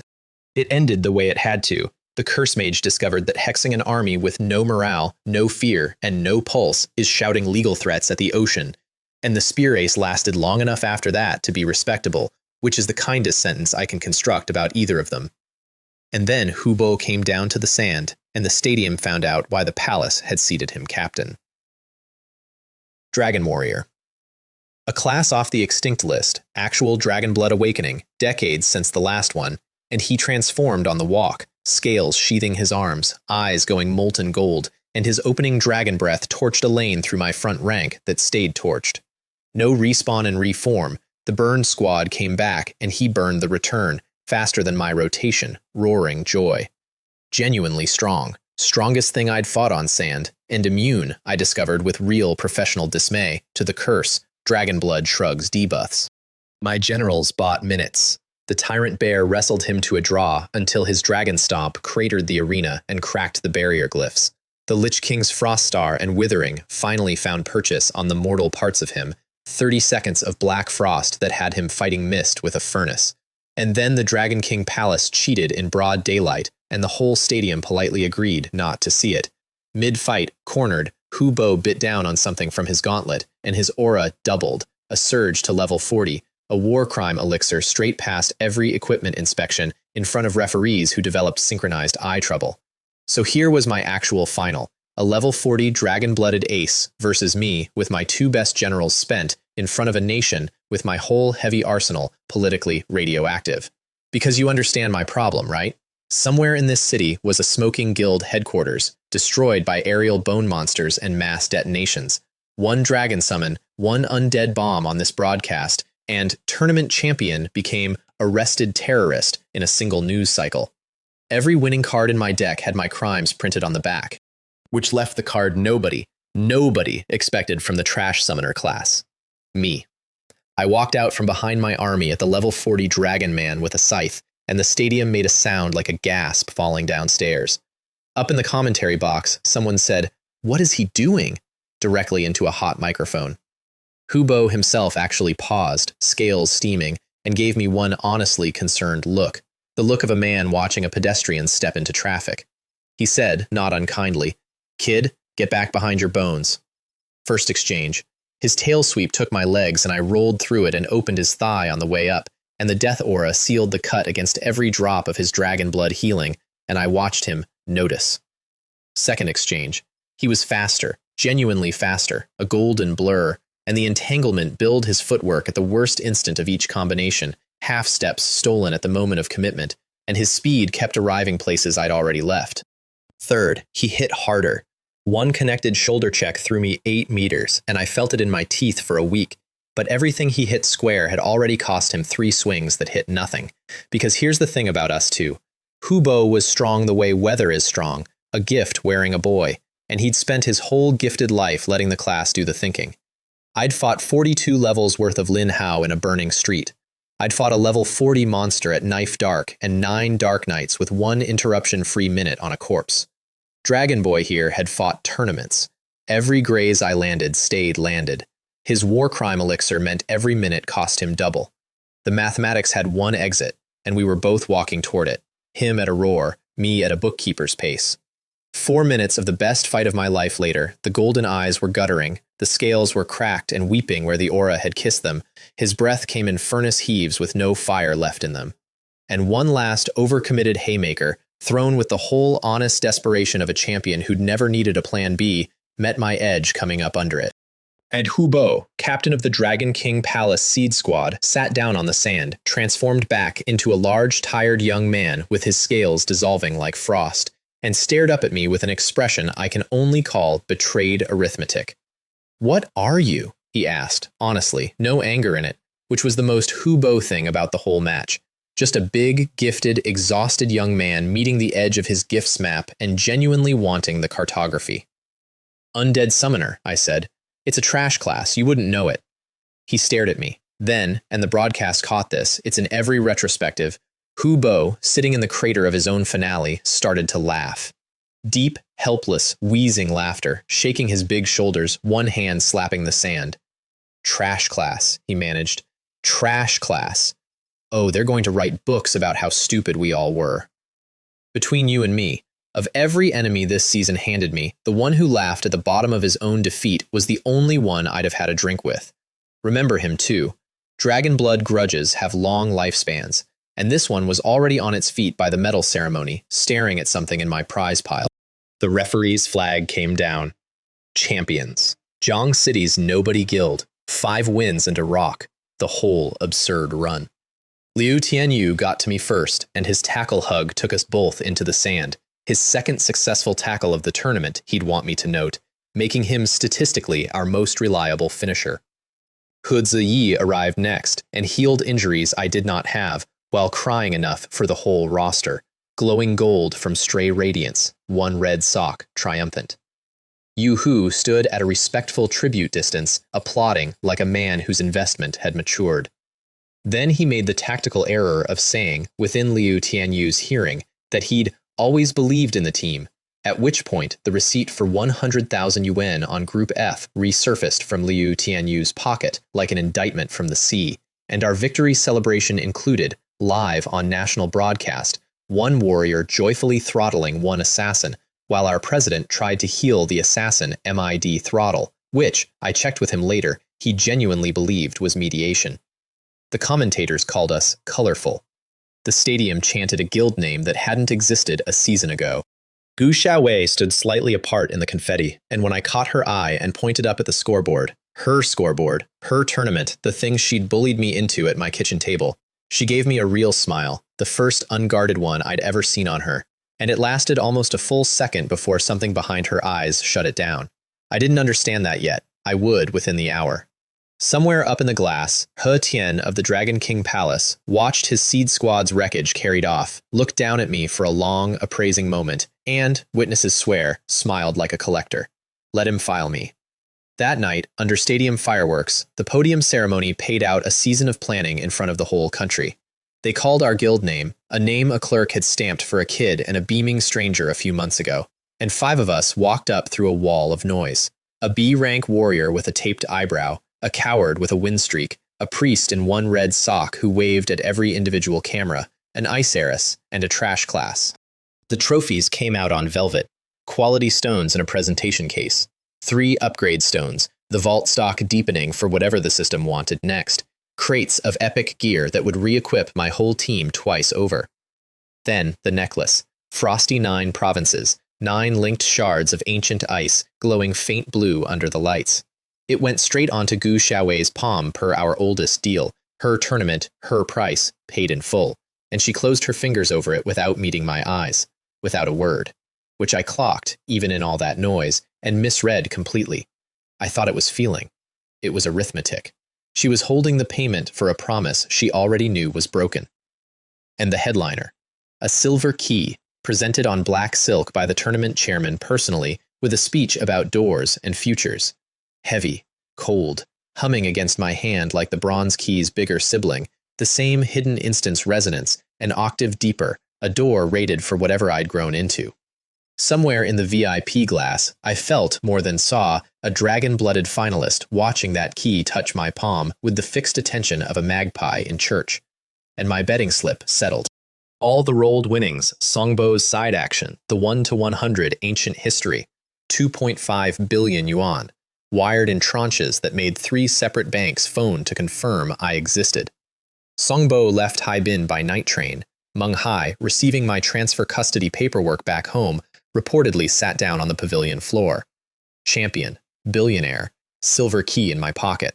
For about 4 minutes, standing on that podium under the fireworks, 17 years old twice over, I let myself believe the ledger was finally, briefly, in the black. Then Gu Xiaowei touched my elbow.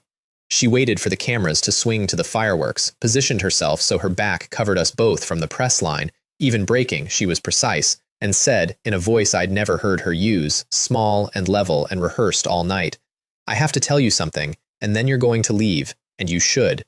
Yesterday, the protection detail, my family," and her composure, Jiang City's 400-year iceberg, fractured in real time on the last wall of it. My grandfather recalled them. Last night. The Liang steward came with a token and a threat, and he folded, and I knew, and the final was this morning, and I... She stopped, made herself finish it with her chin up, because she's Gu Xiaowei, even in ruins. I chose the match. She's been alone since midnight. I broke my word to you. And I did it silently, which is worse. Go. Everything after the word yesterday had already arrived in my chest as ice water. The recall, the empty rooftops, the nets that had been closing for a season, suddenly unopposed. A hunted girl, alone, bleeding somewhere in my city, a full day and night already gone while I collected trophies on schedule. I looked at Gu Xiaowei for exactly 1 second.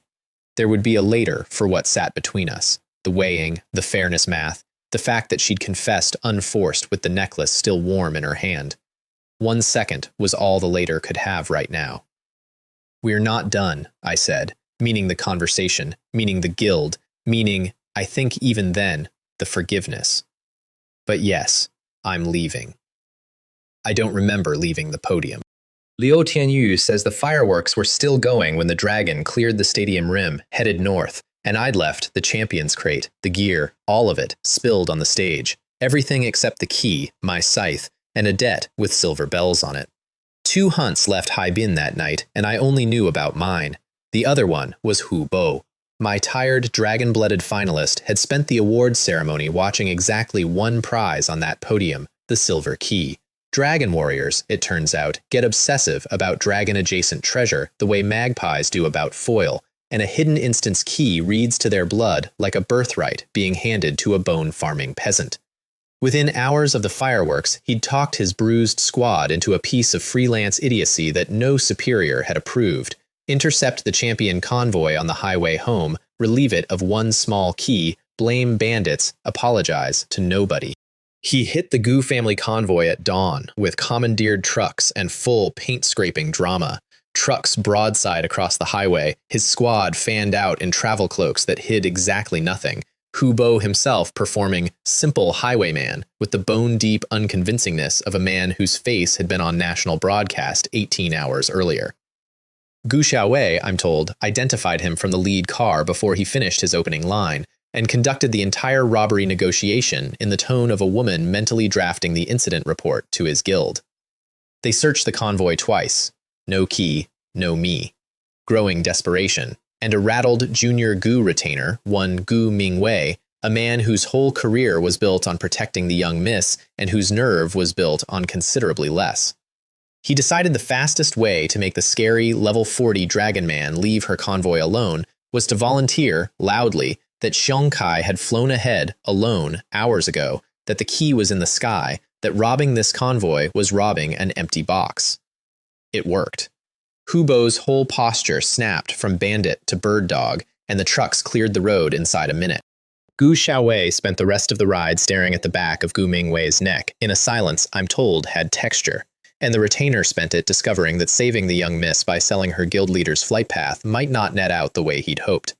Which is how the Dragon King Palace's finest learned exactly where in the sky to look for me while I was still in it. Hold that thread, it pulls later.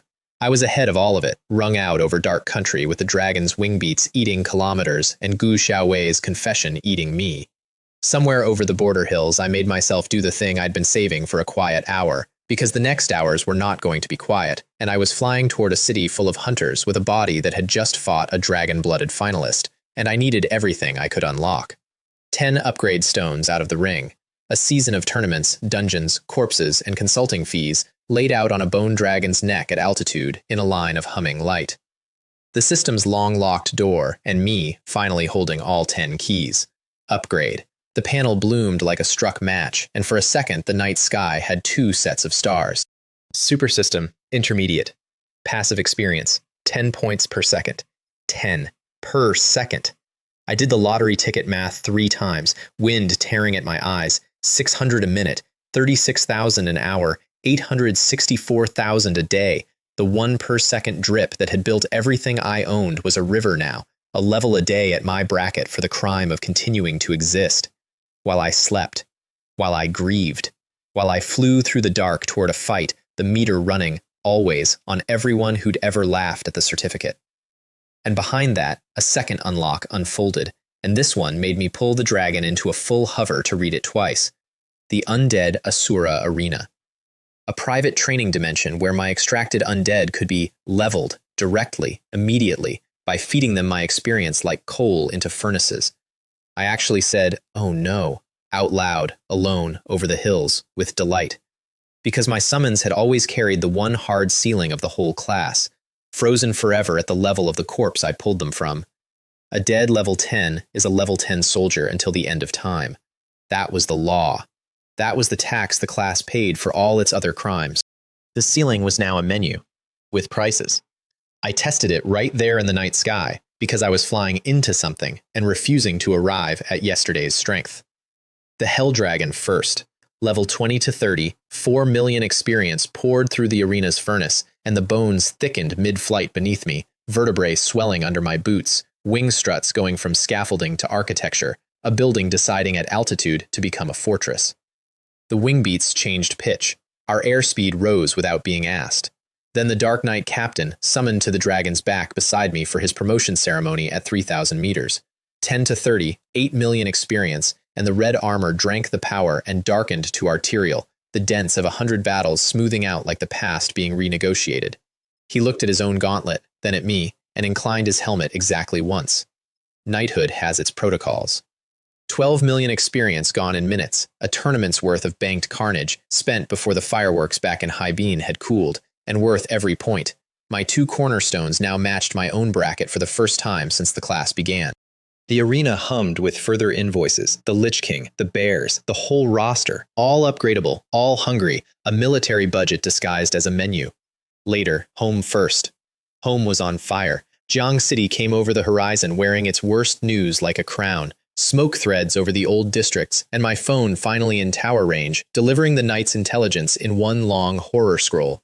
The nets had closed at midnight. Sword Tiger Enforcement and the Liang Stewards' private teams, hundreds strong, block by block through the old city, and the rooftop ghost, one day past her guardian's vanishing, had been herded, wounded, cornered at last at the dead end of Old City Street, where she'd stopped running, turned around, and started making them pay for the ground. The last messages in the scroll were minutes old, live. Gu Xiaowei, who'd spent the whole flight home on her own phone burning every family channel she had left, trying to unbreak her broken word, had gotten one final fix from a clan informant embedded in the cordon, and she'd sent it to me raw. Old City Street, now, she's down. The dragon heard my heart change speed before I said anything.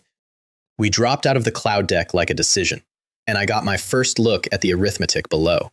Floodlights walling the street's dead end, 100+ hunters in a closing horseshoe, guild uniforms and Liang livery mixed, and at the focus of all that light, backed against the bricks in a spreading dark stain, one small figure. Sword arm hanging, bells, finally, silent. The Liang steward stood out front of the horseshoe with the unhurried body language of a man whose evening had arrived at dessert, and his voice carried up the canyon of the street as he strolled toward her, all silk and wrought, listing the things the family intended to do with its son's killer, the collection starting now. You know what? No, he doesn't get his speech in my story. He didn't get to finish it in the street either. I came down through the floodlights on the neck of a level 30 bone dragon with the curse already unfurling, and the last thing the steward's evening contained was my fist, with everything the Asura arena and 2 lifetimes had put behind it, arriving at his sternum ahead of my landing. Whatever the Liang family paid him across all those loyal decades, I hope he spent it. The Horseshoe of Hunters got one collective half-second to reclassify the situation. Then, I detonated the dragon. I'd never triggered the bomb on my flagship at level 30. The street lit white from wall to wall. Both cordon flanks simply went away. Every window in 3 blocks arrived in the road at once, and the shockwave rolled down Old City Street like the end of an argument. Into the ringing dark after it, my gargoyle wing fell, 167 diving warheads, walking detonations through everything still organized enough to point a weapon, and the resummoned dragon, whole again, landed astride the girl with its wings mantled over her like a bone cathedral, daring the survivors to have opinions. The hunt broke. Not retreated, broke. 100 professionals shedding weapons and rank and dignity in the universal language of nope. Sword Tiger uniforms and Liang livery achieving perfect interagency cooperation for the first time all season in the field of running away. A Liang team lead tried to rally a line at the street mouth. His men ran through him. Someone abandoned a running vehicle. I let all of it go, every last sprinting employee, and not from mercy. From bookkeeping. My quarrel was with their employers, and I wanted the employers to hear it from 100 witnesses at once. The first-hand shake in the voice. the wingspan measured by terrified hands, the detonations counted wrong in every retelling and growing with each one. Fear compounds better than corpses. The employers would be receiving me soon enough, and I wanted the invoice pre-read. I knelt by the girl in the sudden quiet, in the drifting ash of my own ordnance, under the mantled wings of the dragon, and got my first close look at what a season of carrying my feud had cost. Old wounds under new ones, ribs that clicked, feet that had crossed a city's rooftops bare through a winter of being hunted for a stranger on a dead woman's instruction. The bells at her ankle were dark with blood and completely silent, and the silence of them frightened me more than her injuries did. Some part of me had decided, somewhere along the way, that the bells were the proof of her, that as long as the city rang, she existed. Red eyes found my face and actually focused, tracking, cataloging, checking me for injuries unbelievably from the bottom of that much damage, and the small, satisfied co-worker nod surfaced through all the blood, like she'd been keeping it somewhere safe for exactly this. "Found you," she managed. "Again." "Yeah," I said, working field dressings with shaking hands. "You keep doing my job for me." A block over, one pale young face watched us from behind a shutter crack, a girl my age, a civilian, wide-eyed, and our eyes met dead on for a full second before I looked away and let her live her life. I'd apologize to the city's nightmares later. I gathered up the barefoot ghost. She weighed nothing. She weighed less than the debt I owed her, and the dragon took us up out of the floodlights into honest darkness. Behind us, Old City Street burned quietly, and the balance of power in Jiang City started its long, loud slide. What I flew away from, I pieced together later, because Old City Street's ashes turned out to have their own audience. Sword Tiger's vice president, He Jingming, spotless suit, gold rims, the man I'd been filing since the dungeon gate a lifetime ago, arrived at the scene within the hour and walked the craters personally, unhurried, reading the street like sheet music. His people brought him findings, the bone shrapnel, the detonation patterns matching the Liuxia Tower job matching the old rumors, and, from a blood sample scraped off the dead-end bricks, something that made even his composure adjust. The girl's blood was not, strictly speaking, human. Red Clan, he said quietly, naming something his subordinates had only heard as a myth, a people from beyond the mapped world, from the unknown realms, the places pioneers go. His aide asked one question too many about what that meant, and the masked man who shadows He Jingming everywhere answered on his behalf, and Vice President Guo Hao, my old recruiter, in the wrong conversation at the wrong hour, stopped asking things permanently. Sword Tiger listed him missing that week. Filed under, He Jingming is not what his business card says, part 1 of many. They also found the Shutter Girl, my one civilian witness, traced her through the residence rolls inside a day, which tells you what Sword Tiger's machinery can do when its operator cares. He Jingming personally bought her tea. I want you to sit with that scene the way I did when I learned of it. The second most dangerous man in the city, gold rims gleaming, gently asking a terrified teenager what she saw through her shutters, and the girl, who had looked me dead in the eyes across a burning street, describing for him, in helpful detail, a terrifying, masked stranger. Of unusual height, possibly 40 years of age. With, she added after consideration, a scar. Civilians, the backbone of this nation. If you're out there, Shutter Girl, your rent is paid, you just don't know by whom, and the arrangement is permanent. Whether He Jingming believed a word of it is a separate question, and the honest answer, knowing him now, is not one syllable. He thanked her, paid for the tea, and closed the interview file with a notation his aide glimpsed and repeated to the wrong person, which is how it eventually reached me. One word. Satisfactory. A man who knows exactly who did it, filing paperwork that ensures no one else ever will. I still don't fully know what He Jingming wants. I know I was already part of it. I knew none of it that night. That night was the villa. Because here's a thing I'd done with the betting money before the finals. On Meng Hai's advice, through 3 shell purchases she absolutely knew were structured like money laundering and processed anyway with her eyes closed and her commission open. A 500-square-meter villa in the Nebula complex, far district, private walls, gated grounds, no neighbors with opinions.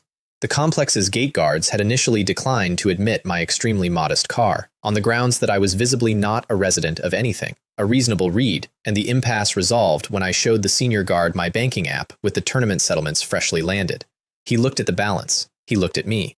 He looked at the balance again, saluted the phone specifically, and waved us through, and Menghai, riding along to finalize papers, stared out the window and said, with the weary conviction of a woman completing a theory, "You robbed someone famous this time, didn't you?" I've stopped correcting her. The truth is less believable than her version. I'd bought the villa as an operations base. It got its housewarming as a field hospital. Her wounds were beyond potions. Potions close flesh, and half of what was wrong with her was deeper. Fractures old and new, exhaustion with a season's interest on it, and whatever a body burns when it runs on nothing but purpose for weeks. So I made a call, and my actual masterstroke arrived by dawn train, still in his one red sock, carrying a duffel bag of holy water flasks and snacks. He Ziyi. My president took one look at the unconscious stranger with the red-tinged hair and the city's every kill order on her head, rolled up his sleeves, and healed until his D-rank talent wrung itself dry. Then he slept face down on the marble for 2 hours, got up, ate a bun, and healed again. And again. 2 days of that metronome. He never once asked who she was. He asked twice if I'd eaten, and the second time stood over me until I did. Priests. You draft them for the class, and they turn out to be the whole church. She surfaced on the second evening. No dramatics, just the red eyes open and instantly, completely aware, cataloging exits before her breathing even changed. Then she saw me, slouched in the bedside chair, and stood down, joint by joint. Her name, she gave it like handing over something breakable, was Scarlet Frost. We did the small negotiations first because she was that kind of careful. Whose villa? Mine. Who healed her? A friend. She filed the word like a foreign coin. Whether she was a prisoner, the door's there, I said, and she looked at it and, for the first time, didn't map the route. She ate like a soldier, everything, fast, watching the room, and only when the plate was empty did she look at me straight, red eyes banked and steady, and say, "Ask." So I asked the only question that mattered, not "Who are you?" Not "What's the Red Clan?" The real one. Why me? You guarded me for a season. You killed my hunters. You took my kill in front of the whole Liang family and hung their vengeance around your own neck. Strangers don't do that. Nobody does that. Why? And she paid down every mystery of my second life in one sitting, in a low, careful voice, while the room got very cold and very small. 5 years ago, a realm beyond the maps, the kind her people call home and mine calls unknown, because my people's maps end where hers begin. She told it plainly, no varnish. The Red Clan, a people of red eyes and blade arts, living in their own territory on the far side of the sealed frontiers.